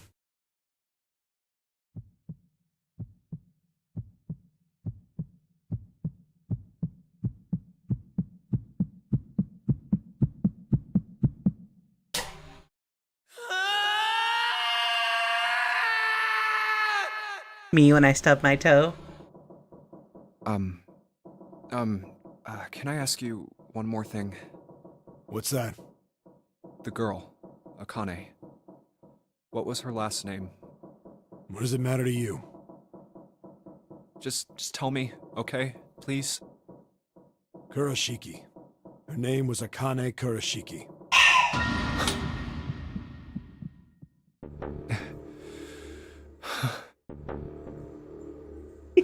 You were there that day, weren't you? The tall kid in the jacket. That was you, wasn't it? Yes, it was. You are correct, Detective. Wow, what a Don't coincidence. misunderstand me. I told you before how Zero threatened me. There was nothing I could do. I couldn't say anything about what happened 9 years ago. So you're saying you're not working for Zero, right? Of course not. Clover, what about you? Hey, come on! You really think I'm working with Zero? I told you before, you idiot! I was in Nevada, in Building Q. I did hear that a detective rescued the kids on the boat, but... I didn't know it was you! Well, I guess I believe you. Alright, let me ask you another question. Santa's real name is Aoi Kurashiki. He's Akane's brother. You know that? No, I didn't. Did you? Well, yes. I know Aoi Kurashiki was her brother. But I didn't know he was Santa. At least not from the beginning. 9 years ago, he was in the middle of puberty. His voice is entirely different now. His balls hadn't dropped. I'm ashamed to say that even my exceptional hearing wasn't able to make that connection. As such, I had no reason to think Santa was Aoi. When did you figure it out? Clover told me that Santa might have been one of the subjects of the initial experiment. It was only a short while ago, while we were leaving the library. When she told me that, I had a feeling. Santa is Aoi? Akane Kurashiki, June's brother? There's still a lot we don't know. I mean, like, a lot. But there is one thing I think we can say we know. What's that? The body we found in the shower room. It had to be Nijisaki, dressed up to look like Snake. I'm glad that's confirmed. What? Come on, man. What kind of detective are you? You didn't figure that out already? Hey, go easy on me, man. I just got my memory back, alright? Cut me some slack. Well, if he is, the 3 murders make sense then, don't they? Yeah, that's right. Murder. Kubota blew himself up, but that was murder too.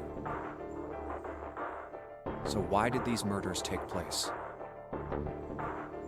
If Junpei is correct, and the body in the shower room was Nijisaki's, that means all of the people who were murdered were involved with the creation of the Nonary project.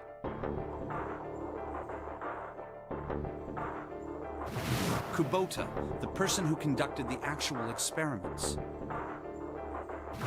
Nijisaki, Hongo's assistant. Musashido, the man who financed the project. You mean this was all just revenge? Santa is Zero. He's getting revenge for the death of his sister. That's why he killed them. No, I don't think Santa actually murdered anyone. If I'm right, then it's not hard to figure out who the next victim's gonna be, is it? I'm pretty sure I don't have to tell you.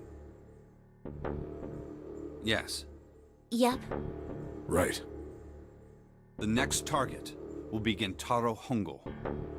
The person who planned the Nonary project. In other words, Ace. What? What the hell's going on here?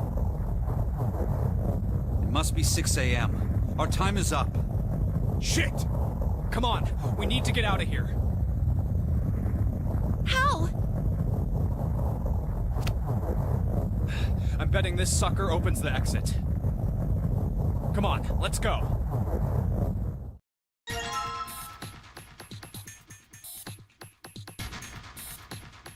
What the fuck? Well, okay. Now the ending, the Zero's loss ending, makes a lot more sense now when you have the full scope of Zero is Santa, and he's doing this to get revenge on Ace. Because that's the ending where Ace escapes, right? So, like... Well, where Santa doesn't get to kill Ace himself, so I guess that's why he considered it his loss in that ending. Yeah, that was a lot of, like, story going on there. Key card 0. A key card with a 0 in the middle of it. 0. 0. God damn it. Zero's just screwing with us, isn't he? Okay. So. I think it's time. I think we should be done. So, here's the thing. Here's the only thing that bugs me still. Like Gilia said, Junpei still has not mentioned that June is Akane Kurashiki. And 2, why were Akane and Aoi on the same location? Because they're supposed to be split up. I feel like that's too much of an inconsistency with what was said earlier. They're either going to retcon what Snake said about that, or there's some kind of twist going on there. I hope it's not just overlooked. Alright, let's just swipe this card. And also, yeah, why is June alive? Junpei, look! It's unlocked! Yeah, now we can go back to the library. Hurry up, Junpei, we don't have time. Let's go! Alright, let's go.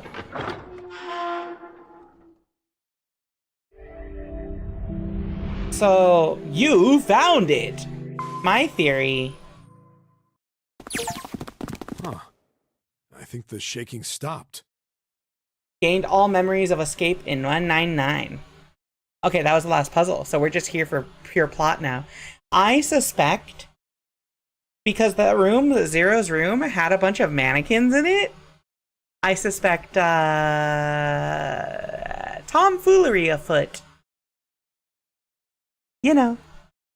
I'm not saying Santa learned how to do robotics. Actually, the library is full of books on robotics. And simulating, like, human bodies and stuff. Not simulating, but, like, human body systems and stuff like that. Anyway. And something about the Necronomicon, yeah. I think we're here in the final stretch, so let me use the restroom one last time. Everybody fill up your water, stretch for a minute, and let's just get through the entire last bit of this game. Lock in. I'll be right back.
Alright, everybody. Let's do this. Time to conclude the story. Thank you for the lurk, Aries. It would seem so, but we are yet to be out of danger. You're right. Let's hurry. This exit needs the Uranus card, too. Hey, Junpei. Yeah, I know. All right, it's open. Let's go. Okay, Neptune Key, let's see if you work. Yes! I think it unlocked. It says incinerator. So this is the incinerator. This is the first time I've seen it from this side, but yeah, I think so. Then there ought to be a lever near the door. Yeah, right here. Pull that and the door should open. Got it.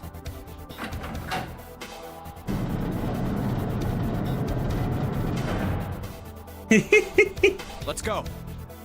Must be the incinerator. Yes. What the hell is going on? What's wrong? Are you okay? Jumpy, you came to get me. Of course I did. I made a promise. I'm so glad you're here. So glad. Hey, what happened to you? I'm fine. I just fainted.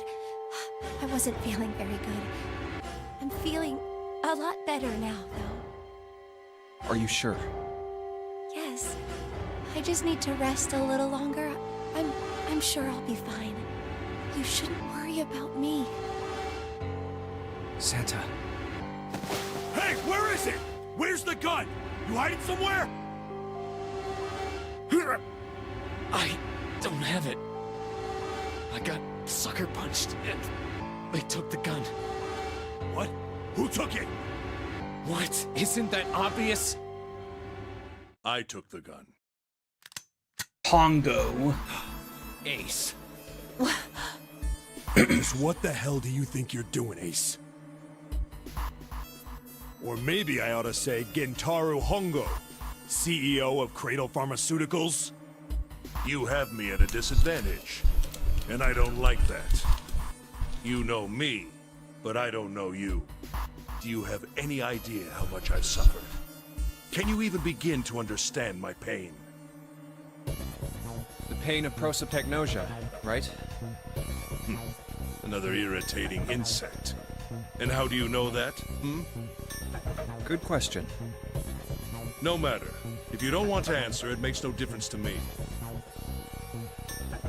This is a waste of time anyway. It's time for me to go. First is 1. Give me your hand. 8. And with this, 9. The 9th man. Kubota's bracelet. I believe I've won this game. I've had quite a time playing with you. I must thank Zero, I suppose. Wait, what? Ace doesn't know who Zero is. What the hell are you planning, Santa? Huh. At any rate, this game ends now. I will escape, and the rest of you will have a slightly less pleasant ending. I suggest you enjoy your final moments. Goodbye. Wait! What? What? Why isn't it opening? One more time. Now open! Okay, but like her pants and that skirt are pretty good. No! What is this? Why? That digital route should be 9! It has to be 9! Then why? Why isn't it opening? Now!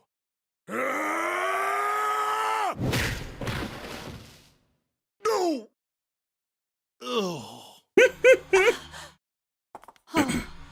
That was close. Too close. Thank you, Seven. Don't mention it. Just one punch ain't enough for this piece of shit.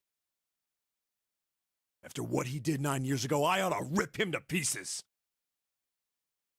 But if a suspect can't talk, they ain't much good. Once he's locked up in a cell, we're gonna have a little chat.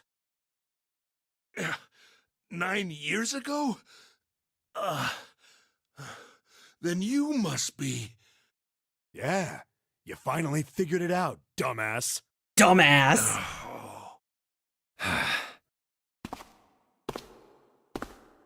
Ace, you killed Kubota, Nijisaki, and Musashido, didn't you? He did it? Nijisaki? Oh, right. You don't know yet. Alright, we'll just go through them in order then. Let's start off with Kubota. You talked to Kubota and managed to convince him to go into door 5 alone. You killed him without making it look like you killed him. The way I figure it, you had 4 motives. 1. In the nonary game, the number 9 is dangerous. Whoever had the 9 bracelet could join whatever team they wanted.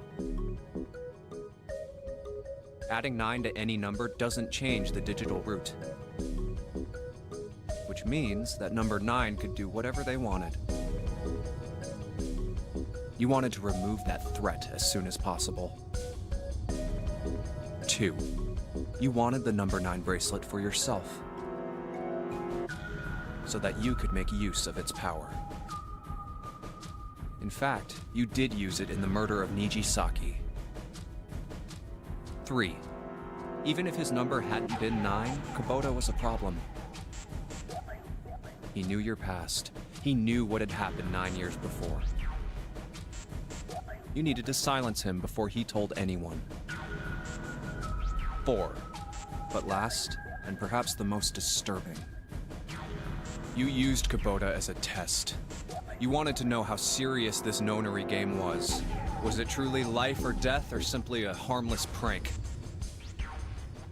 You convinced him to break the rules so you could see what would happen.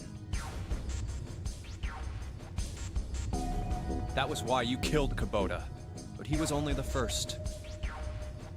Next was Nijisaki, while everyone was off looking for the missing parts for the Reds. You ran into Nijisaki near the big hospital room. However, because of your prosopagnosia, you didn't realize he was Nijisaki. Chiefly because, when you met him, he was dressed like Snake. That was why you thought Nijisaki was Snake. No, that's not... That was Nijisaki? Why? How did... I'll get to that. Anyway, you thought he was Snake. Snake was one of the kids in your experiment 9 years ago. You remembered him because he was the blind kid. But his presence made you think. Snake was one of my subjects 9 years ago. He probably hates me. But if that's true, why isn't he saying anything? Is he keeping quiet because he can't see? Or perhaps he's working with Zero to get revenge on me. Whatever the reason, anyone who knows my past... Here comes a new challenger! Before he tries anything, I need to get rid of him. Hey, thank you for the raid, The Void Screamer. How was your stream? We are literally currently at the climax of 999. Yeah, it's a very good visual novel. Thank you for the raid. Mystery Case Files Key to Ravenhurst. What kind of game is that? That being said, this is the climax. We're going. That was when you decided you had to kill him. The murder weapon was Kubota's bracelet. Oh, hidden object game? Okay. You just waved it over the red. Verified your own number and then grabbed Nijisaki's arm and forced it over the scanner panel. Alright, thank you everybody who came from Void Screamer stream. My name is Rika Readman, Calico Librarian VTuber. I stream visual novels a lot. and fighting games sometimes. We're literally just finishing, like I said, Zero Escape 999. 9 hours, 9 persons, 9 doors, or whatever. If you haven't seen it, sorry, they're spoilers. If you have seen it, don't spoil me. Alright, we go. Then, when the door opened, you kicked him in. 9 seconds later, the door closed. And then 81 seconds passed. And poor Nijisaki was dead. And you mean to say Snake is still alive? Speak up, Snake. Sorry to disappoint you, but I'm as good as new. Thank you for killing the wrong man, but I can't say I like knowing that you wanted me dead. Have a good night, Void Screamer. Although, to be honest, even if you hadn't tried to kill me, I would still hate you very much. Very much. Well, I wouldn't blame you. Last but not least, let's talk about Musashido's death. When Clover and I were investigating the chart room, you came over to talk to me. Do you remember what you said? Oh, a pocket watch. Might I take a look at it? I handed it to you, and you left the room. You had been in charge of the Nonary project. By the way, I remember the scene. I remember fawning over Ace the entire time. Thank y'all for not saying anything or hinting at anything about him, while I just was like, hot old man. Of course you would have known the solution to every puzzle. Which would mean that you also knew how to get out of the wheelhouse. All you had to do was place the watch in the indentation on the door to unlock it. With the door open, you could enter the captain's quarters. Musashido was there. Conveniently placed next to him was an axe that practically begged you to kill him with it. You picked up that axe and buried the blade deep in the other man's chest. You didn't ask why he was there? One blow was all it took. And then you returned to the chart room as if nothing had happened. For real, Curly W. There was something I wanted to speak with you about, Junpei. Could you come with me for a moment? I had no reason to say no, so I followed you to the wheelhouse. When we stepped inside, remember how you slipped your hand into my vest? You pulled out a piece of paper, the one I used to cheat during the vote. But that wasn't really what you were after. Your true purpose had been to slip the watch into my pocket. It wasn't a very good plan. Had way too many holes, and someone saying the wrong thing could have brought it all down around you. You must have been desperate. But what made you willing to risk it all to do it? Ace, Musashido's murder is the only one I don't understand. You obviously did it, but why? Because of this. What's with the paper? Just read it. Let's see. Number 1. There are 2 ways you might survive this ordeal. The first is to win the Nonary game. The second is for you to confess your sins of 9 years past. I have prepared a camera in the captain's quarters. The images captured by that camera will be streamed through a satellite and distributed across the world. Simply look into the camera and repent. Oh. Once you have confessed everything, I will release you from this ship. To make your confession more credible, I have left you a witness in the captain's quarters. Perhaps he will confess with you. The decision is yours. Do as you please. Why did you choose murder When I then? awoke in that room on D-Deck, I found that in my pocket. That was why I chose door 1 when we voted. If I went through that door, I knew I could get to the captain's quarters. As you said, I knew how to enter the wheelhouse. My plan was to find the pocket watch before anyone else. If I could, then my alibi would be set. At least, that was the plan. Unfortunately for me, you got to it first. That sleight of hand was the best I could manage on short notice. You meant to kill him from the beginning, then? Musashido, I mean. I only knew Musashido was the witness after I reached the captain's quarters. I asked him, and he answered. He seemed groggy. Perhaps he had only just awoken from sedation. I suppose Nijisaki was in much the same state. He seemed confused and disoriented when I encountered him. But yes, you are correct. I intended to kill him from the beginning, even though I didn't know who he was. Makes sense. I proceeded to the captain's quarters in order to remove this so-called witness. Okay, I see. Ace, you figured it out, haven't you? You were being manipulated. Yes, so it would seem. I was little more than a puppet, in many ways. Everywhere I went, everything was already prepared. The Reds in the large hospital room were dismantled. Nijisaki was dressed like Snake. There was an axe in the captain's quarters. Musashido was delirious from the anesthetic, so he couldn't fight back. Nijisaki as well. In retrospect, I can't understand how I could have fallen into such a simple trap. But yes, this was a trap. It was Zero's trap. And I fell for it, hook, line, and sinker. I did everything he wanted me to do.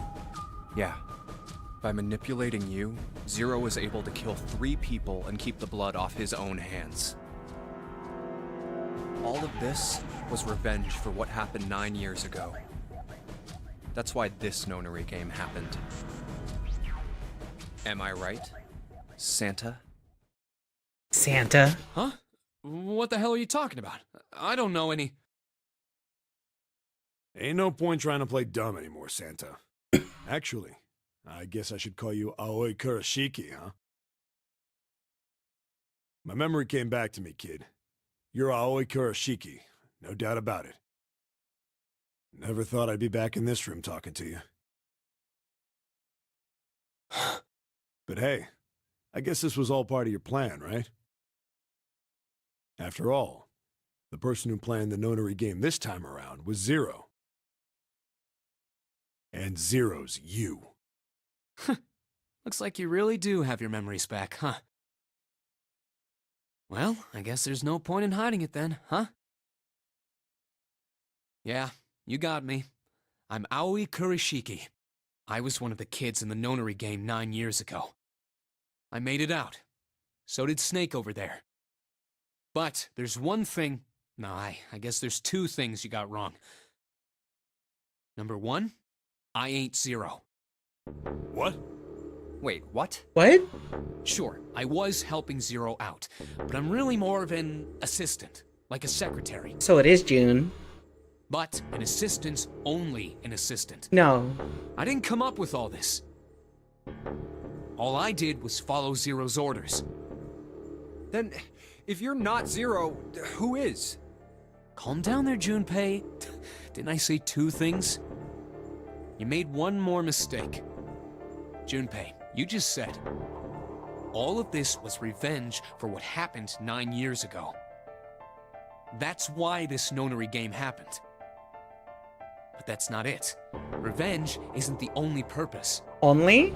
There's another reason you guys were playing the nonary game. To save someone. Wait. Save someone? Right. You were brought here to help my sister. To save Akane. What the hell are you talking about? Akane Kurashiki died 9 years ago in this room. I was there. I saw... What? What the hell? Where is she? Where's Akane Kurashiki? How the fuck? Oh, my head. My head, it feels like it's gonna pop. 7! What the hell is going on? I don't know. I just... Oh! I swear to God, my head feels like it's about to explode! What was the Nonary Project? Hold on. I'm sure you know already, but I'll tell you one more time. Hold on.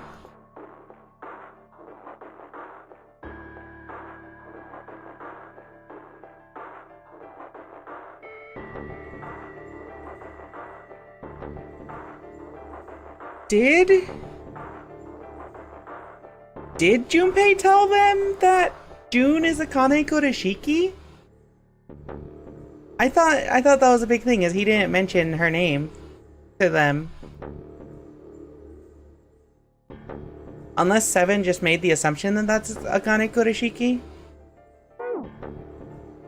Whatever, we'll keep going. Yeah, he probably... Yeah, okay, yeah. Then he probably did just recognize her on sight alone.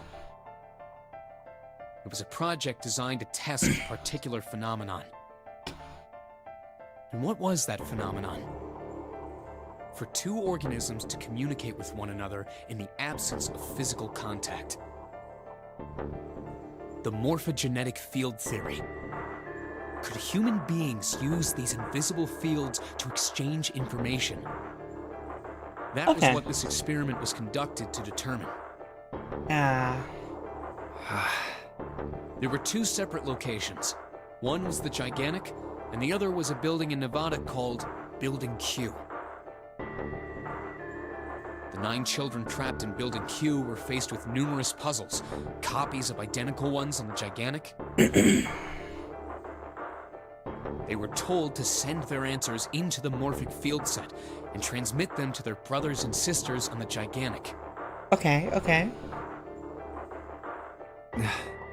The transmitters were put in Building Q, and the receivers were put on the Gigantic. Each sibling pair was supposed to be split up, but there was a mistake. Oh, okay. Akane was a transmitter. She should have been in Building Q. However, for some reason, she was placed on the Gigantic with the receivers, like me. Perhaps she was mistaken for someone who was supposed to be in Group A. Whatever the case, Akane ended up on the Gigantic. I think I've told you enough. You get it, don't you? I'm pretty sure you know where this is going, Junpei. Where what is going? Don't play dumb. You know things you shouldn't. Things you couldn't. Oh, right. How did you know Ace had prosopagnosia? How did you know why Ace wanted to kill Kubota and how Nijisaki was killed? Were you surprised when you found out Ace was Hongo? And what about the coffin Snake was trapped in? How the hell did you open it? Well, that's...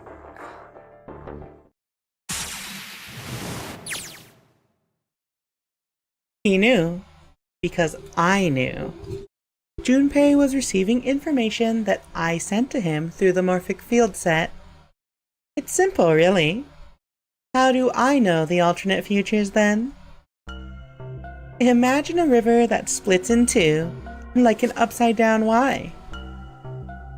The river flows from the top to the bottom, from a single stream into 2 branches.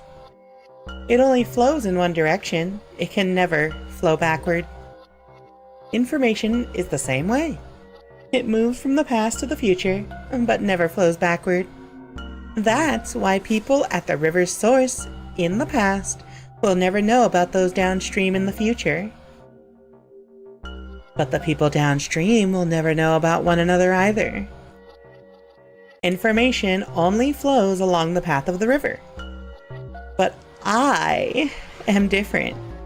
I can manipulate the morphic field set to pluck knowledge from the future.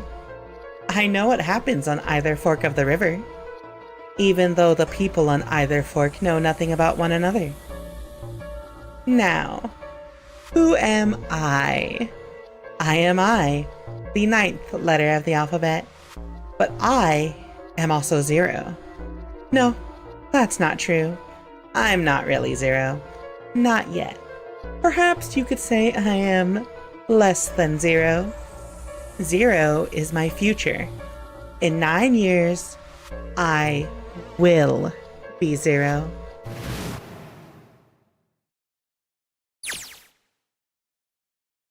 Where did she go? June. No. Akane. Where did you go? Santa! Why is Clover... Oh, shit. Freeze. Santa's got the gun. Guess he picked it up when we weren't watching. Looks like he's turned the tables on Ace, though. Wonder how he likes having a gun to his head. Get up. Sure isn't about to take that gun off him for a minute, is he? Ace isn't putting up any kind of fight. I mean, I don't think I would either, but he just looks drained. I guess he's going for the door, huh? He doesn't need to verify to go through that door, but... Hey, what's your plan, Santa? What are you doing? He can't get through any numbered doors with just 2 people. What the hell is he thinking? Didn't I tell you? I'm Santa Claus. It's time for me to go make a wish come true. That's it? That's all he's gonna give us? What the hell does that even mean? Shit, they're out.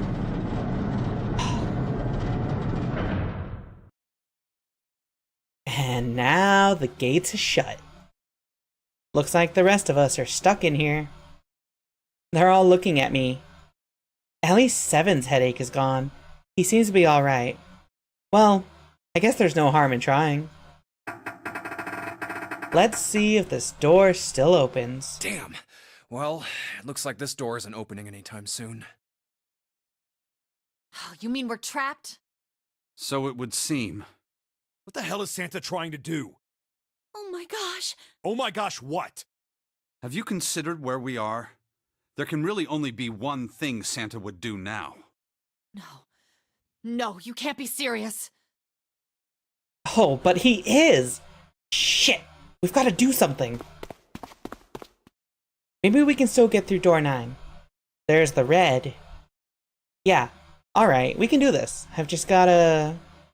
No, it's not gonna work. There's no way. The 5 of us can't open this door.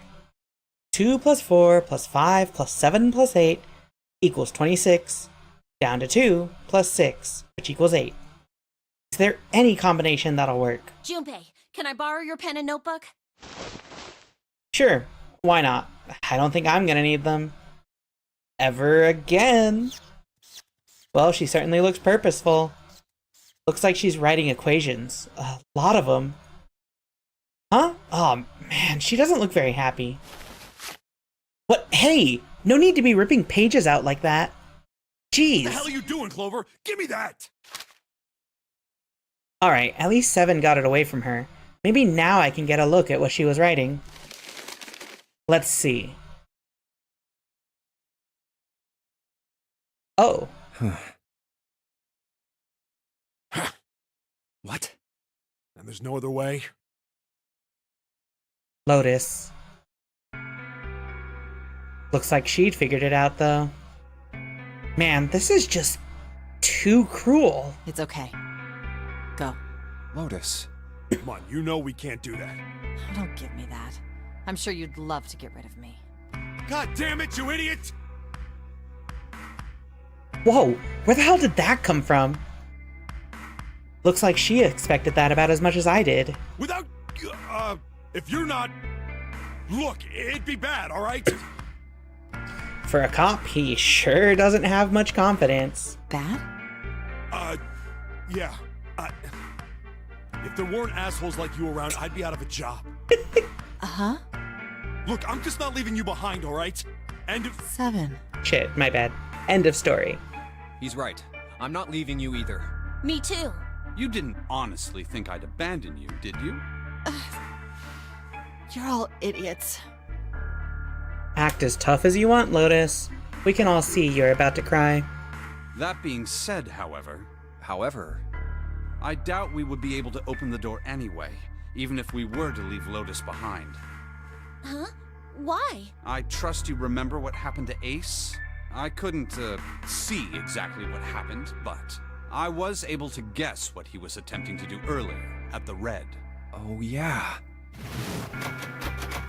No! What is this? Why? The digital route should be 9! It has to be 9! Then why? Why isn't it opening? Just to see. Why don't we give it a shot? Give it a shot? Yes, that is what I said.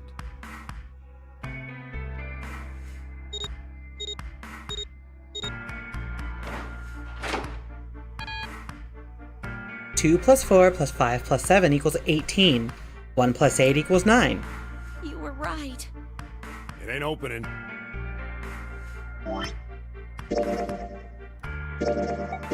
Snake really is the most observant one, which is really ironic because he's fucking blind. But it did open 9 years ago. The digital route was 9 then, I'm sure of it. You think maybe they changed the settings? Perhaps. Shit. If we can't get through the door, we can't get out. The walls here are way too high. There's no way in hell we could get to the hole that 7 popped out of 9 years ago. All we can do is stand here and stare at this door with a 9 on it. I guess this is it. This is the end.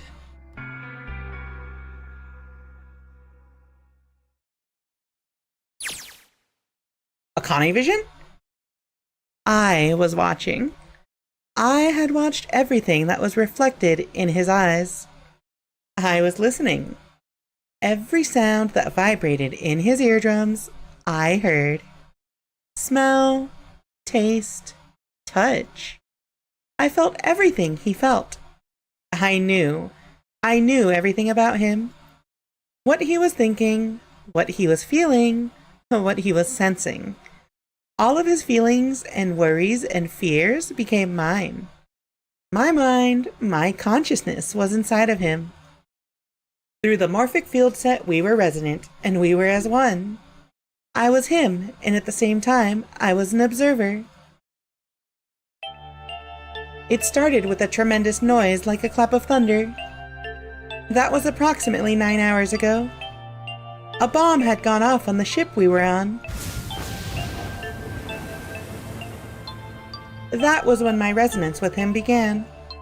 My resonant event melted into him and we became one, instead of Junpei. Somehow, I found myself in Junpei's mind 9 years in the future. But I didn't lose myself. I was living in 2 realities at once. One was the present and the other was the future. Perhaps you can think of it as 2 movies showing on the same screen at the same time. Eventually, it becomes difficult to separate them and determine which movie is which. However, if I concentrated, I was able to focus on one or the other. That was why I was able to grasp what was happening in front of me. Come on, over here! That was my brother Aoi. Aoi? That was my brother Aoi. He was yelling. I followed him. Around me were 7 other children. They all looked like they were about my age. Come on, hurry up! We ran down a long, straight hallway and burst into the large hospital room.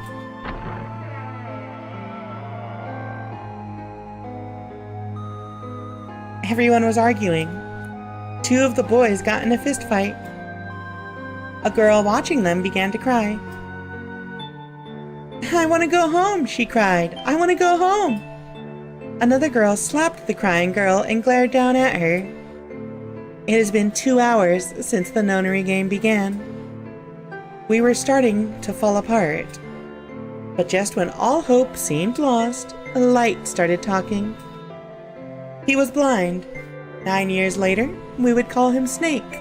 Hello, everyone? a moment? He was older than most of us, and his voice had authority and dignity.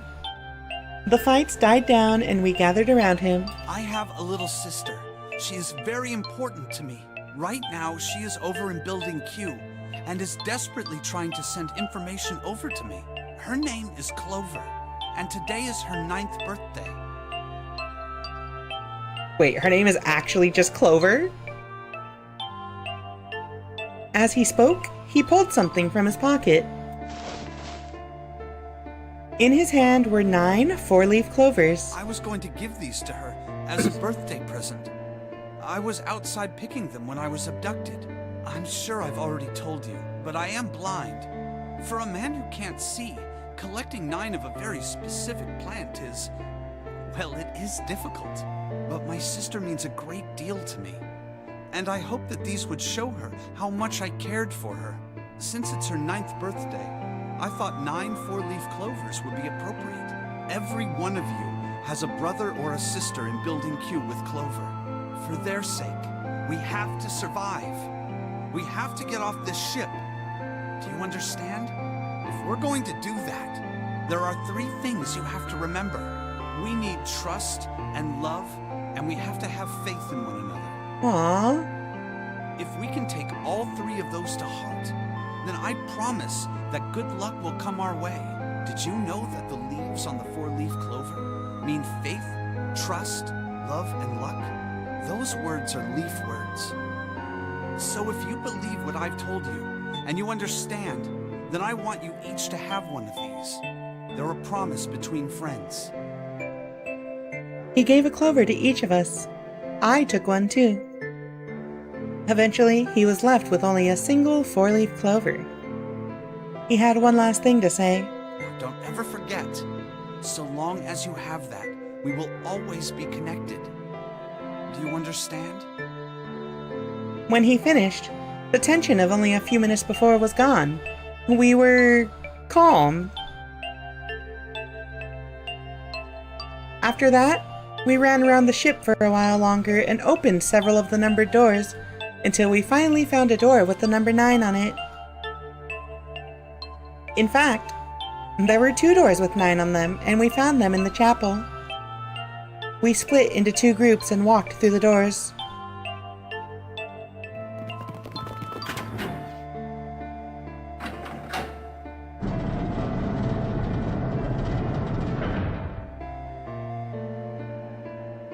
And before long, we all found ourselves in a room with a ceiling that looked like an upside-down funnel. For some reason, this room had another number 9, but this time, it was the only one. But if there was only one door, that meant only 5 people could escape. What are we gonna do? There aren't any other doors. We began to panic. Then, as if things had not gotten bad enough already,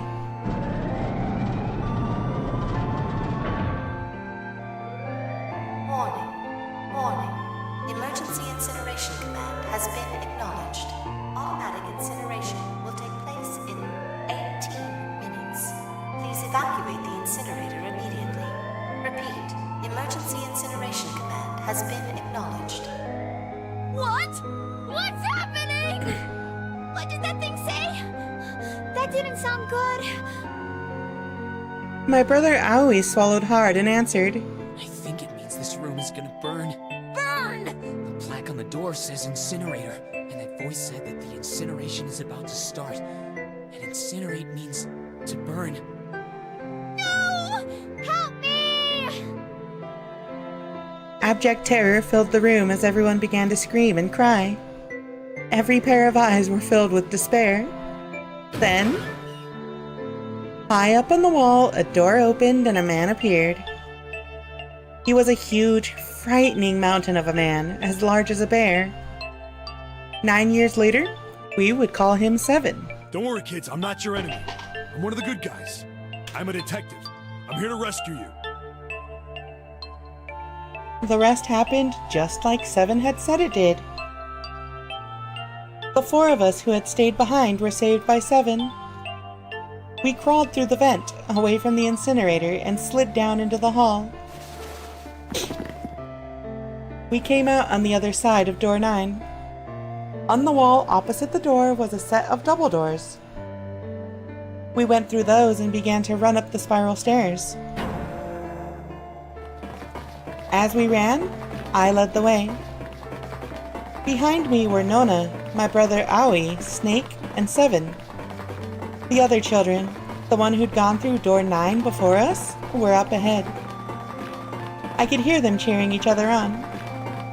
We ran, and ran, and ran. We leapt across as many stairs as we could, and kept running.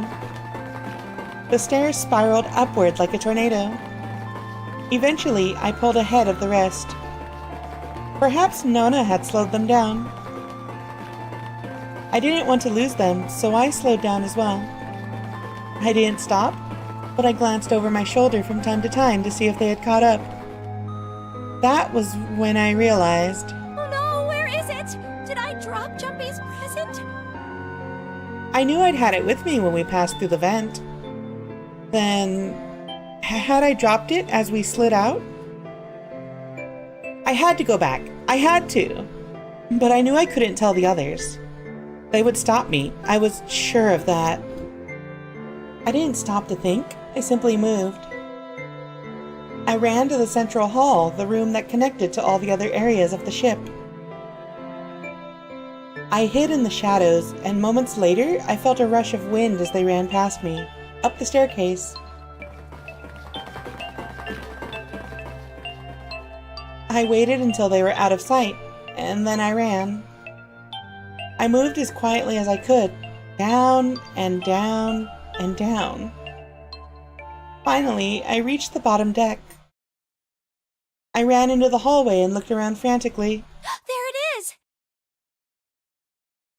It was just where I thought it would be, sitting under the opening of the vent. I ran over and snatched it from the floor, but as I ran back towards the stairs and freedom,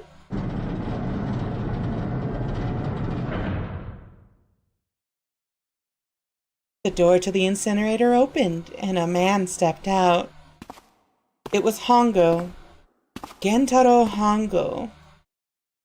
9 years later, we would call him Ace. Ah, how wonderful to see you decided to come back.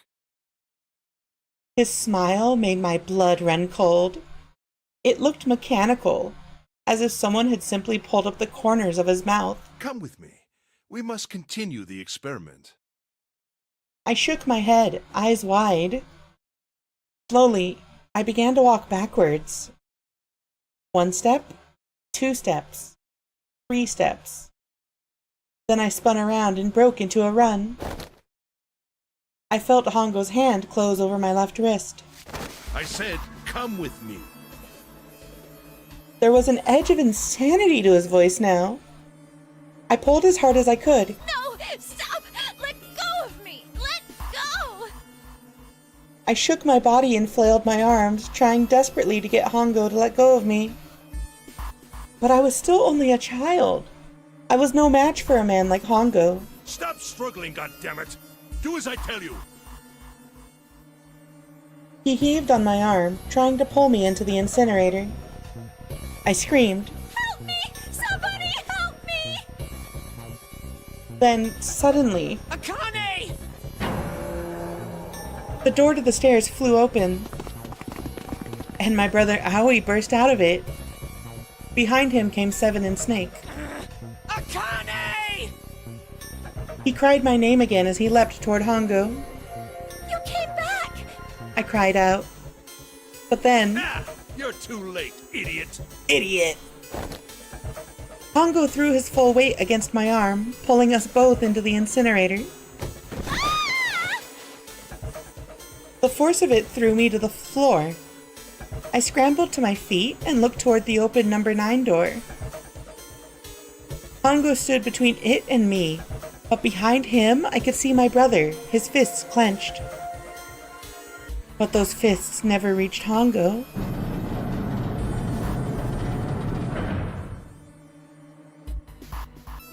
With the cold, heartless screech of metal on metal, the door slammed shut. Pongo glanced at me mechanically, his face registering that there was an object there, but not anything he would consider a human being. Then he turned away and walked to the red that sat next to the door. He reached into his pocket and removed 2 bracelets. He waved them both over the scanner panel. 2 asterisks appeared on the red. He checked the screen, then tossed the bracelets carelessly onto the floor.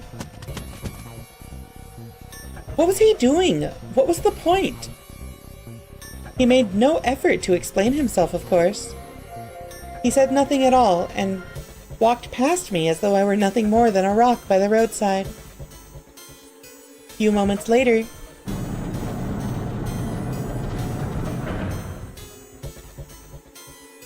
the 2 other doors slid shut as well.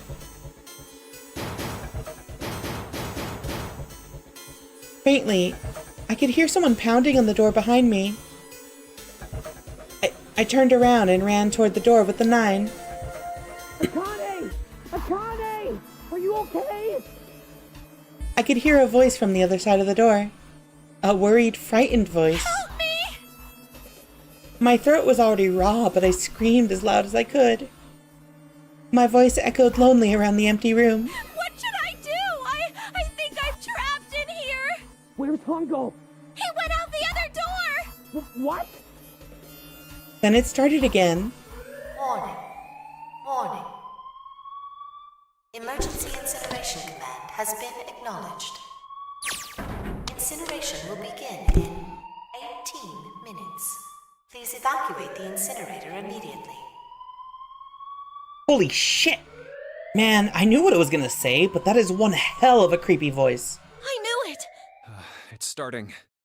Santa started the incinerator. Fuck! Man, I never thought I'd hear that damn voice again after 9 years. What the hell? What the hell? What in God's name are you talking about? It's 9 years this and 9 years that, and when it's not 9 years something, then you're talking about some sort of fucking experiments. You aren't making any sense.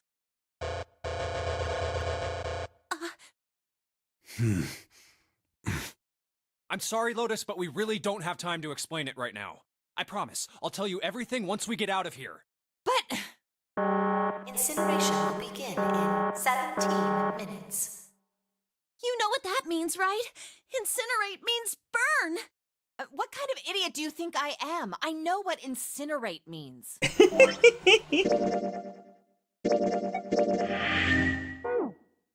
Well, god damn it. Okay, fine. I won't ask anything else. Talk about whatever you want. But you have to do something for me. 7, figure this out. What? Why me? Just shut up and stop this thing. How the hell? There has to be some sort of emergency shut-off button. There isn't anything like that. How the hell do you know? Because I looked for it 9 years ago. Yeah, Lotus isn't happy about that. Can't really blame her. Wait. The floor, it's moving.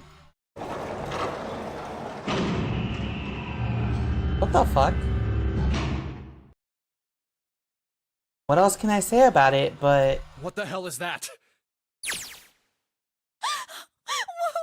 is that? What else could I say? The floor opened and a machine rose up out of it. It looked like a computer. At least it kind of did. There was a monitor, a keyboard, and a cross-shaped device of some kind. Something about the machine scared me, but I forced myself to walk up to it. I was terrified. Tears poured down my face.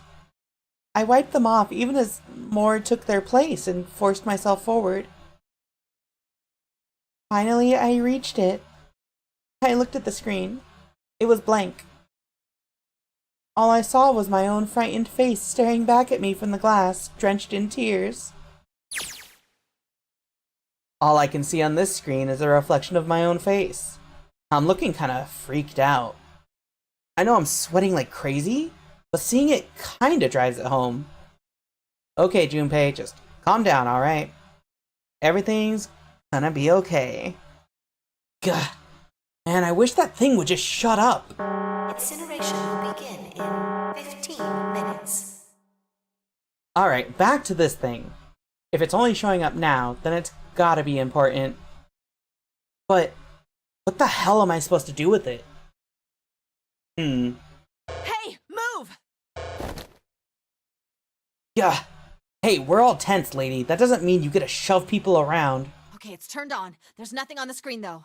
Oh, this is bad. This is really bad. If there's nothing on here, how are we supposed to do anything with it?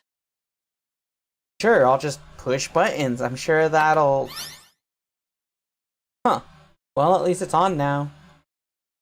What's on the screen, though? What is this? What's up? It looks like some sort of puzzle. Got a bunch of numbers and letters scattered across a 5x5 grid. The numbers range from 1 to 8. Do you think that if we solve this puzzle... The incinerator will stop? Yeah. Well, we can hope, right? Alright, puzzle, how do you work? Oh man, that goddamn voice again. Incineration will begin in 13 minutes. Shit, 13 minutes? Can we really do this? My heart feels like it's gonna pop. My heart was pounding like it was about to explode. I stared at the puzzle on the screen. I was sure I had to solve it somehow, but I had no idea how. My connection to Jumpy had been gone for a while. His mind was gone. I couldn't get any more information from him. I felt the seconds tick by as I stared at the screen, completely lost. My cheeks felt hot as tears poured over them. Then I heard a voice. Hey, what are you doing? It was muffled. I turned around. Pressed against the window in the entry door was a face. A frightening, evil face. It was Hongo. How long had he been watching me? Oh, don't know what to do. He was yelling, but his voice was still muffled. It's simple, really. But I suppose I might as well tell you.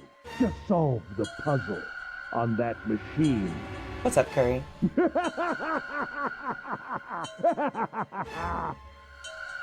His laughter was muffled by the door, but it still tore at my heart like the claws of a vicious monster.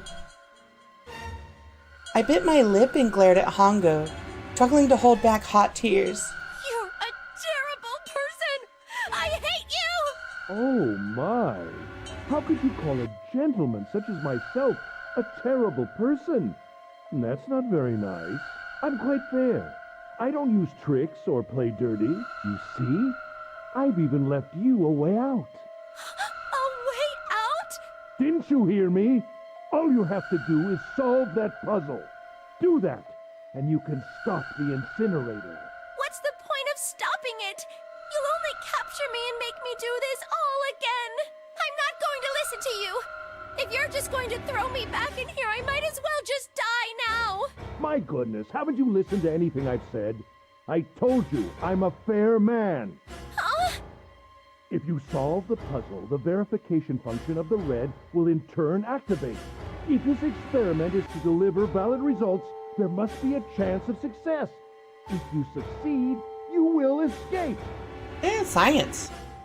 The verification function of the red? Then I remembered.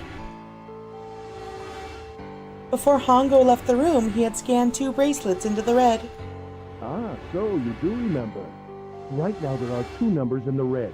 The first is 1, and the second is 3. Say, Akane, what's your number? I looked down at my left hand. The face of my bracelet showed a 5. 1 plus 3 plus 5 equals 9. I ran to the door with the 9 on it. I grabbed the red and put my hand against the scanner panel.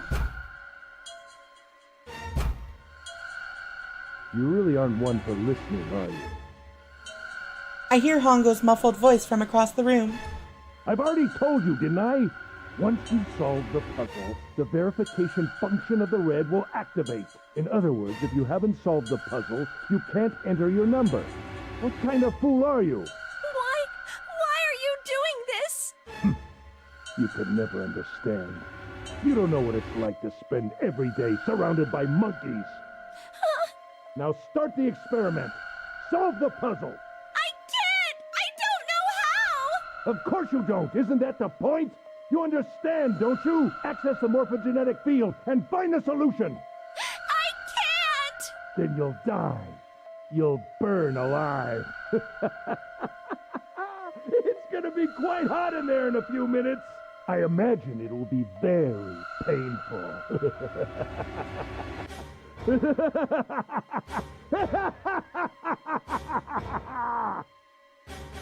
His horrible laugh echoed across the room, and even after his face disappeared from the window, I could hear it. Incineration will begin in 10 minutes. I was crying, great gulping sobs broken by hiccups that shook my body. I was terrified. I could feel my fear pressing down on me like a tremendous weight. Somehow, I forced my shaking legs to carry me back to the device. I stared at the monitor. I can't. I just can't. There's no way. I can't figure this out. What was I going to do? I didn't know. I didn't know. I didn't even know where to start. Fear scattered my thoughts, and all I could think of was how I was going to die. My palms were sweaty, my knees weak, and my arms were spaghetti, and my blood was boiling in my veins. It was hot. So hot. I couldn't breathe. I felt dizzy. My heart roared in my chest as if it would pound itself to pieces. Seek a way out. I reached into my pocket. I wrapped my hand around the thing I'd come back to get. The doll Jumpy had given me. At least I had that. I held it tight with both hands and prayed. Help me, Jumpy! Help me! Help me! Help me! Jumpy! Jumpy! Jumpy! Please! Help me! Didn't we hear that towards the beginning?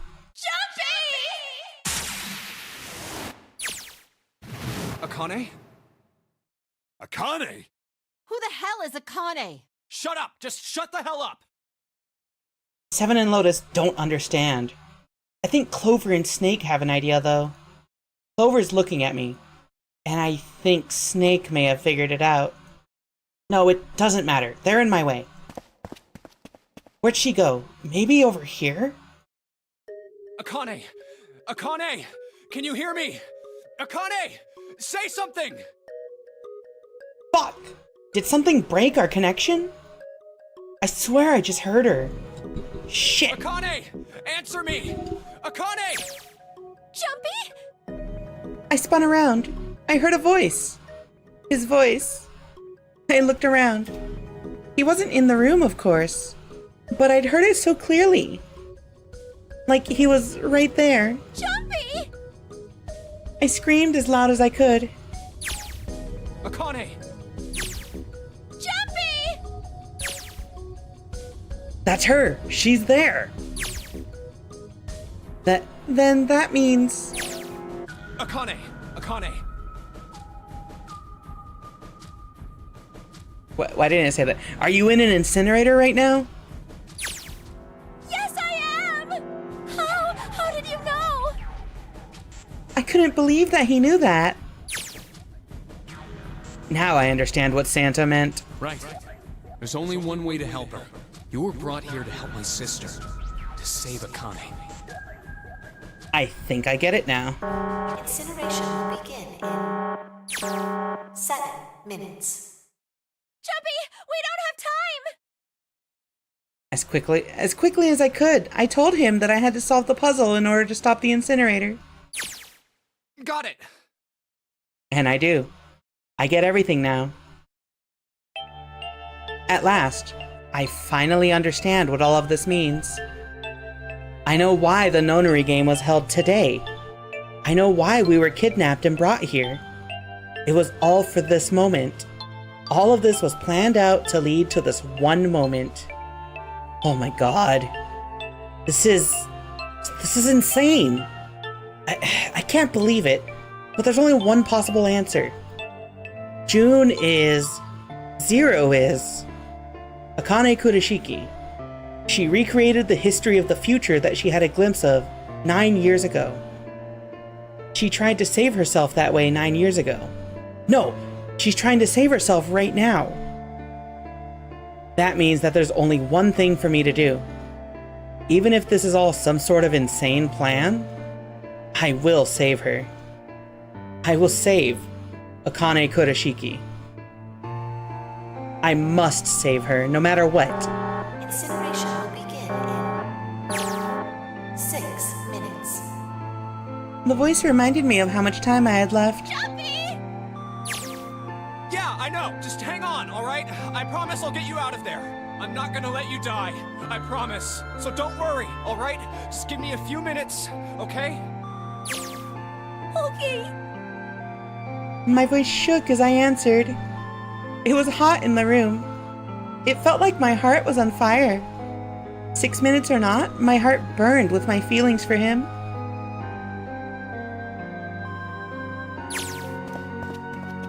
Alright, time to get to work, Junpei.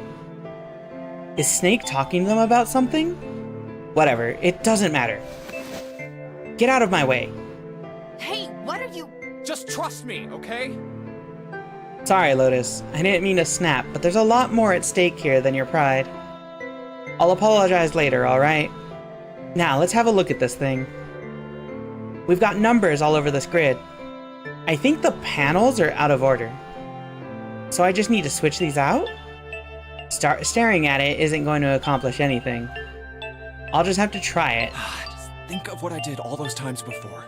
I'm gonna do this on my own, with my own mind. I'm gonna solve this problem. Seek a way out. The final time. Oh, hint. Wait. Is it just... When I pressed hint, numbers appeared in the empty spots in the grid. They're all single digits. I get the feeling the numbers change when I switch out the yellow squares. But the square at the bottom...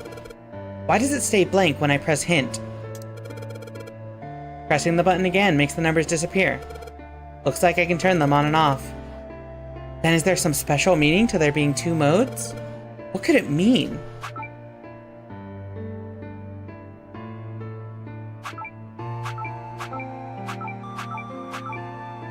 What? Yeah, nothing changes here, right?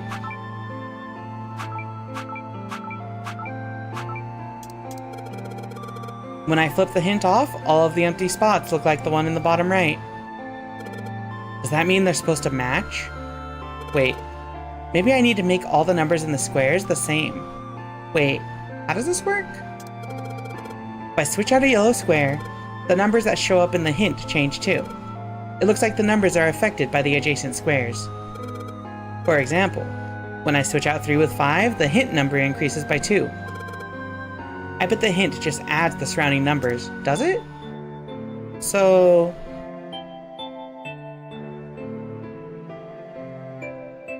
Five 3p adds up to 6?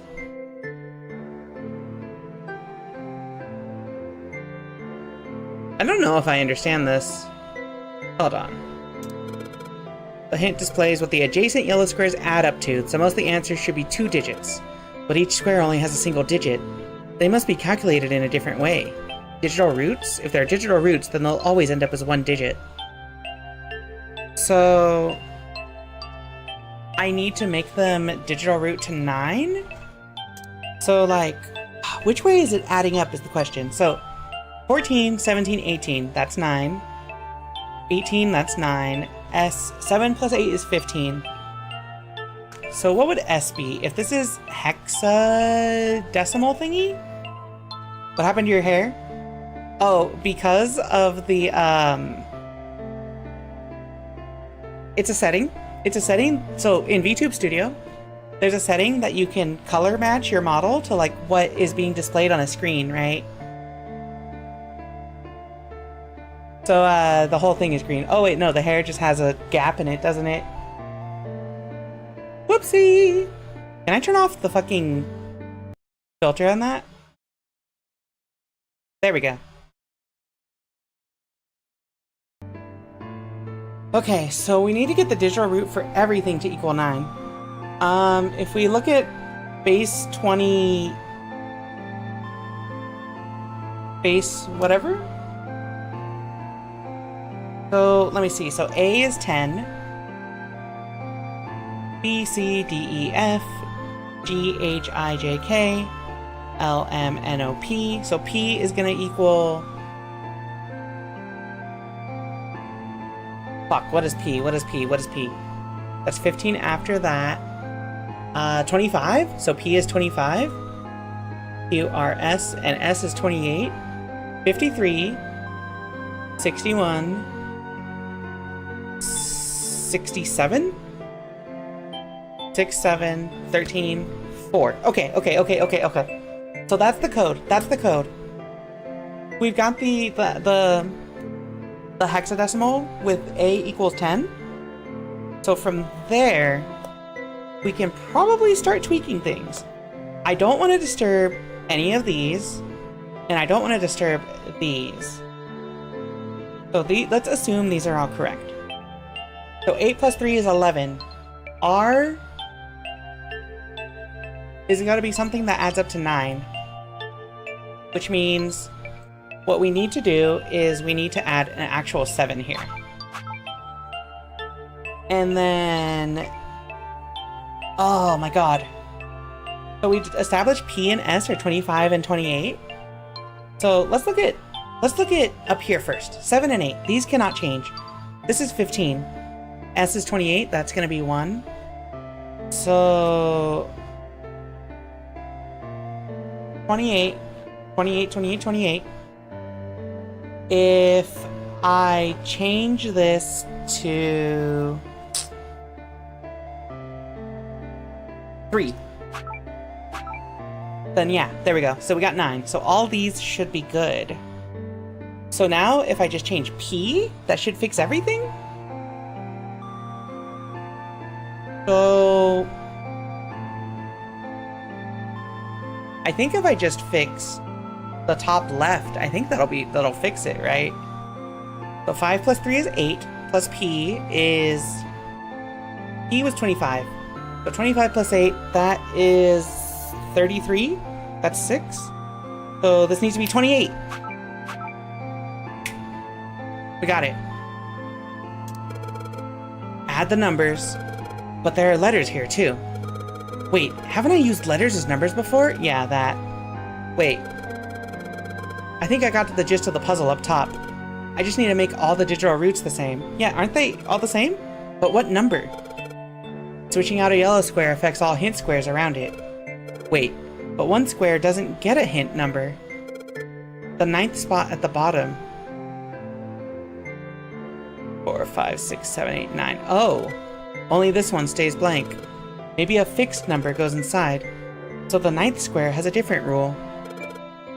Only I know what number goes here. How do I know what number goes there?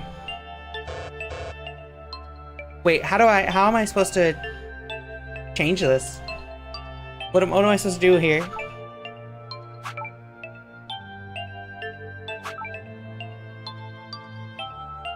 What? I'm confused too. Yeah, my ass would have got incinerated. I don't understand. Okay, like, I've gotten all the digital roots to equal the same number, but like, how are we supposed to move something here? Like, nothing ever shows up.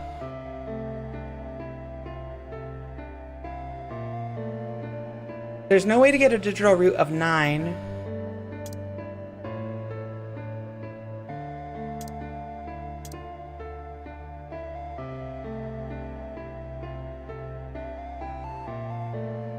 I don't understand.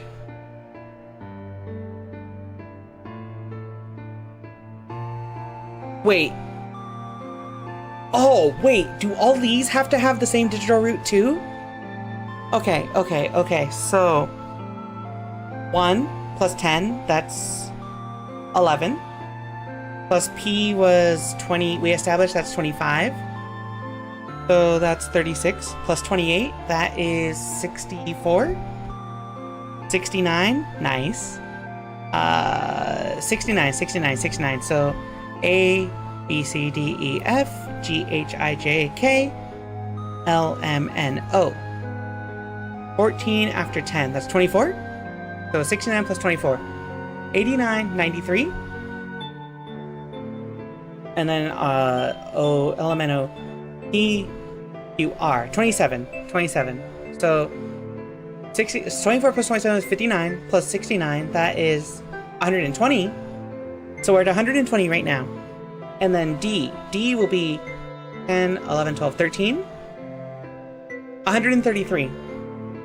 So that digital root is 7. So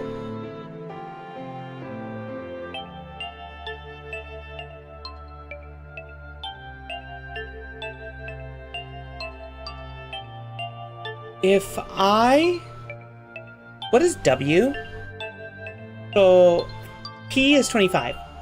R, S, T, U, V is 30. W is 31. So this is essentially a 4. There's no 4 here, though. Yeah, that's what I thought. But what if...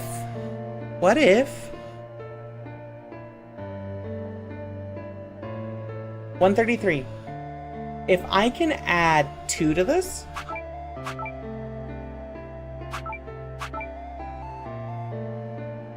Oh my god, what am I supposed to be doing here? So 133. I need to... If I can get that to 135, that digital root will also be 9? But trying to get them all to 9 might be a red herring in itself.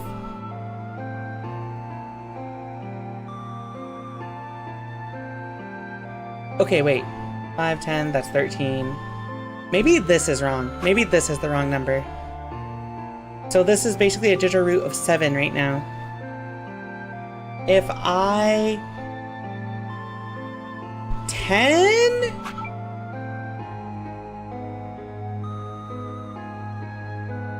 One, 26, 51, 79, 84, 97, 121, 149. Damn it.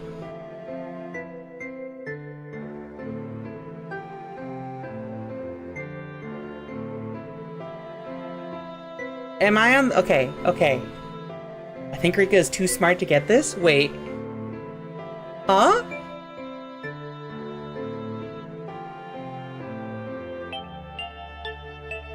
I'm assuming I have to match the digital root here and then the digital root of all this, right? Right? Am I wrong? Let me think. 15, 28, that's 28. Oh, fuck.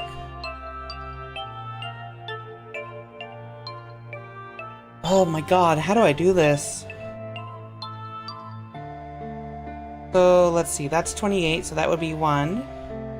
That's 24, so that would be 6. What happens if I do this?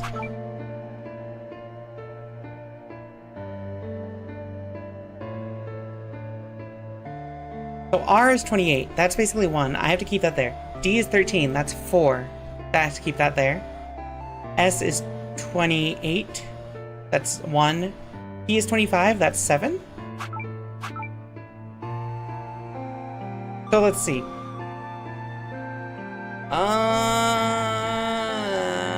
Wait. E-A...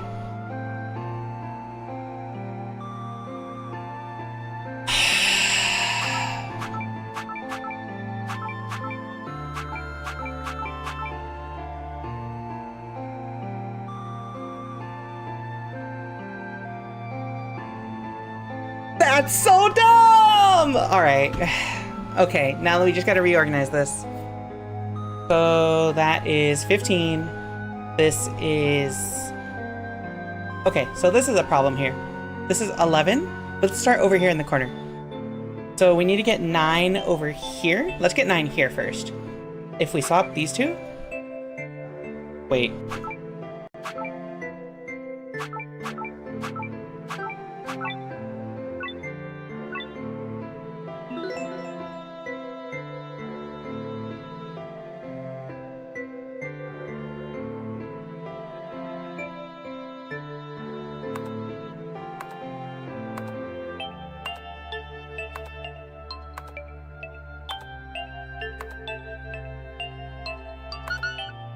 Okay. Okay, wait. 1, 4, 3. Oh my god, what was it? 1, 4, 3, 8? 3... No. Oh shit, what was the password? What is the password? Shit. No, it wasn't password, right? Was I supposed to keep track of something? What is the password gonna be?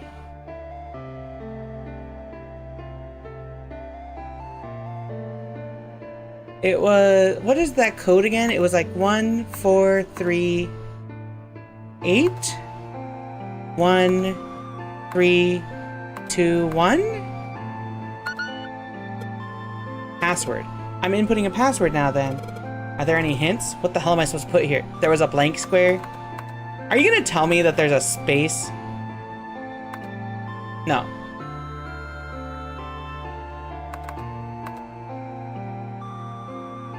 What was the blank square?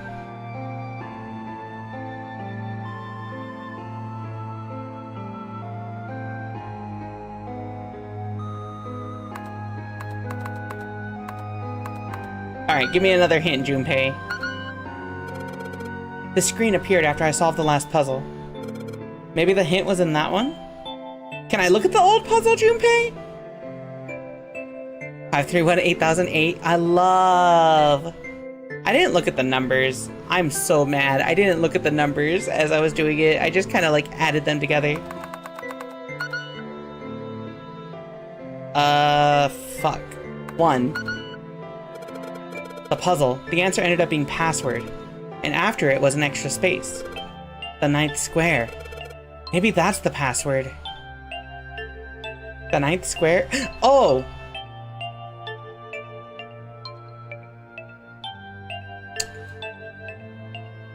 $25, $35, $63, $91, EUVW, 32, that's 123? 123? 147.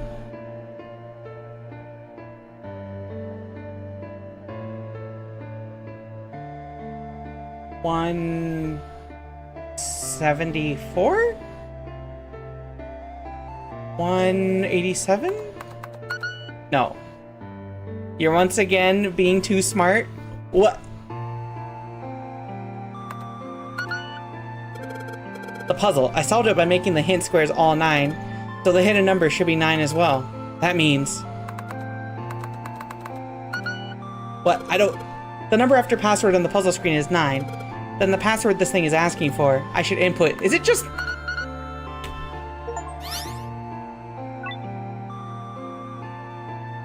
Yes, that's it.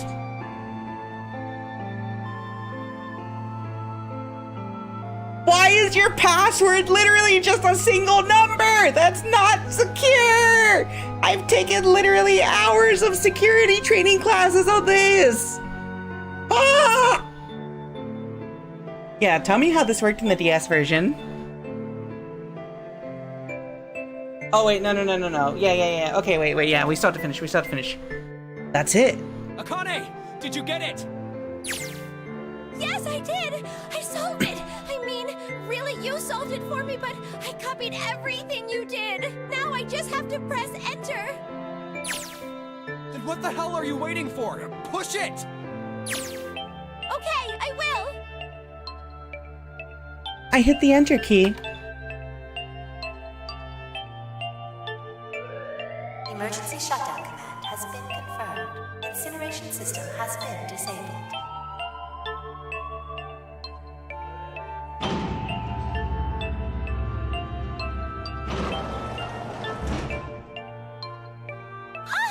Jumpy!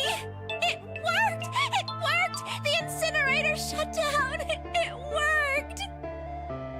Tears rolled down my face as I cried out to him, but they were a very different sort of tears. A wonderful feeling of accomplishment and relief flooded my body. At the same time, what strength I'd had left disappeared, and I collapsed to the floor. For a while, I just lay there, laughing and crying and enjoying being alive. Every time I thought about him, I thought my heart would burst. Whew.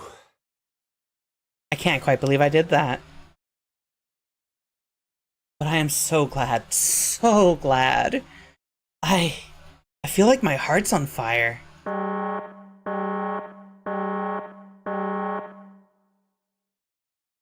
No. I don't have time to be thinking about that kind of shit. I need to tell Akane. Akane! Sorry, but things are kind of busy over here. I'm gonna have to hang up now, okay? Oh, of course, that's fine. I wiped the tears from my eyes and nodded vigorously, even though I knew he couldn't see me. Then I looked over at the corner of the floor. There were the 2 bracelets Hongo had left behind.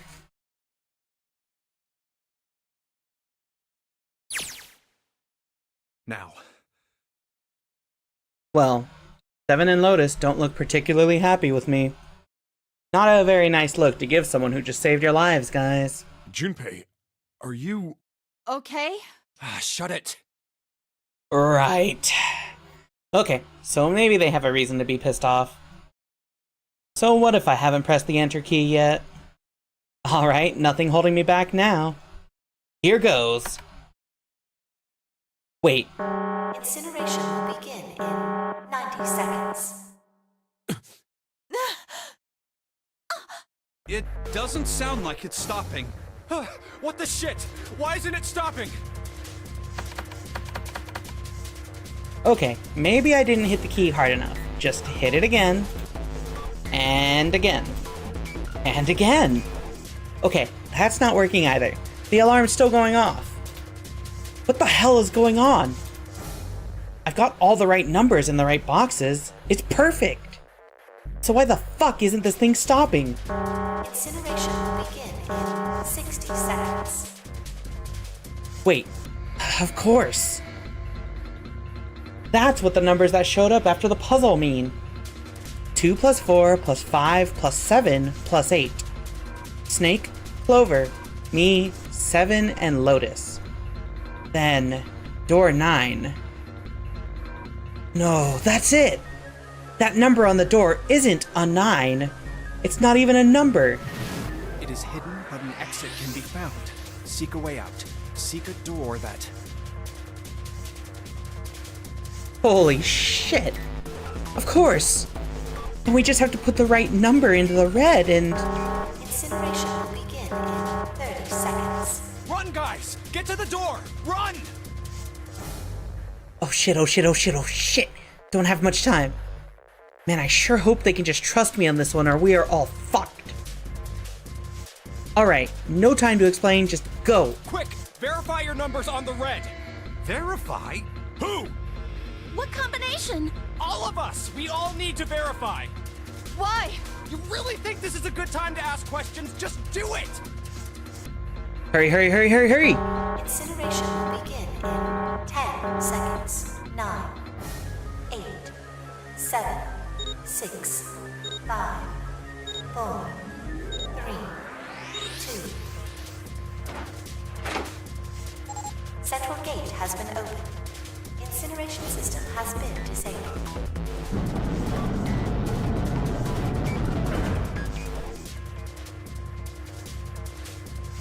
Oh, thank fucking Christ. No, no time to be happy. Time to go. Hurry! We've only got 9 seconds before the door closes! Go, go, go! Come on, guys, move it! Okay, they're all through. Move it, Junpei. Just in time. Oh, was it a P? What was that? And there goes the door. No, don't calm down yet. You're not done. We've still got to find the dead.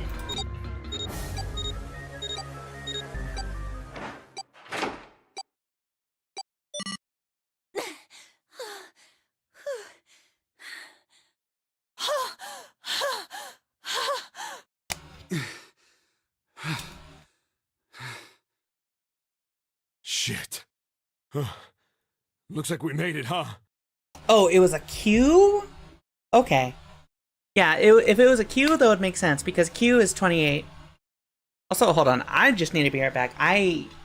This is taking so much longer than I thought. Let me go pee real quick. Be right back.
Okay.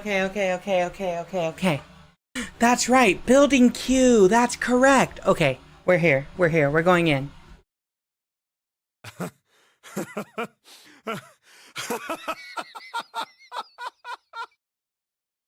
Man, that guy sure can laugh when he wants to. Looks like Clover and Lotus are totally out of energy. Snake is shaking his head weirdly. I just want to take a nap, but... Akane? Akane! Can you hear me? Akane! I want to tell her we made it. I want to tell her how good I feel. But... nothing.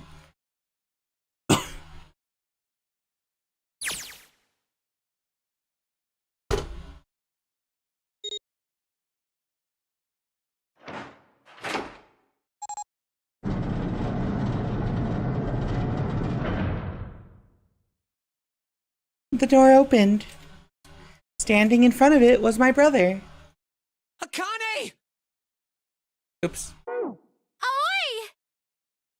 I cried his name, even though my voice was almost gone from screaming, and leapt into his arms.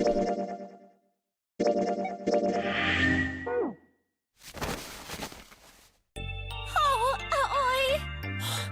Akane! I buried my face in his chest and cried again. I cried and cried and cried.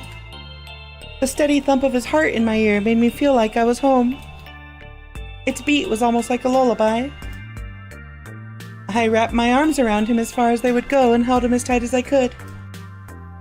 Just to be there felt like a miracle. I hadn't felt the warmth of another human body in what had seemed like an eternity. I just wanted to stay there in his arms forever. But I couldn't. The moment I'd passed through the door, my bracelets had begun the countdown to death. I leapt away from him and looked around. The door had already closed. I spotted the dead only a short distance away. It took me only a moment to get to and scan all the bracelets. I left the ones Hongo had dropped on the scanner panel. That was it.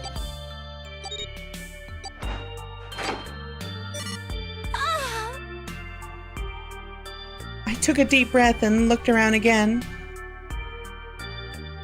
The huge detective, who we'd call 7 in 9 years, and Snake, the blind boy, were looking at me. They seemed to have been utterly stunned by my sudden appearance. Their eyes were wide and their mouths hung open. Alright, let's get out of here. we don't book it, we might run into Hongo again. Howie was right. It was time we got moving. The mention of Hongo seemed to jar Seven and Snake out of their surprise, and they nodded. We took off running up the spiraling stairs to freedom.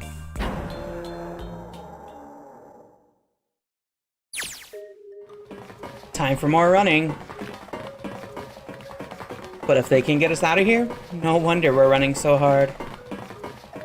My heart's beating so hard I can barely hear. God, I can't wait to breathe real air again. Huh? Is Seven talking? Hey, Junpei, can I ask you something? What's up? That door, the one with the 9 on it. Why'd it open? Yeah, all 5 of us verified our numbers on the red. 2 plus 4 plus 5 plus 7 plus 8 is 26. That makes our digital route 8. It shouldn't have opened. That's not like you, Lotus. I thought you would have figured it out already. Huh? Why? Because you were the person who taught me about the idea of bases. Bases? Yeah. What are the 2 numbers in base 2? 0 and 1. How about base 10? That goes from 0 to 9, right? And how about base 16? 0 through F. After 9, it starts at A and goes from there. B, C, D, etc. You're right. In other words, A in base 16 is 10 in base 10. B is 11, C is 12, D is 13, and so on. So, what about it? You don't get it? What if we keep going with that pattern? What if you go way past base 16 all the way to base 27? Base 27? Yeah. Well, the numerical digits are the same, so I guess you'd add alphabetical digits. E is 14, F is 15, G is 16. H is 17, I is 18, J is 19. K is 20, L is 21, M is 22. N is 23, O is 24, P is 25. Yeah, and? What comes after that? Q. 26! And what does that mean? Wasn't a 9 on the door. It was a Q! A fucking lowercase q! Yeah, that's pretty much it. I guess to put it another way, you could say that it was a 9 in base 10, but a Q in base 27. Time for more running. God, my thighs are killing me. I swear, any moment now I'm gonna tear a muscle. I feel like every single cell of my body is dying for air. Damn, every breath I take is a chore now. I feel like my lungs are gonna burst. Maybe just a short rest. No, can't stop. Don't have time. Come on, legs. There can't be many more of these steps left. Let's run.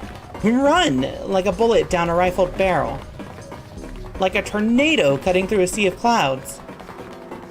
I feel like we're running along the back of a giant coiled dragon. Finally.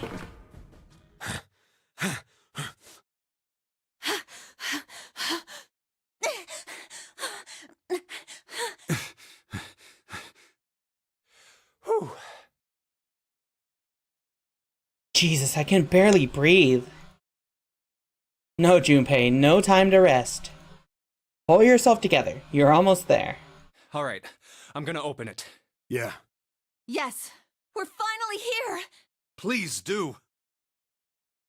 Sure, you look like a big, heavy door. But you're the only thing standing between me and my freedom. But even more important than that, you're the only thing standing between me and Akane. You're gonna open, and you're gonna open now.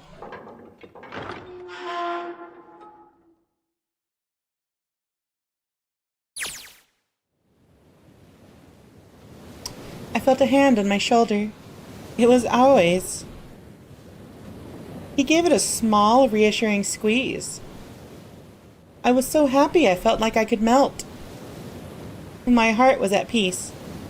And not only because my brother and I were back together again. Thanks to the huge detective, all 9 of us who had been kidnapped were finally able to escape from the gigantic. On the distant horizon, we could see the faint outline of the ship as it sank. It gave a thunderous roar as it finally slipped beneath the waves. Its last cry echoed out across the ocean, and then it was gone. It's over. Howie whispered, Yeah. It was over.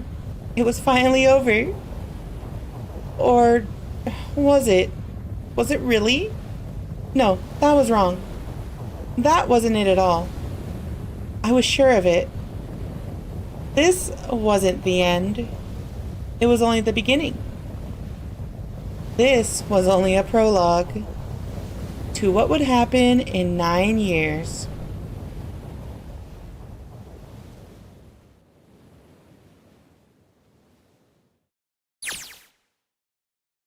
Yes, finally, air!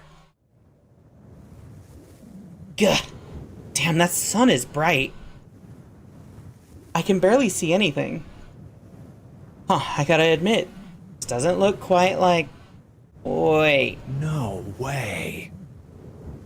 You have gotta be shitting me. What? It can't be. This is...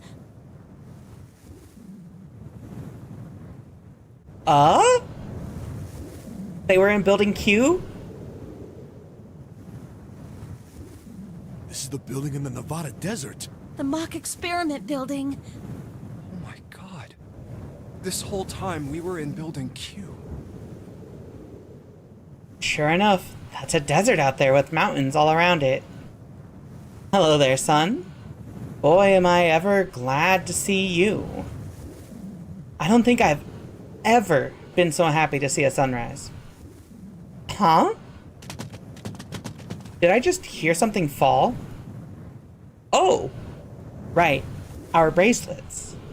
I guess I've never really got a good look at the underside of one of these. Let's see what's inside you. Just a little electronic chip, like in an ATM card. That's it. There's nothing else. Nothing that even looks like a detonator. There was never a detonator to begin with. Figures. Akane. Jumpy. Oh?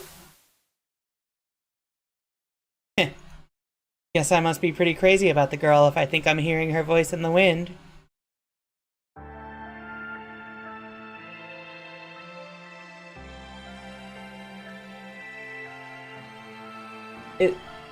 We did it.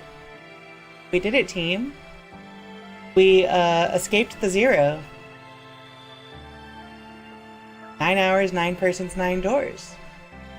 I think that's the true ending? Yeah, it's actually kind of like...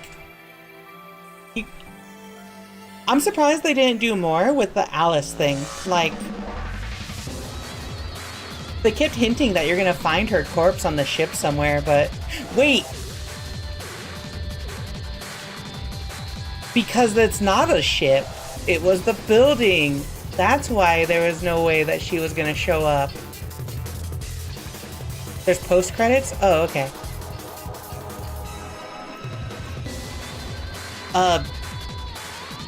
Anyway. It was such a good story. Holy shit. I'm actually super satisfied with the ending. Not just because, you know, all the characters I liked lived, but also the way they incorporated all of the, like, alternate timelines and, like, the different routing and, like, information you get from them into the final ending. It was really good. I literally cannot say it enough that Ushikoshi,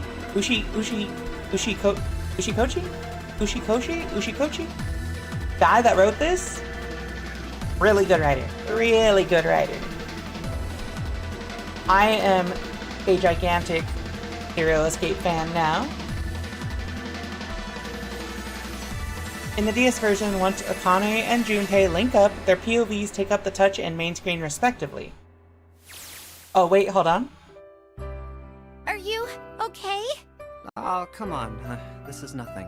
Really? Yeah. You don't look okay. It was just before the end of elementary school. Jumpy and I were sitting next to each other on a small hill, looking down at the town as the sun slowly set. How does it look then? He was half serious and half joking. I thought about it for a minute first. Well, let's see. It looks like you kissed a toad and got warts, but then they just kept growing and growing and growing. What does that even mean? Junpei grinned and... See? I told you you're not okay. You're too reckless. You can't beat 5 8th graders, Jumpy. That's crazy. Yeah, but I couldn't just stand there. I mean, don't you think so? I had to do something.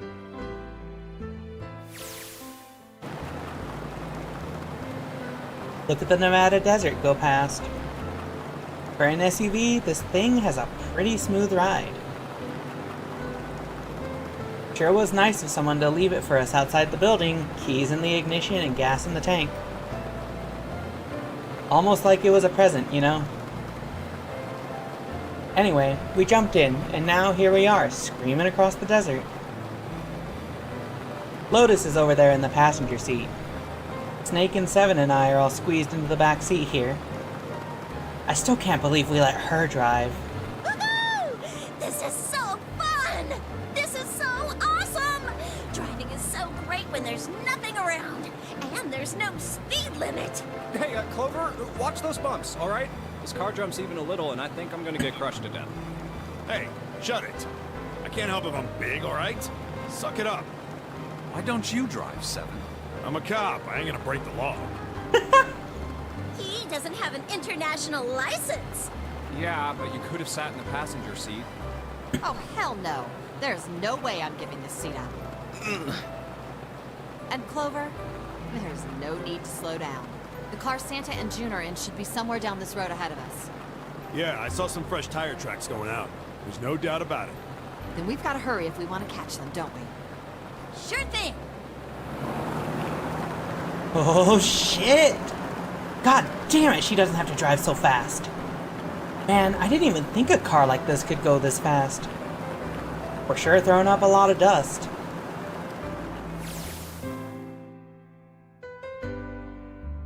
It was a couple hours after we'd run into the junior high students. They'd been hiding in the bushes on the back of one of the hills, drenching a kitten in gasoline. The moment we saw what they were doing, Jumpy ran up to them, furious. Hey! What the hell are you doing? Then he jumped on them. He quickly scooped up the kitten and tossed it to me. I caught it and ran for the police station as fast as I could. Help me! Officer, please! You have to come with me! The policeman and I headed back to the hill. All we found was Jumpy, sprawled on the ground with the face covered in big, swelling lumps. You couldn't run away after you threw the kitty to me? I asked him. He stuck his tongue out through the hole in his mouth where a tooth had fallen out. Yeah, I guess I could've. Then why didn't you? I didn't want to. I wanted to beat him up. Beat him up real good. Because of what they were doing to the kitty. Yeah, that too, but I think they were the ones behind those murders our first semester. Remember? What the fuck? Oh, you mean the bunnies. Oh, that's right, the bunnies. Yeah, the bunnies.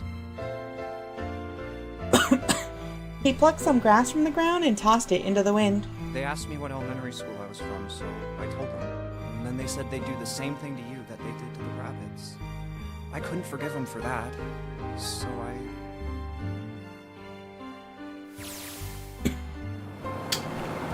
Hey, there's still some stuff I don't get. Of course, they probably don't know any more than I do. Like Ace.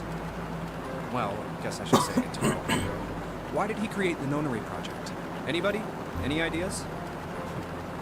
Why don't you ask him yourself? Well, yeah, I guess I could. He's still in the trunk, I assume? They put him in the trunk? Yeah, he is. Still tied up, I'm assuming, with his mouth taped shut. His eyes just look empty. No emotion. He looks like he's just given up. I wonder if he even cares what happens to him anymore. Hey, were you listening to us? Yeah, go ahead and try to pretend you weren't, you old bastard. Let's get that tape off your mouth. Come on, I know you were. Answer me. You can at least look at me when you talk, man. I only wanted to see the faces. Human faces. I thought if I could gain the ability to access the morphic field set, then perhaps I could see faces. By peering into people's minds, you could understand how they were processing the expressions of others. That's it? Yes. If you want to put it simply, and if you are looking for a more philosophical answer, I can supply that as well. You see, the human collective consciousness... I think that's enough out of you, pal. Time for the tape to go back on. I will admit, the whole trope of, you see, I was correct because I just wanted to cope with some illness or something I have. I don't like that trope in fiction. That's the only thing I don't really like about his motivation. All right. So what's your second question? You said there were some things you didn't get, didn't you? Well, somebody's a little nosy. Well, my next question doesn't really have anything to do with you two. This is for you, Seven. It's about the whole Alice thing. What's the deal with that? Well, see, 9 years ago, after I escaped from the Gigantic, I kept going after Hongo on my own, trying to catch him when he finally slipped up. And during the course of my investigations, I learned a lot more about the Gigantic. I also found out about Bourdain and Alice. You're not really answering my question. Was there actually a girl who wouldn't melt at room temperature? Sounds like Hongo has something to say. Alright, fine, I'll let you talk, but you gotta behave. What? Alice doesn't exist. 9 years ago, I found Alice's coffin behind the library on the bottom deck. There was nothing in it but the root of a peculiar plant. My research determined that it was a member of the genus Mandragora, of the family Solanaceae. Mandragora aren't real, are they? I always thought Mandragora were purely made up in fantasy.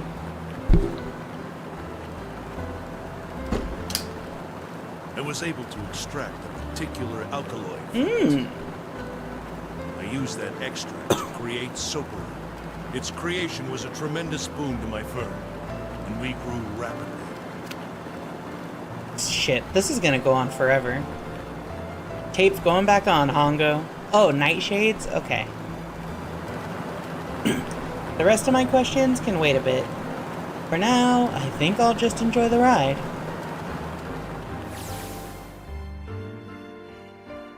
Here, this is for you. What's this? This is a for you doll. His name is Junpei.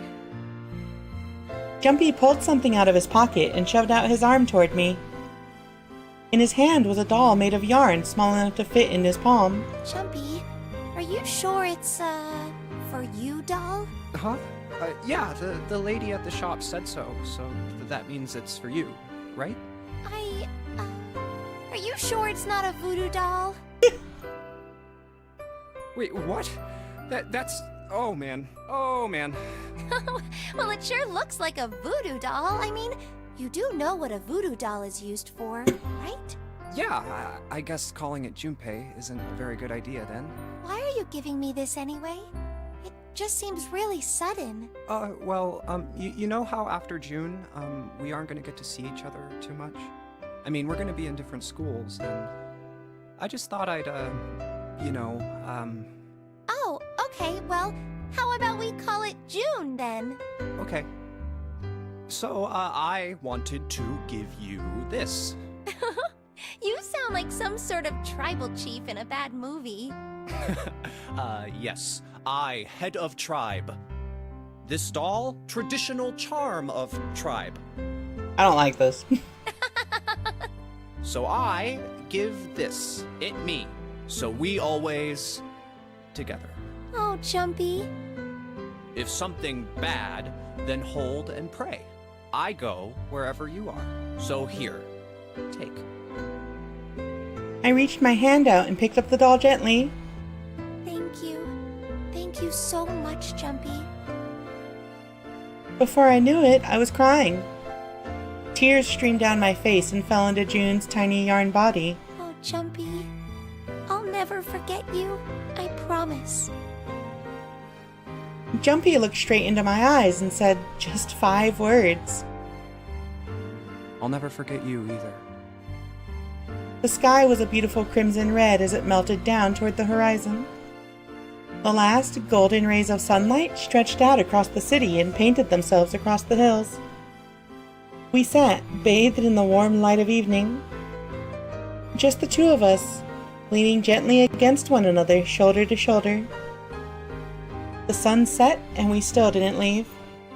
We watched in silence as the darkness deepened, and one by one, the lights of the town began to flicker on.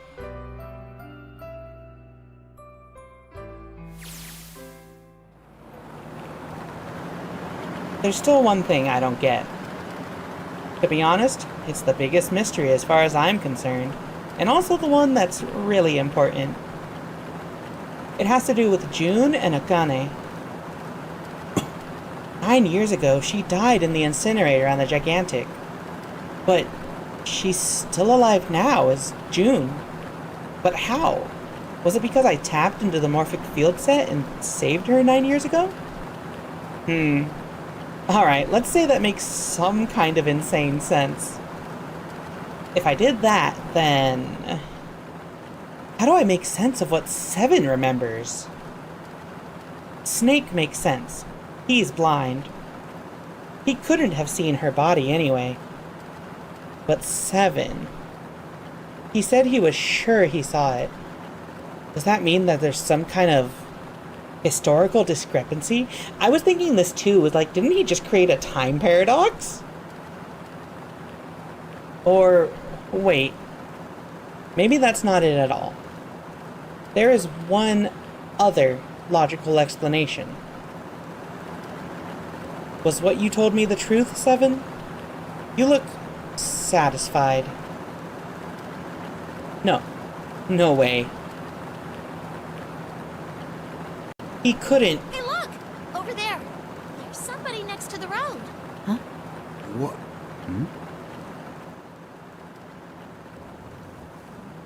What? What was the Seven thing? Wait. Legs? Wait, why are you barefoot in the desert? The burning gaze of the Nevada sun pounded down on her head. The desert around her rippled with heat. Standing there, on that shimmering plain, was a woman, her arm out and her thumb up. It would not be long before Junpei realized who she was.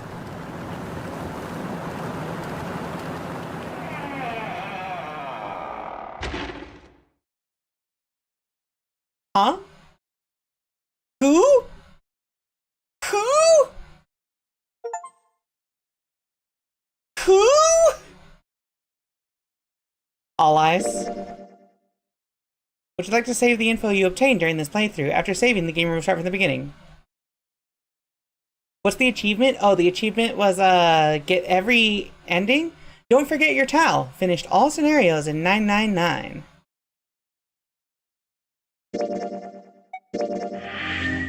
Oh. Okay. Actually... oh my god, no wonder why that took 6 hours. Literally, like, we finished up this ending here, like, within the first 45 minutes of the stream. And then this whole thing took 6 hours.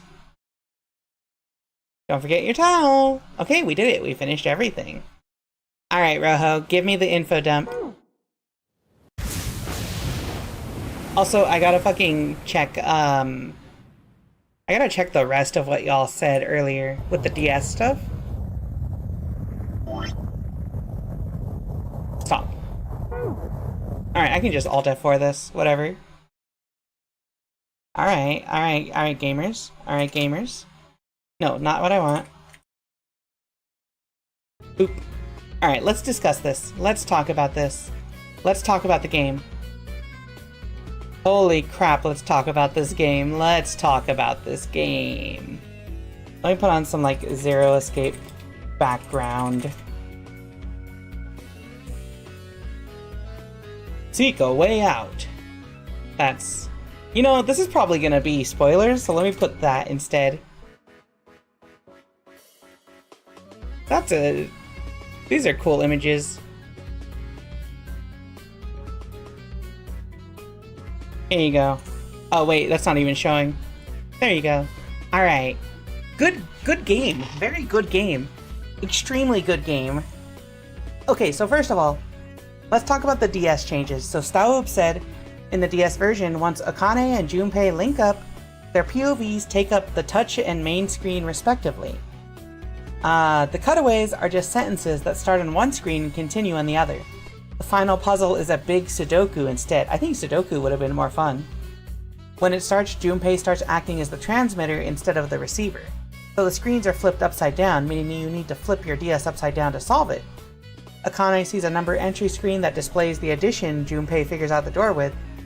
Junpei sees a big Sudoku. Okay. Yeah, so like the DS was like the difference between Akane view and what's it called? What is it called? Junpei view? Yeah. Let's see. Clover driving was pretty dope. There's a few things I don't really understand, but like I think that's plot. How do I say? I think that's like major plot differences, possibly? Not differences. I feel like some of the stuff that I don't understand is going to be picked up in VLR, possibly. So, gotta play VLR. Let's see. The reason Akane had a bunch of fevers and Seven had memory loss was because in one timeline, she was dead, and in the other timeline, she was alive. And whenever we got close to a timeline where we didn't win the game, she'd start burning up, so to speak. And the reason Seven couldn't remember anything was because neither past was true yet. Something Schrodinger's June. Alright, let's see. 999 Rocks and VLR is even better? Damn. I love that I did this to your brain and cannot wait for you to play the Squeakquels. Oh no. Alright. Yeah, the Sudoku I think would have been fine for the final, like the final puzzle, right? Like, it would have, how do I say? It would have been chill. You know? Instead, we had to somehow write the word password for some reason, and then write the number 9, and I'm like, you know. I don't know who Tenmyoji or K are. I'm assuming they're characters from VLR that we might see later. I don't know. I'm not looking too closely at them. They wanted to incorporate both POVs in a way without having both screens, and that's what they came up with? Okay. You made your password. Alright. Let me see. Where can I send y'all to? What's abiotic factor? Hold on.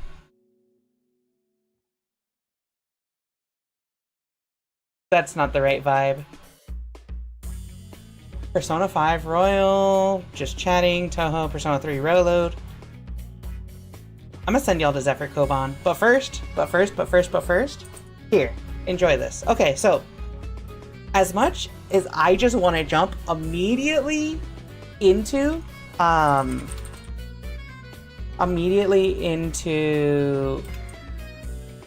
Virtue's Last Reward, I need a palette cleanser, right?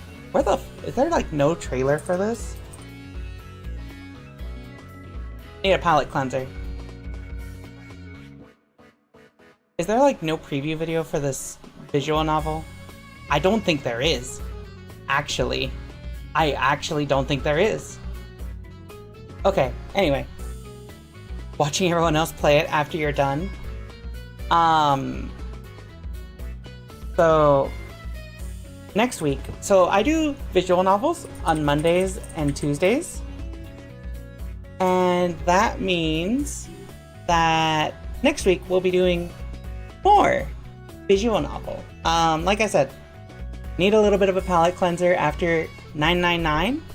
So we're gonna be playing Model Employee. Look at that, look at that, look at that. It's marketed as a visual novel, a corporate horror visual novel. I don't know what that means, but this character is really cute and it's colorful.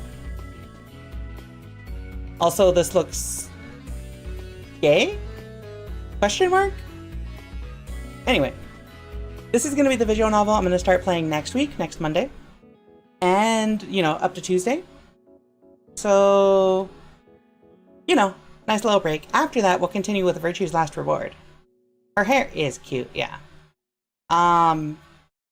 Virtue's Last Reward is definitely going to be like the biggest project. I think it's even longer than VA 11 Hall A.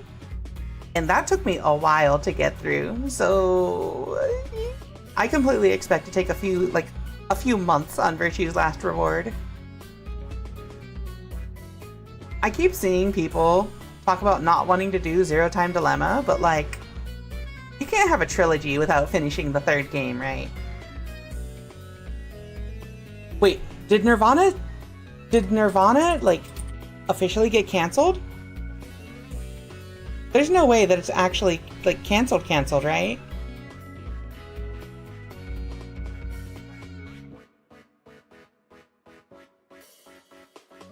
Oh wait, no. I think the person who's developing just said that they got like depression or like they got some shit going on, right? Uchiko said he needs the money for it. However, that's it for tonight. It is 10:30. It's been 6.5 hours. I am still suffering because it's hot and my AC is not really blowing out cold air. It's blowing out like mediocre air. Yeah. Tune in next Monday for Model Employee. If you like me, give me a follow. You know, follow my other socials. There's YouTube, which is also streaming. There's Twitter. There's Twitch. Of course, you're here. Most of you are here. There's the Discord server. Feel free to join it, etc., etc. For the time being, I'm gonna send y'all to Zephyr Koban. He is currently playing Persona 5. That's like a visual novel, right? Yeah. Zero Escape is a great game. I am now convinced Uchikoshi is a genius, and I will praise him like my personal Jesus. Everyone who watched the Nintendo Direct, I hope you're excited for that new, what is it? Defense Academy? Something Defense Academy?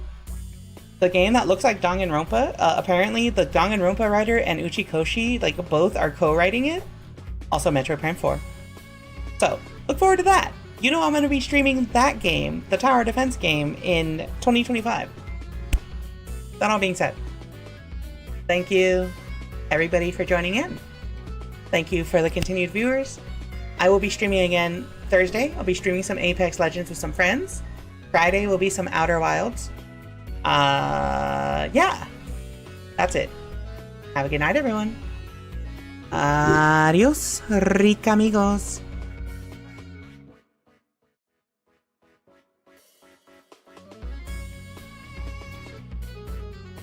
I thought that was really funny that people were like, oh yeah, Zephyr is like really, really pessimistic. It's like, you know.